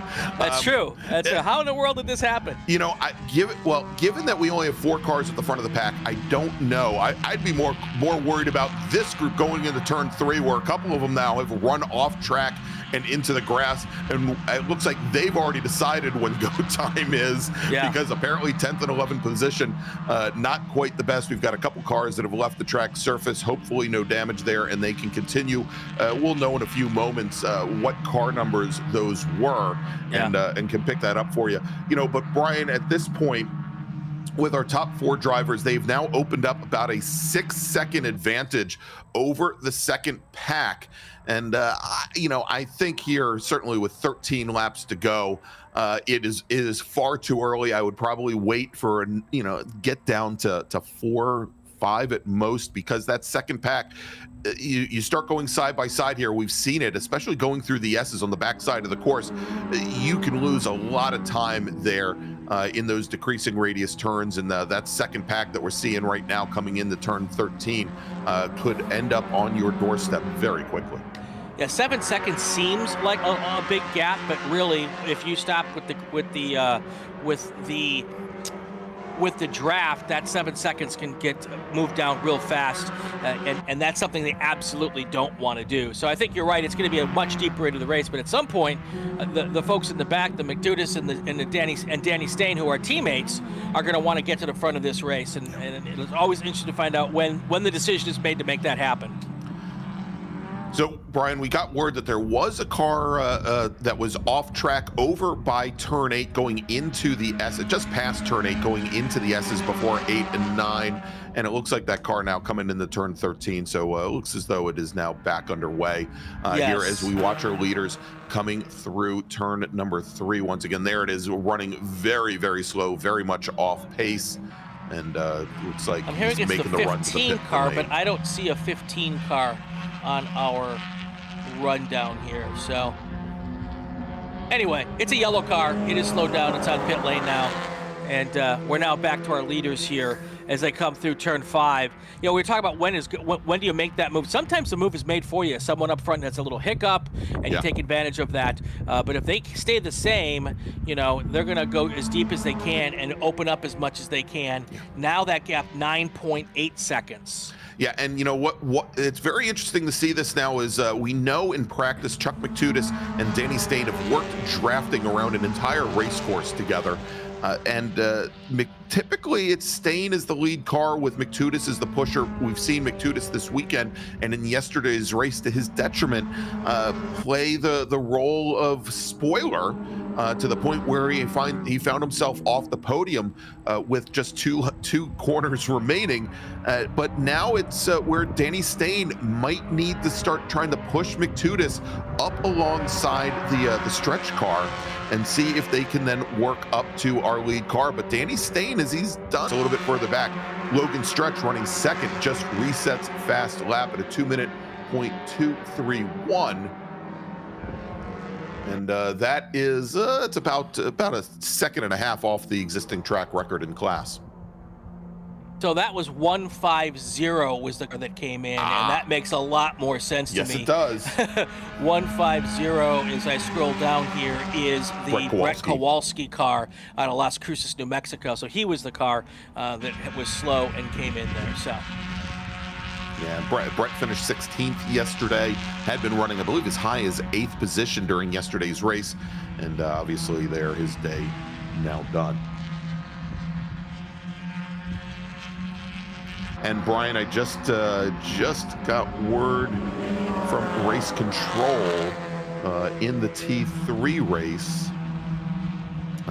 From the looks of it, what we expected, Scotty B. White looks like he takes the win in Touring 3 as Gamel Aguilar Gomez in the number 109 Nissan moved back to second position in class for gaining an advantage. So just to put a little bow on that, we'll see if that may be protested, but as it stands right now, the decision has been made. All right, 11 laps to go here as we continue working our way through this Spec Miata race, and it's still Burris, Stretch, McTutis, and Stain in that top group. And then now the gap to the fifth place car is open up all the way to 11.5 seconds. So that's also a part of the decision-making process of when you start to get racy, is when do you think you've got a big enough gap that you don't have to worry about that second group coming back and getting you. So that is all part of what's being told. Most of these drivers had somebody on pit lane on a radio relaying the information about the cars behind them, and they will start to process that data in the helmet, which is not always the easiest thing to do when you got other things in front of you that you're worried about, and make some decisions when we get to the latter part of this race. All right, but we can see now, Brian, as our leaders are coming down into turn one, that advantage, what now 3 laps ago, a 6-second advantage, maybe changes the math a little bit, because our top 4 drivers now with almost an 11.5-second advantage on our 5th place runner, Taylor Ferrante, who you can see them just now making their way in through turn number 2, heading up to turn number 3. The question, though, for Chuck McTutis, though, maybe the math becomes a little bit more difficult, because he has now had his teammate, Danny Stain, start to fall off that pack, that top 4 pack, not able to sustain the draft, not able to stay with him, as Stain now drops a little bit over a half a second. They're about 5 car lengths back from the top 3. Yeah, Stain will work hard to try to work his way back to the back of his teammate's bumper there, and they help each other a lot. A lot of times we see Charles McTutis pushing Danny Stain, and now would be a great opportunity for Stain to try to catch back up and return the favor here. But you're right, that is now maybe a 4 car length difference between 3rd and 4th place there. And once you get to 5, 6, 7 car lengths, then you've kind of lost the draft. And I know that McTutis will not come out of it. He wants to stay with those top 3 cars at all cost. Yeah, now we may see him drop back a tiny little bit to try to get Stain back in the draft, but for the moment, Charles McTutis, he is sticking to the rear bumper of the stretch car, the number 98 of Logan Stretch.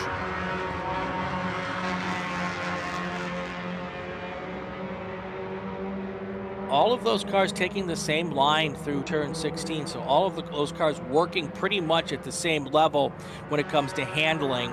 And the only question I always have is, Brian, that may be, I think that's the 77 of Wiley that just took the escape, I'll call it the escape road. It's the alternate pit entrance to go. And no, I take that back. It's Tyler Quance in the number 92 machine that took his car to the pits.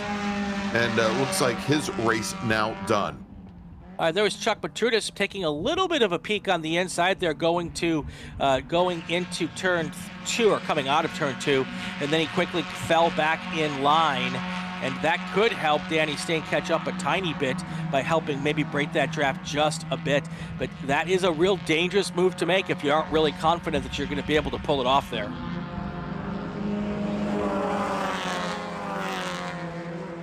Oh, and look at there, coming out of turn 5 as Matrutis has the rear end step out on him just a tiny bit. We'll see, he might have lost a little bit of ground there at, the one challenge that you have. Now, there are many challenges in racing Spec Miata, but what always astounds me, Brian, and puts me in awe is how with these big long draft trains that you have in Spec Miata or Spec Racer Ford, where you're essentially looking through and watching through the windshield, the rear windshield of the car in front of you, and you really have to have a very good feel for the track, for your turn-in points, because in most cases you really are driving this course blind, and you have to also trust the drivers ahead of you that they're not going to get it wrong, they're not going to overbrake, they're not going to do something that you don't expect them to do based on the laps before.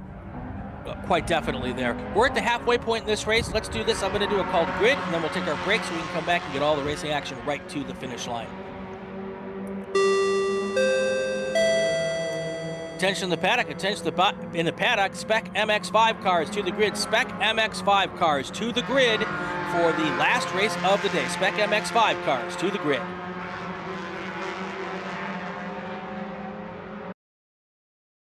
Hoosier Racing Tire is proud to be the presenting sponsor of SCCA Super Tour. Hoosier's mission is to be the dominant customer-driven provider of tires to race teams domestically and internationally. At Hoosier, we know that our success is dependent on how well we meet our customers' expectations by providing the safest, most reliable, high-quality race tires that put you in the winner's circle. For more information, see our trackside support personnel or the local Hoosier Racing Tire dealer near you, or contact us at HoosierTire.com. Hoosier Racing Tires, truly tires designed for champions. Hagerty is the official and exclusive insurance partner for SCCA and provides affordable off-track insurance protection for motorsports vehicles while in the paddock, in transit, in storage, and at the shop. Hagerty also provides guaranteed value coverage and even has protection for your trailer. Did you know that SCCA members can save 5% on insurance through Hagerty? Hagerty, let's drive together. Learn more at Hagerty.com. Get more bang for your buck at summitracing.com. Choose from millions of in-stock parts from over 1,500 name brands. Parts for racing, street performance, trucks, plus tools, accessories, and more. Shop anytime, anywhere with the Summit Racing app. As the official fuel partner, Sunoco has been helping the SCCA and their drivers perform at their peak since 2001. Mile after mile, race after race, Sunoco's trusted the fuel over 50 racing bodies, including the SCCA, SCCA Pro Racing, Trans Am, NHRA, and NASCAR. As the largest manufacturer of race fuels, they're passionate about helping drivers and teams take the lead. To find race gas near you, visit SunocoRacefuels.com or call Sunoco at 800-RACE-GAS. For over 25 years, championship-winning drivers and teams have demanded Hawk Performance Motorsports brake pads. Now you can have their advanced technology on your daily car, truck, or SUV with Hawk Performance Street products. With the improved HP Plus pad for the hybrid street and track feel, or Super Duty pads for tow vehicles, their all-new ER brake pad designed to take on even the longest race, and their all-new high-performance brake fluid. Hawk has all your braking needs covered. Visit hawkperformance.com and like them on Facebook or Instagram to learn more about the Hawk Performance Advantage. Hawk Performance, what's stopping you? If you like what you see today, become part of the action by joining the Sports Car Club of America. Whether you want to drive, flag, organize, officiate, have fun with cars, or meet 65,000 enthusiast friends, SCCA has plenty to feed your motorsport obsession. Ask someone trackside how to get involved, or visit scca.com for more information. We're back at NOLA Motorsports Park, 7 to go here in the Spec Miata race, the Hoosier Racing Tire SCCA Super Tour. Round number 4, second to last race of the weekend here at NOLA, and it has been a good one so far. We've got the 4 cars up front, and it is still Todd Burris, Logan Stretch, Chuck Batutis, and Danny Stain as they head now down to, where are they at here? Down towards turn 1 here with 7 laps to go. And it is it's been interesting because it looks like Danny Stain has opened up just a little bit. Actually, this is a different group here. Yeah, we should have the leaders on the backside of the course right now. Yep. Coming in. And Brian, what we saw during the break, and he hasn't lost it yet, Todd Burris starting to eke out just the smallest of margins over the cars behind. On the last lap, on lap number 11, he was almost 0.4 of a second faster than the 3 cars behind him. And it's really going to depend on Chuck McTutis working with Logan Stretch at this point to push up the Burris. And I don't think that's going to happen because Chuck McTutis now moving down to the inside, driver's right, trying to come underneath the 98 car in a battle for second as they come down into turn number 1. And McTutis now takes over second position from the Stretch car. Wow. But look what that did, Brian. That allowed Todd Burris now to open up about a 6 car length advantage, and we saw something very similar during yesterday's race when Danny Stain was able to gap the rest of the field, and it was the exact same thing in the exact same place, and Stain, once he had broken the draft, was able to get away from the cars behind him. So right now, those 3 cars, Batutis, Stretch, and Stain, have to work together. These next 2 laps, Greg, I think are critical to the outcome of this race. If they cannot let Todd Burris pull away anymore and even start to close that gap, we could still have a battle for the lead here. But Todd Burris is right on the edge of actually breaking this draft and being able to start to pull away from these 3 cars all by himself. Yeah, and so you asked me a couple laps ago, when should they start the fight? And what did I say? I said around lap 5 or thereabouts. And if that attempted move, and what was an actual successful move down at turn 1, had happened any later, I think we would have removed the ability for our second, third, and fourth place drivers to get back to Burris. They may have made that move early enough. Again, they need to be able to draft back up to the back of the 56 car here probably within the next 2 laps. We saw that debris flag in turn 13. I heard the corner call that they were going to throw the flag, but I never heard them come back and say why they were throwing the flag. So could have been some mud or dust kicked up on the track, could have been even a number of things. So, but I haven't heard a big deal being made about it, so I don't think it's oil. And I see the cars coming through here, and they don't seem to be having too many problems.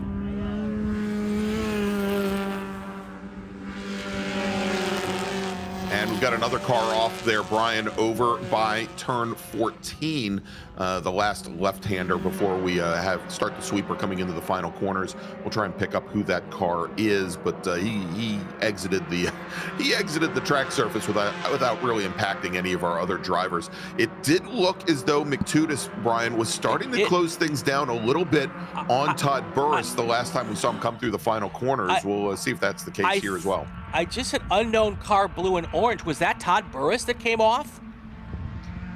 No, Burris there is still your lead car. Okay. And we've got our contingent of top 4 cars of Burris, McTutis, Stretch, and Stain still there. Stain has been able to close things up now to Logan Stretch, as he's only about 2 car lengths back, and it looks like McTutis has been able to close the gap as well. Burris and McTutis were very similar on lap times on the previous lap, but we can see here as they come through turn 6, there they are. maybe made up a car length to a car length and a half to get a little bit closer to the back of the 56.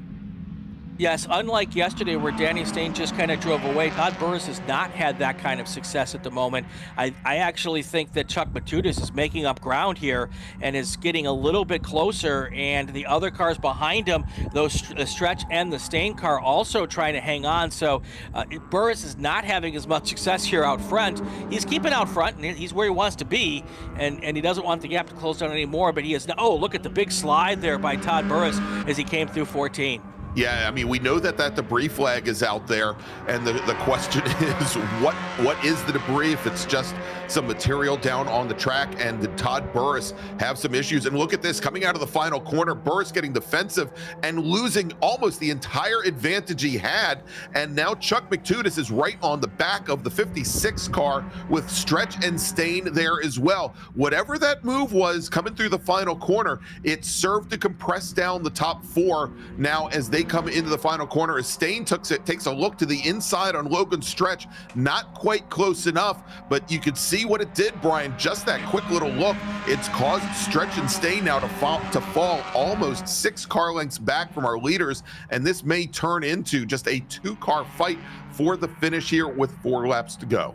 Yeah, it looks like that 56 car has gotten really loose here in the last couple of laps and is having a hard time holding those tighter lines and those precise lines like he did earlier in this race. And that's just opened the door for Chuck Matutis to close down that gap to a pretty significant amount. And we're just going to have to wait and see. Even look at that. He is within a half a car length now of the car in front of him. We have a race on here with 4 laps to go. Now, of course, depending on what McTutis does and the way that Burris defends, we may see Stretch and Stain be able to close things up once again, much like we saw again just on the final corner a lap ago. Burris made a little move which compressed the whole field down. We'll see if that happens again. I'm sure McTutis and Burris would prefer to it just to be a 2-car fight here now. With when they cross the stripe, it'll be 3 laps remaining. We've gotten word from race control once again that this race will end on laps, not on time. And look at that right on the rear bumper. That is Chuck Matutis right there trying to put pressure on Todd Burris. Todd Burris trying to hold on for the win here. I know Matutis has got to be hungry for a win as well.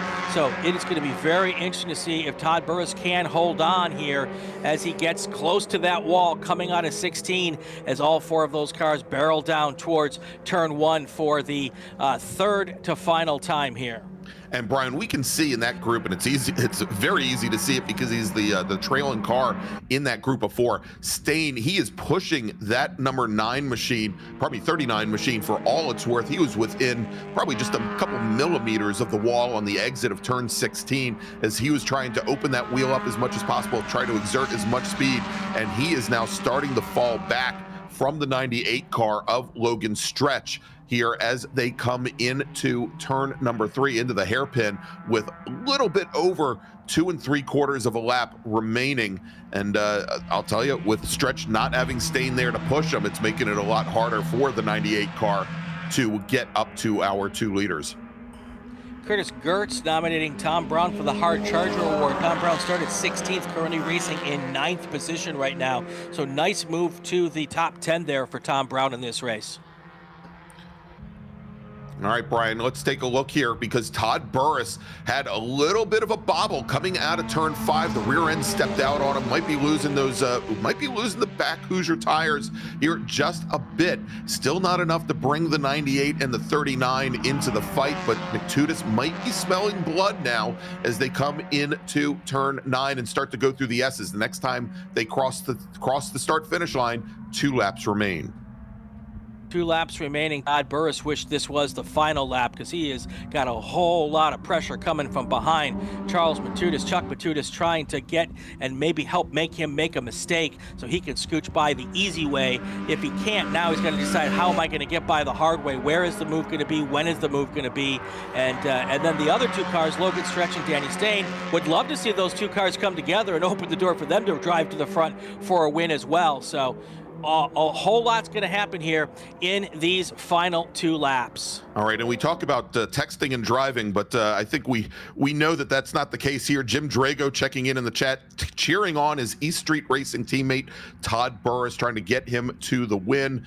Jim, of course, the proprietor of East Street Racing here, as Chuck McTutis takes a look to the inside of Todd Burris going into turn 1, not able to pull up alongside. He's going to have to slot back in line. That's going to bring the 98 and the 39 a little bit closer, and now Logan Stretch is right back up to the back bumper of the 66 car, and it has also allowed Todd Burris to open up about a half a car length advantage. Burris running very wide on exit going into turn 3, has to come all the way back across, and there's a big brake lock up there from Danny Stain. He's going to drop further back from our top 3.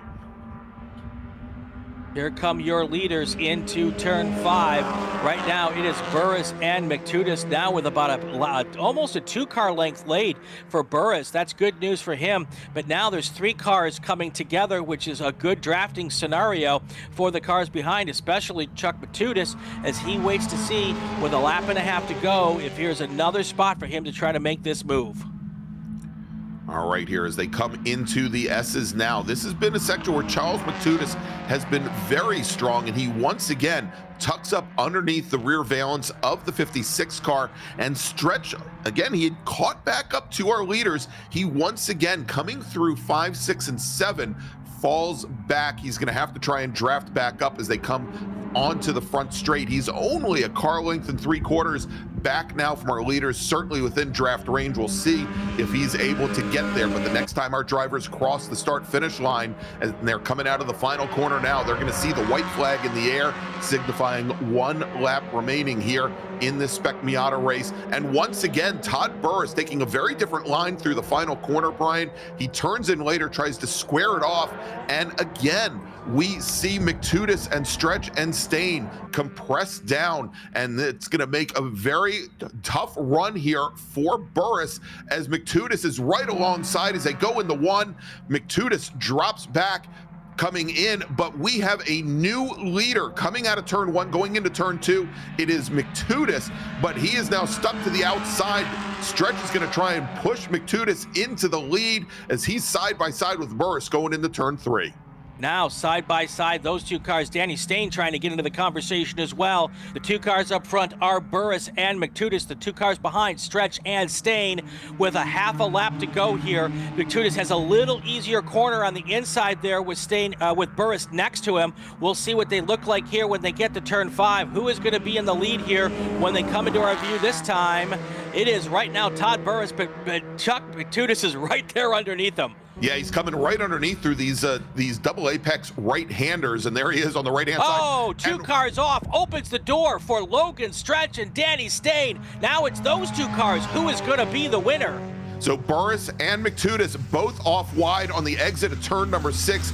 Burris is running through the gravel trap as fast as he can to try and hold on to 3rd, but it is Logan Stretch, your leader, now with Danny Stain locked in behind him in 2nd position as they come through the S's for the very last time, Brian. Logan Stretch up front. He is the young man. You've got Danny Stain, the surly old veteran. Who is going to take it here as they come into these final corners right now? Stretch holding off Stain in that red, white, and blue American flag car. Here they come through 14. It's still Stretch in front of Stain, the youngster and the veteran. Who is going to take the win? Logan Stretch staying out in front. Danny Stain falling back about 2 car lengths. It is not going to be enough for him to get there as Logan Stretch doesn't make a mistake. He is going to take the win going down towards the checkered flag. Logan Stretch beats Danny Stain right to the checkered flag for a fantastic finish.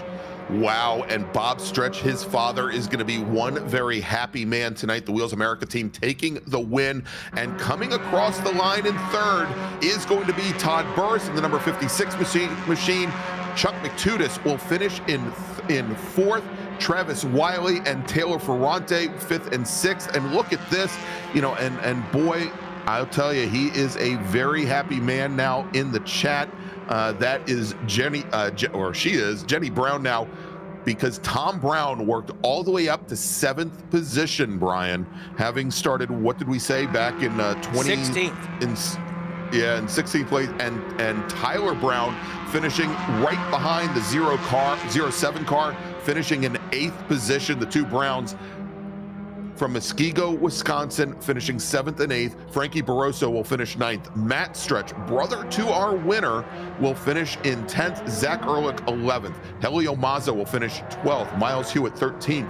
Max Ehrlich will finish 14th. Michael Ross, 15th. Vinny Barata, 16th. Mark Curley, Chris Schaffer, Lee Thomas, Alfredo Zidane, rounding out your top 20.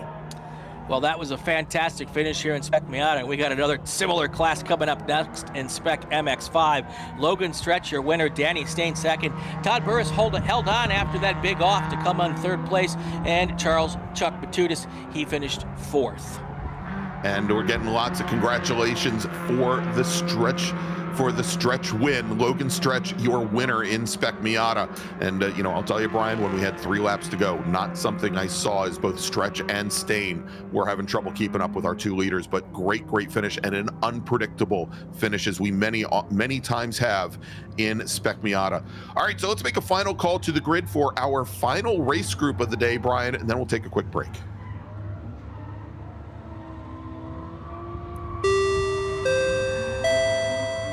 Attention to the paddock, attention to the paddock. Spec MX5 to the grid, Spec MX5 to the grid. Your race is next. We're going to go to break. We'll be right back.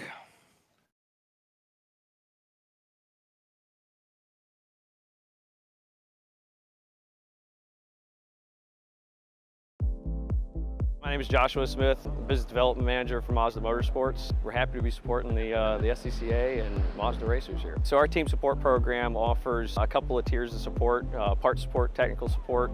All of this is done through our MazdaMotorsports.com parts store website.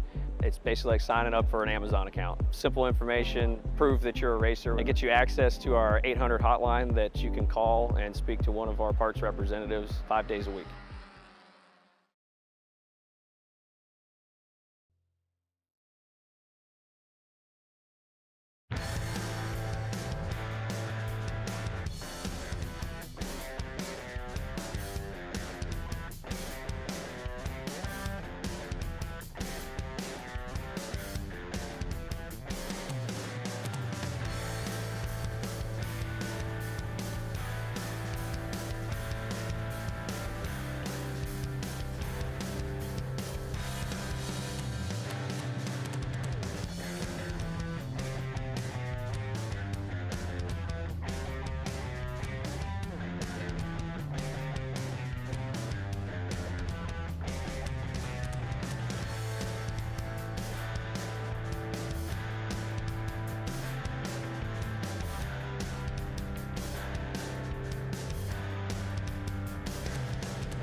All right, we're ready for our final race of the weekend, the Hoosier Racing Tire SCCA Super Tour NOLA Motorsports Park Spec MX-5 starting lineup right now. Gregg Ginsberg, go. All right, go. 25 cars on the grid, Brian. Starting 25th, driving the number 17 machine from Manson, Washington, Whitfield Gregg. David Chufo, there we go. Starting 24th, he is driving the, if I get that wrong, I'm going to have another text message in 5 minutes. David Chufo, starting 24th, he's driving the number 74 machine. He's from Livonia, New York. Brian Heitman's going to start 23rd. He's in the number 25 car. He's from Kansas City, Missouri. Jonathan Murchison, and we'll call him Jack the First. He's the father of Jack. He's driving the number 58 machine. He starts 22nd today from Sykesville, Maryland. Jillian Fichter is going to start 21st. Jillian is driving the number 12 Mazda MX-5. She is from Jupiter, Florida. Justin Mason will start 20th, driving the number 15 car from Kansas City, Missouri. Beverly Hills, California's Adrian Comstock is going to start 19th, driving the number 5 machine. Then we've got Adam Gonzalez. Adam is in, I believe it's the number 87 machine. You'll have to excuse, let me take a look at my timing and scoring. No, I'm sorry, it is the 187 machine. He is from Snohomish, Washington, starting 17th, driving the number 28 car is Eric Halleck from Shorewood, Illinois. Will Lucas is starting 16th. Will is driving the number 134 machine. Will is from, how do we pronounce this, Brian? Dahlonega, Georgia? Is that correct? Dahlonega. Oh my gosh, it's almost like Sawyerville, Pennsylvania. All right, starting 15th today, driving the number 4 Spec MX-5 from Winchester, Virginia, Cam Gruber. Starting 14th, driving the number 15 machine from Wilson, Wyoming. I almost said Wilson, New York again. I really need new glasses. It is Will Robinson. It is Wilson, New York. Oh, is it? It says here Wilson, Wyoming. W-Y. That is Wyoming. Oh, okay. Starting 13th, driving the number 86 car from Atlanta, Georgia. It's Jarrett Jones. Bailey Cruz is starting 12th. He's driving the number 11 machine. He's from we'll just say he's from New Zealand. We have listed as Pocomo, New Zealand. Marcelo Panchia is going to start 11th in the number 16 car. He's from Aurora, Ontario, Canada. Austin Hill is back here today with us, starting 10th. He's in the number 08 machine. He hails from Frankfort, Ohio. Harbir Das starts 9th in the number 49 car from Boca Raton. Austin Hill's from Frankfort, Ohio. Harbir is from Salon, Ohio. Rocco Pasquarella starts 8th. Rocco is driving the number 195 machine, and Rocco is from Boca Raton, Florida. Jason Fichter is from Jupiter, Florida, driving the number 70 machine, starting 7th. Corbin Collins is going to start 6th, driving the number 20 car. Corbin's from Springfield, Missouri. Then Lisbon, Wisconsin's Michael Borden starts 5th. He was yesterday's pole sitter here in yesterday's race. Justin Atikonis is going to start 4th in the number 18 car. Justin's from Ridgefield, Connecticut. Oshkosh, Wisconsin's Ethan Jacobs driving the 199 car, starting in 3rd in your front row. Jack Murchison in the number 1 machine, and Nico Bratz driving the number 77 machine from Nashotah, Wisconsin, is your pole sitter. Green flag, Brian, in the air. Yes, it is, and here they all come down to turn 1. We had some excitement in the lap. Oh, we've already got a car way off on the left here. Hopefully he'll just drive straight. Don't hit our camera. Else get through. And that was a good driver off camera there. Here they come down through turn 2, heading down towards turn 3. 3 feet. And now single file through the first 8 cars, and then we get a little side-by-side action a little further back through the pack. And here now we get our pack coming to us towards turn 4. So far, so good. Only 1 car off to this point on the first lap, and I would call that a success. I would as well, and I think that's Jack Murchison in the number 1 car, the Planet Miata car, up at the front of the field, Brian, with Nico Bratz, our pole sitter, the 177 car, back in 2nd, Atikonis and Jacobs 3rd and 4th. Michael Borden in the black number 42 car, sitting about, probably the brightest fellow out there, sitting about 3 car lengths back from our leaders, waiting for the mayhem to unfold. He is sitting in 4th. Jason Fichter 5th. Corbin Collins 6th. All right, we've got our top 4 cars now already started to break away just a tiny bit from the 5th car, and that is a little bit of a gap, and then a decent gap between 5th and 6th place here. So that is how they are moving through this first lap here, turn 13 into turn 14, and really straight and narrow for this Spec MX-5 class here as they get ready to complete the first lap of our final lap of the day. All right, and Erin in the chat says she loves seeing so many SMX drivers from Wisconsin. And, well, yeah, I guess it makes up for all the Texas drivers we had in the previous race here, Brian, as our drivers coming across the line to complete lap number 1. And it is Jack Murchison, your leader, our 2023 Washington, D.C. region Rookie of the Year. I'm happy to say that he is your leader at the moment. Yesterday's winner, Nico Bratz, currently running second, Justin Atticonis and Corbin Collins rounding out the top 4, as we've got now, looks like Bratz making a look to the inside on Murchison, not able to get it done. Now, in yesterday's race, Brian, again, we mentioned Nico Bratz, your winner. Ethan Jacobs finished second, Justin Atticonis finished third, Jack Murchison finished just off the podium in 4th. And now look at this, side by side coming through turn 3, a little bit further back in the pack. I think that is the battle for about 8th place, with Marcelo Panaccia and Bailey Cruz, with Rocco Pasquarello very close behind. All right, so we had an incident in turn 1, car 117, Whit Gregg, and car number 16 is the other car involved here, and that car is still there. I don't know if it's been able to get moving. Not quite sure which one, 16. Oh, there it is. It's Marcello Panaccia. He had some issues yesterday as well. Yes, he did. Yeah, he had a very early end to his race as well. Panaccia running as high as 8th position. Yeah, so we've got a car there in the top 4 or 5 that looks like there may be a hand waving out the window. That car has had its mirror ripped off, and it's just dangling there in the wind. At some point, that is going to exit stage left, and hopefully it won't exit stage left and stay on the racetrack.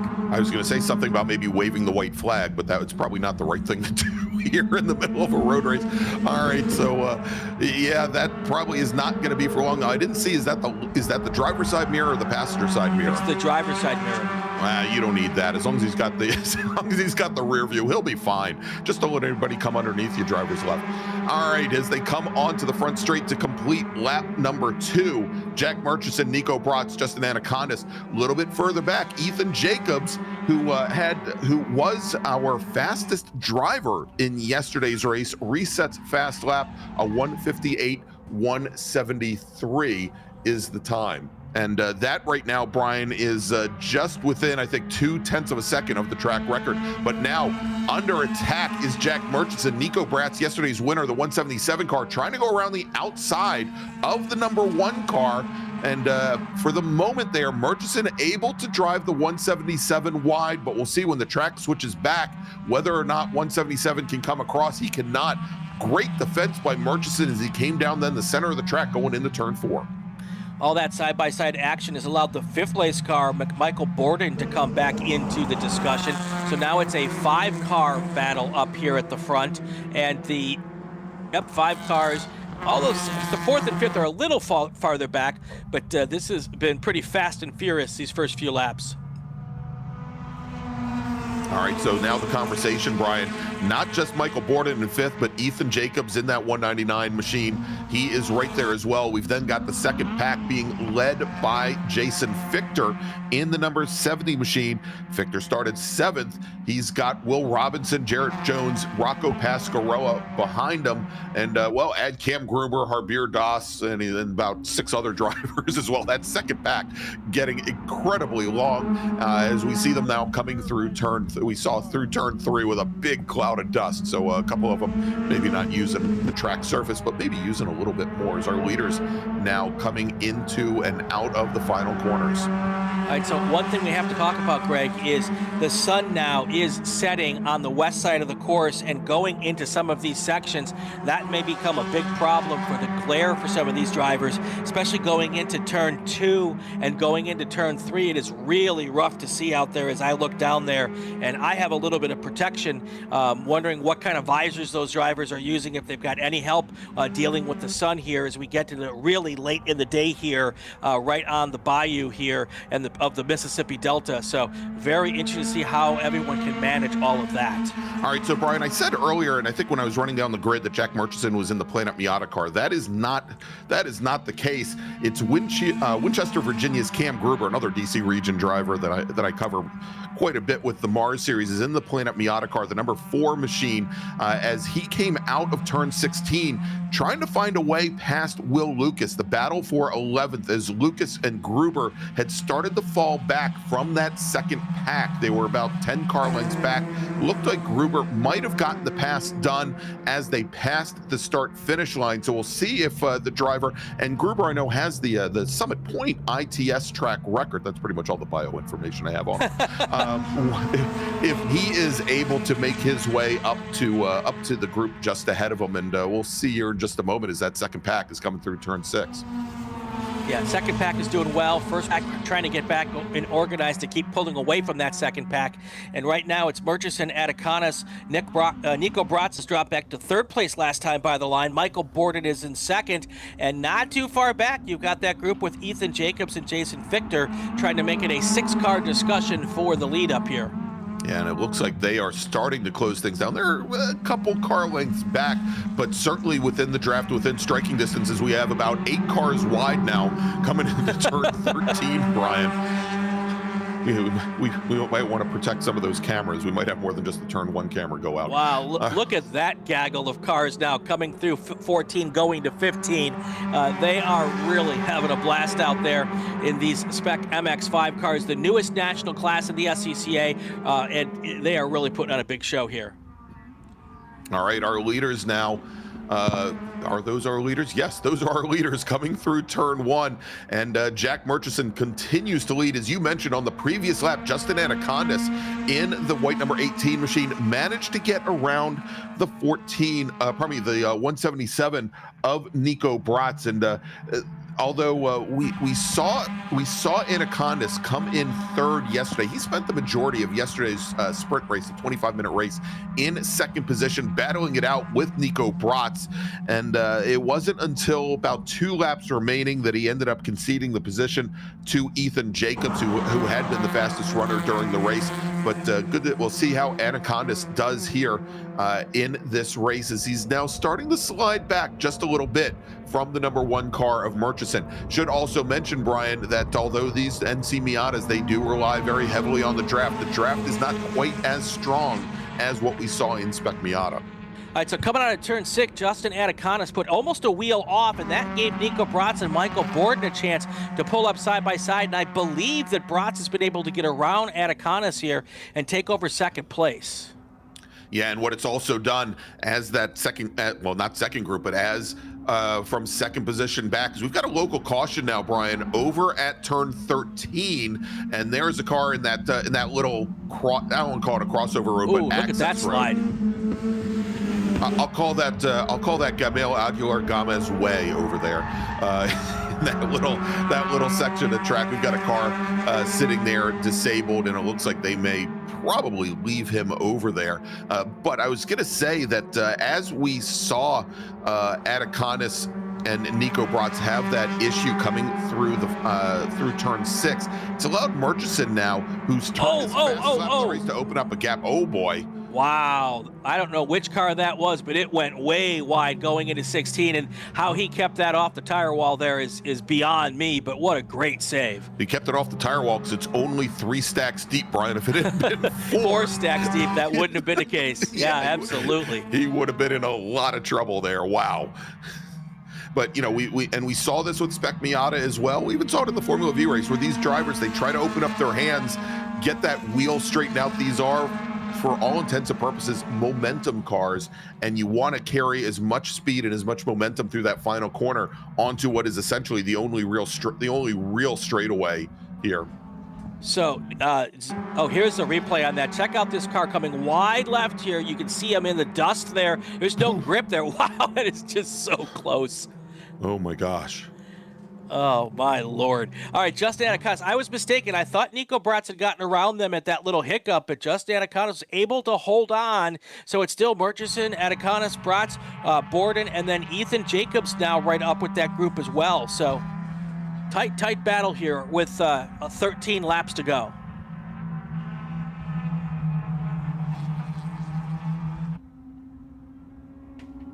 All right, and now I'm trying to tell. Now we've got a waving flag over at 13, and that probably tells me that we've got emergency services teams there.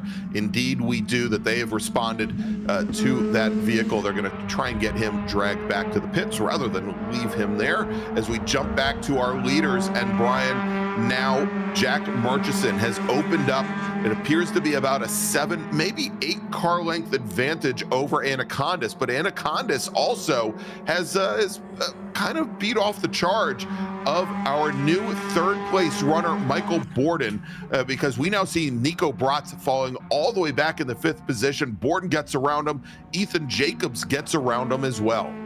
So now a 1.3 second lead for Murchison, and then a bit of a gap, a 2-second gap back to Borden, and Borden and Jacobs and Bratz really working hard to beat each other up to try to get this 3rd place spot right now. All right, and remember, Michael Borden not only your pole sitter during yesterday's race. Michael Borden spent last year with what was then known as the Spec MX5 Challenge as their driver coach for their scholarship winners. Michael Borden, a national champion, 2020 national champion, 2020 national champion in Touring 4 in an NC Miata at his home track, Road America, and certainly knows these chassis very well, as he spent the entire offseason converting this car over from Touring 4 to Spec MX5. That reminds me of that great book, The Unfair Advantage. After spending all that time schooling the kids, he built a car and said, you know what, I'm going to go race with the kids. That's some good stuff. Murchison, Anacondas, Borden, Jacobs, Bratz, that's your top 5. Then we've got Fichter, Jones, Pasquarelli, Robinson, and Das, your top 10. Going a little further down, Lucas, Halick, Collins, Austin Hill, and Justin Mason. That is your top 15 right now as we get to 12 laps to go. All right, Brian, and it appears as though that emergency services vehicle has been able to remove that car, bring it down the pit entrance, and so we should be back to green flag racing going into turn 14. I can confirm that is the case. All right, and my understanding is we may have lost the crawfish cam. I think they had a crawfish boil out after the Spec Miata race, that our turn 7 camera might be having some issues. So we'll try to make do for the remainder of this race, where we've got now about 12 laps remaining.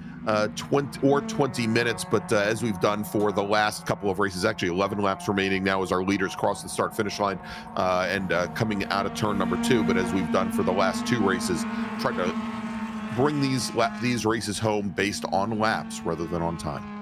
Yesterday's race winner, Nico Bratz, not having as easy a run today. Now he has dropped back all the way to 5th place here. So we've got our top 3 now are Murchison, Anacondas, and Borden. Ethan Jacobs is in 4th, and then Nico Bratz is in 5th.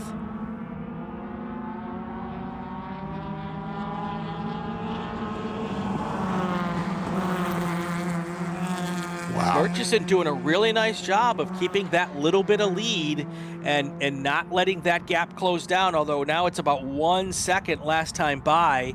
It doesn't take much to keep out in front, but he is driving really hard with 11 to go, just hoping he'd love the race to end right now. Let's just say that. You know, Brian, and I was just watching as they came through the apex there over at turn number 5. With Murchison, when he got the curb, it looks on that camera to be very, very flat, but he got a little bit higher up on the curb than the rest of their drivers. And he's done that consistently, so he gets a little bit more rotation. He's able to straighten out the steering, and is able to get a much straighter shot through and into turn 6 and into turn 7 than the drivers behind, that are getting a little bit more where the rear end is actually sliding across the pavement with that additional friction, maybe losing just a little bit of time. And it's just those little things in certain places around the track that's helping Jack Murchison increase his lead, as this last time by Well, I think this last time by, he actually lost a little bit of ground to Anacondas, who turned his fastest lap of the race, but Murchison has been able to stretch things out consistently here. Anacondas, though, now moving within 3 car lengths, so maybe knocked 2 to 3 off on the previous lap. Well, but now Anacondas has to worry because Michael Borden is really starting to pressure him as well, because Michael Borden would like second place. And the more that Borden and Anacondas can fight is just good news for Murchison as he tries to keep out front here with 10 to go. Greg, let's do this. We're pretty much at the halfway mark. Let's take our final break, and then we will go all the way to the finish line. No break in this race, I'm being Brian, told. it's Spec Me Out. It's not Spec Me Out. It's SMX. We can't take a break. We got to take them all the way to the checkered flag. Don't say that, because the next race they're going to expect to have no break, Greg. Yeah, I know. I know. So Can't please all the sponsors. That's right. Let's keep this one going then. That's right. All right. So we've got, as you see there up on the timing tower, about 9.5 laps remaining. And again, the pack is starting to close back up to the number 1 machine of Murchison as they come now down somewhere through the haze there over into turn number 9. They'll be there shortly. There they are. And Murchison, though, opening things up, and now side by side going into 9. That was Michael Borden with Ethan Jacobs, the 199 car, attacking Brian. So he's given a little bit of clearance to Justin Anacondas running in second position, and you can see the gap there now. Anacondas with about a 3 car length advantage over Michael Borden back in third, as Borden now backing up the cars directly behind. But now Murchison definitely under attack from Justin Anacondas. They are locked nose to tail. All right, still Murchison, Anacondas, Borden, Jacobs, Bratz, Fichter, Jones, Pasquarelli, Robinson, Das. That's your top 10 right now as we get really close to the halfway point to go here. 9 to go just as they cross the line, and this is going to make for a great possible finish here with 6 cars still in the discussion as we get into the final and closing laps here. Yeah, and so Brian, I talked about how our leader Murchison maybe opens up, maybe gets a 10th, or maybe even less than that, maybe a couple hundredths going through turn number 5. What do we see here is we saw a big change coming through the final corners where Murchison was unusually strong, has now opened up almost 6 car lengths once again to our new second place runner as Michael Borden got around the 18 machine of Anacondas. So move the 18 back to third. Ethan Jacobs and Nico Bratz still sitting 4th and 5th. And wow, look at the rear end that time. Murchison not getting a lot of curb, but you can see the rear end step out on him, and it took a little bit of correction there to get the rear end back underneath him and get that car up towards turn 6.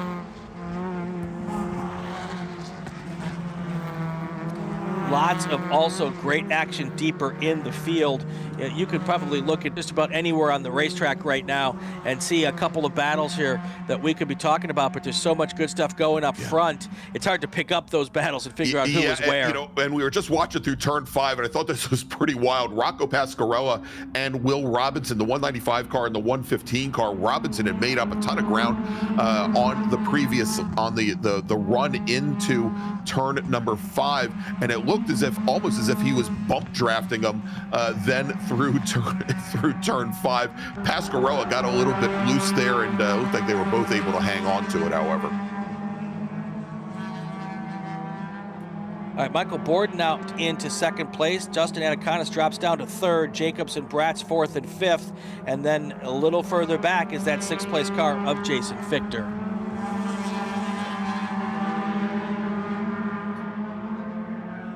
Jack Regaglia is in the feed here with us, saying hi to both of us. Appreciate you jumping. Yeah, we saw Jack when we were down south, down from, I believe, the Florida region of either the Florida region or the Central Florida region. He helped us quite a bit down at Sebring, and got to talk to Jack quite a bit when I emceed the Southeast Division Conference banquet just a few weeks ago. Thanks for joining us, Jack. Appreciate it, man. That's right. He was our host at Sebring, one of the race directors there, one of the local region race directors there. Did a great job helping us all out. We appreciate all that you do, Jack. 8 to go here. Murchison, Borden, Anacondas, and Jacobs. Here they are. and none of these cars are severely faster than the others. So right now it's the point where tires holding on till the end. And here's the other thing that plays into this. Well, it's not such a big deal because they spent a lot of time on rain tires this weekend. Right. Because on a normal race weekend, we'd be on the third or fourth heat cycle on these tires because they have to mark the tires before they start practicing, before they start qualifying, and then use the same set of tires throughout the weekend unless there's a puncture of some sort. And but right now it's not as big a deal because most of yesterday was on rain tires, and so their heat cycles here should be pretty decent for these cars. Yeah, well, certainly when they went out for qualifying yesterday morning, Brian, they would have been on the rain tires in the afternoon. Again, the very last race of the day, it was starting to dry out, and so this is probably only the third heat cycle for these tires, and these spec tires that they are running, not a Hoosier tire, but another manufacturer. They are definitely holding up, and looks like these MX-5 spec MX-5 cars do very well with the rubber that they're shod with. Yeah, and as you can see, we are reaching the golden hour, which is a photographer's dream, but not a race car driver's dream. No. That sun getting lower and lower in the sky as they head now into turn 2 is right in their eyes at that point in time, going into turn 2 and going into turn 3. And that could become an issue as they keep going here. And you see Murchison pulling away a little bit from Borden, and then Borden pulling away a little bit from Atticanis. So that is the situation here. And that is just, I've been in conditions like that before. It's just so hard to see and concentrate when you've got that sun popping in and out in different parts of the racetrack. During the break between our Spec Miata race and this race, Brian, we had a chance to view the in-car camera from Max Stallone, who had gone off on the opening lap, and even then, and the sun was much higher in the sky, it was absolutely blinding coming from turns 1 and 2, and it is no different right now, except it's probably quite a bit worse because the sun is much lower now, as we're getting very close to sunset here in New Orleans. Take a brief second here to thank all of the workers who made this weekend happen, all of our volunteer workers who stood out through the rain and the wind and everything. Cold weather today, but no rain, which was a blessing. Fixed the burst pipes out in the paddock. Burst pipes in the paddock, and it's not just our corner workers, our starters, our grid workers, our tech workers were all outside, and of course the inside workers work hard too. But thankfully we're out of the elements. All of our race control stewards, timing and scoring. It takes a whole bunch of people to put these race weekends on, and a big thank you to all of them. Yeah, of course, our folks in registration. Yes. So many different specialties here in the SCCA. We say it time and time again, this is a club, it is a member-run organization, and we could not put these events on without the volunteers, so we want to thank them all. And of course, our host regions, the Lone Star region, the Texas region, the Houston region, with assistance from the Southeast Division of the SCCA. I want to thank you all for a wonderful weekend here at NOLA Motorsports Park. Right. If you want to get involved, go to scca.com. All the information you need there to do and find out what you need. All right, let's catch right back up to the race action. We just saw our leaders go through turn 1 there. It is still Murchison, Borden, Atticanis, Jacobs, and Bratz. That is your top 10 here. 6 laps to go.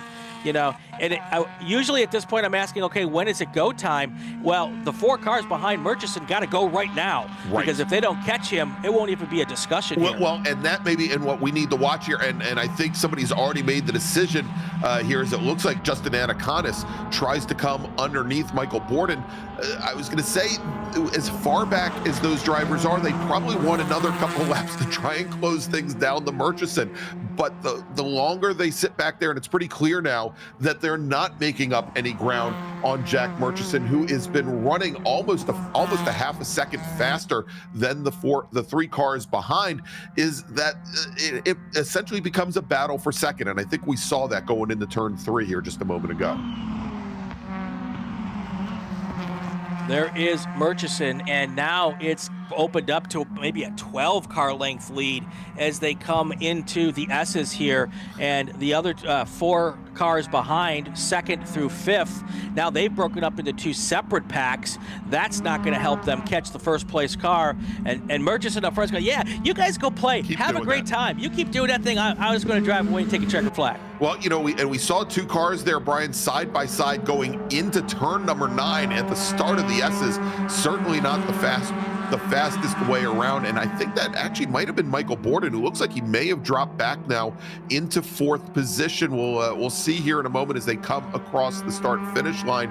And indeed it is. Ethan Jacobs, the 199 car, Brian, is your new 2nd place runner. Justin Atikonis is running in 3rd. Michael Borden, who spent the last 6 laps or so in 2nd position, he now falls off the podium. He is in 4th. Nico Bratz, our winner from yesterday, is now starting to lose the draft of the cars ahead. You can see he's the trailing car in that group now of 4 machines. Actually, a group of 5 machines, pardon me. He's sitting back in 5th position. Yeah, that Nico Bratz car not handling as well today as it did yesterday. He's just not been able to keep up with the cars in front of him. And the cars in front of him are doing just a masterful job of racing. Very clean throughout these first, 15 laps, 18 laps? I've lost track of my ability to do math here late in the day. 13 laps. That's right, 13 laps. We are currently working lap number 14. Very nice, thank you. Good, clean racing up front all the way through, and we hope it'll stay that way to the end of the race. All right, well, we know how the Spec Miata race ended. That is true, that is true. So. Not to jinx it. All right. But so that mix up there where we had Ethan Jacobs in the 199 car move up in the 2nd position, we saw him do that at turn 3 on the previous lap. Then we saw as Atikonis gets around Michael Borden going into turn 9 a little bit later in that lap. And it's now allowed Murchison certainly to break the draft, Brian, as he's got about a 1.5 second advantage, what looks to be about 6, maybe 7 car lengths between he and Ethan Jacobs. And that means Jacobs, who now does not have anybody to push him. Thankfully, he doesn't have anybody to push him because he's now got a bit of a gap as well. He's got to do this on talent alone to get up to our leader, Jack Murchison.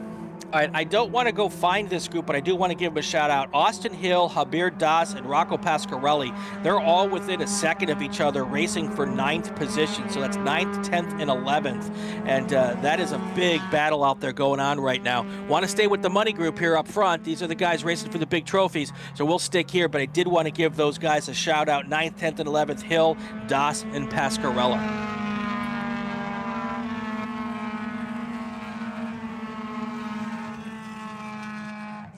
And so the one thing we've also noticed, Brian, is that our leaders had not come up really on any lap traffic, as we've got a caution here, Brian, coming out of turn 4. The caution is back down. Is that a blue flag? All right, pardon me, not a caution flag, but a blue flag, as I just said that we hadn't encountered much in the way of lap traffic, but our leaders, I think, were coming up on some. And we'll see it from the looks of it. That car may have just pulled over to let our leaders by because we didn't see anybody else come out ahead of our leader in the number 1 machine. Well, and as I said in one of our earlier races, it's always easier for the first car to pick their way through the lap traffic, because once that 2nd and 3rd place car, now people are just already a lap down, and they kind of start losing their focus a little bit as the cars come through. So it's always an advantage to be the first car to get to the lap traffic. Well, and the other challenge that the lapped cars, or the cars being lapped, have here, Brian, in a race where you have so much pack racing, is that they'll look in their mirror and they may see one car, and right. in all likelihood there are 2, 3, maybe even 5 cars, and so they have to be prepared for that and kind of wait it out just a little bit and keep watching the mirrors, which certainly makes things much more difficult for them, as they have to drive their mirrors and maybe not drive so much what's ahead of them, which is not always a good thing either. All right, coming down the front straight now, our leaders, starting lap number 16 of 18, Jack Murchison has seen his advantage lessen by about 0.3 of a second. It is now 1.2 seconds separating the Murchison car, the number 1, from the 199 car, Ethan Jacobs. Ethan Jacobs, for the 2nd day in a row, finds himself with just a couple laps remaining in 2nd place. That's not where he wants to be. Obviously, he'd like to get to the top of the podium here in SMX. And with 3 laps to go, he needs to get going, because if he doesn't get to the back bumper, it doesn't even matter what happens. As I start to lose my voice, we're at the end of our, our 14th race of the weekend. And I apologize for the crackle, snap, crackle, pop here, folks, but we've had some exciting stuff to talk about as we get with about 3 laps left here. Murchison. Oh, go ahead. Oh, no, go ahead, Brian. Sorry. I was just going to say Murchison, Jacobs, Atacanas, Borden, Bratz is our top 5 right now. All right, and I think I sent you this yesterday, and I'm trying to go and find it. You know, we just saw some birds fly across turn number 4. And it was yesterday. It was actually in the Spec Miata race where Vinny Barata ended up taking a bird to the windshield at the end of the day. And you know, it's time for those birds to, I don't know, head to the woods or wherever they spend the night. You know, maybe they head to the French Quarter for a couple of drinks at Pat O'Brien's. I don't know, but it looks like they're starting to move. And so something else for our Spec MX-5 drivers to worry about, as they're only going to have 2 laps remaining. Jack Murchison leading the field out of the final corners now and on to the front straight. Going to be starting lap number 17 here in just a moment. Props to the NOLA track staff. They heard my voice crackle and they came running with a bottle of water. Thank you very much for that as we try to get us to the end of this race here. And we will get there, I promise. I tried giving you some Hall's cough drops, Brian. You just wouldn't take them. I'm sorry. That's true. That's true. So, all right, we've got a change in position for the podium now. Michael Borden has gotten around Justin Atacanas, so he is now back in that 3rd place spot. Those 2 guys have been well, actually, Atacanas is dropping back. Borden had gone back a little bit, but Atacanas is now dropping back a little bit. Yeah, indeed, as Atacanas now comes through turn 3 into turn 4. He's dropped about 6 car lengths back from the Borden machine, and we now see coming into turn number 4, Nico Bratz, our winner from yesterday, currently running in 5th place, tries to get underneath the 18 machine. Jason Fichter much further back, much further out of that game, though. But Nico Bratz has an ability now to move up and take another position here on the last lap and maybe move just a step off the podium. You know, and of course, all of these drivers and all of our races working through a year-end points championship here. So moving from 4th to 5th is a big deal when you come. Might not seem like it now in round 4, but when we get to round 20, coming up with 1 position could be the difference between, you know, a 4th or a 5th or a top 5 here in the championship.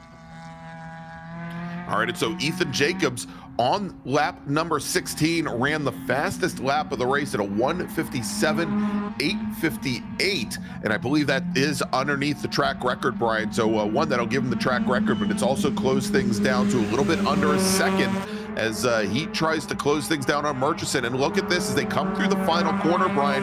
They're going to get the white flag, and Ethan Jacobs, as close as he has been all race long, he is now within a car length and a half of our leader, Jack Murchison. Murchison may have the tires going away, but Ethan Jacobs definitely on the charge. That last time by 0.3 of a second faster than our leader, and he's right there. He's right on the back bumper as they come into turn number 1. That's right, Jacobs right on the back of Murchison. It is on like Donkey Kong with about 14 corners left to go as they try to get the job done here.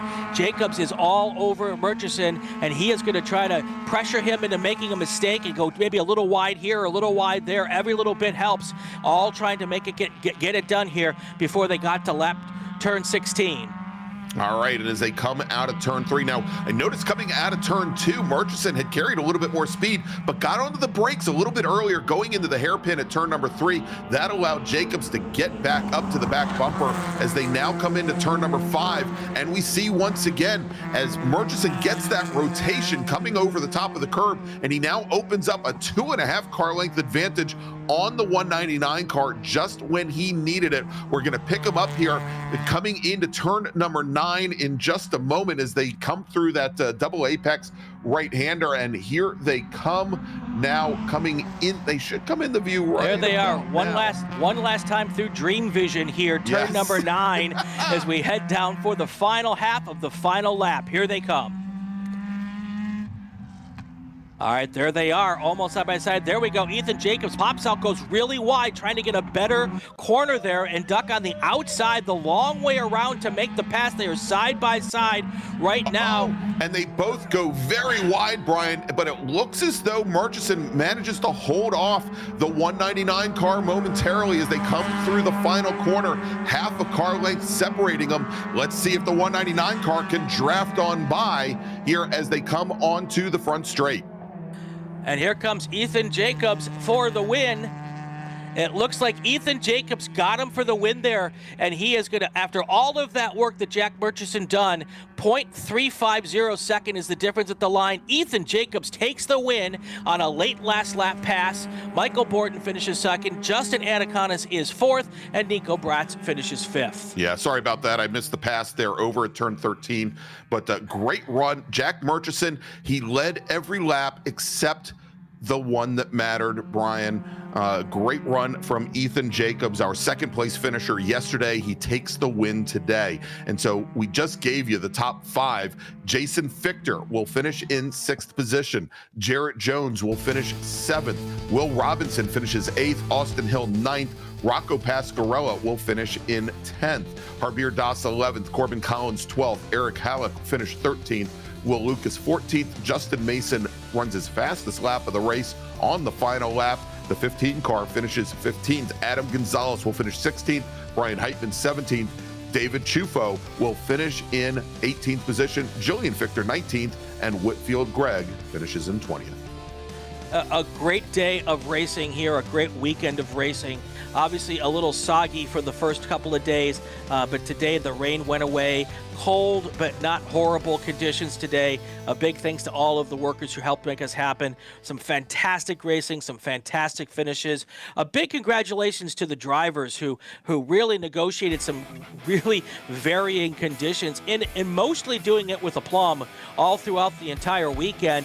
No big issues, very few full course yellows, and it was just a really good exercise and a really great display of drivers here in the SCCA Super Tour, the Hoosier Racing Tire SCCA Super Tour, Greg.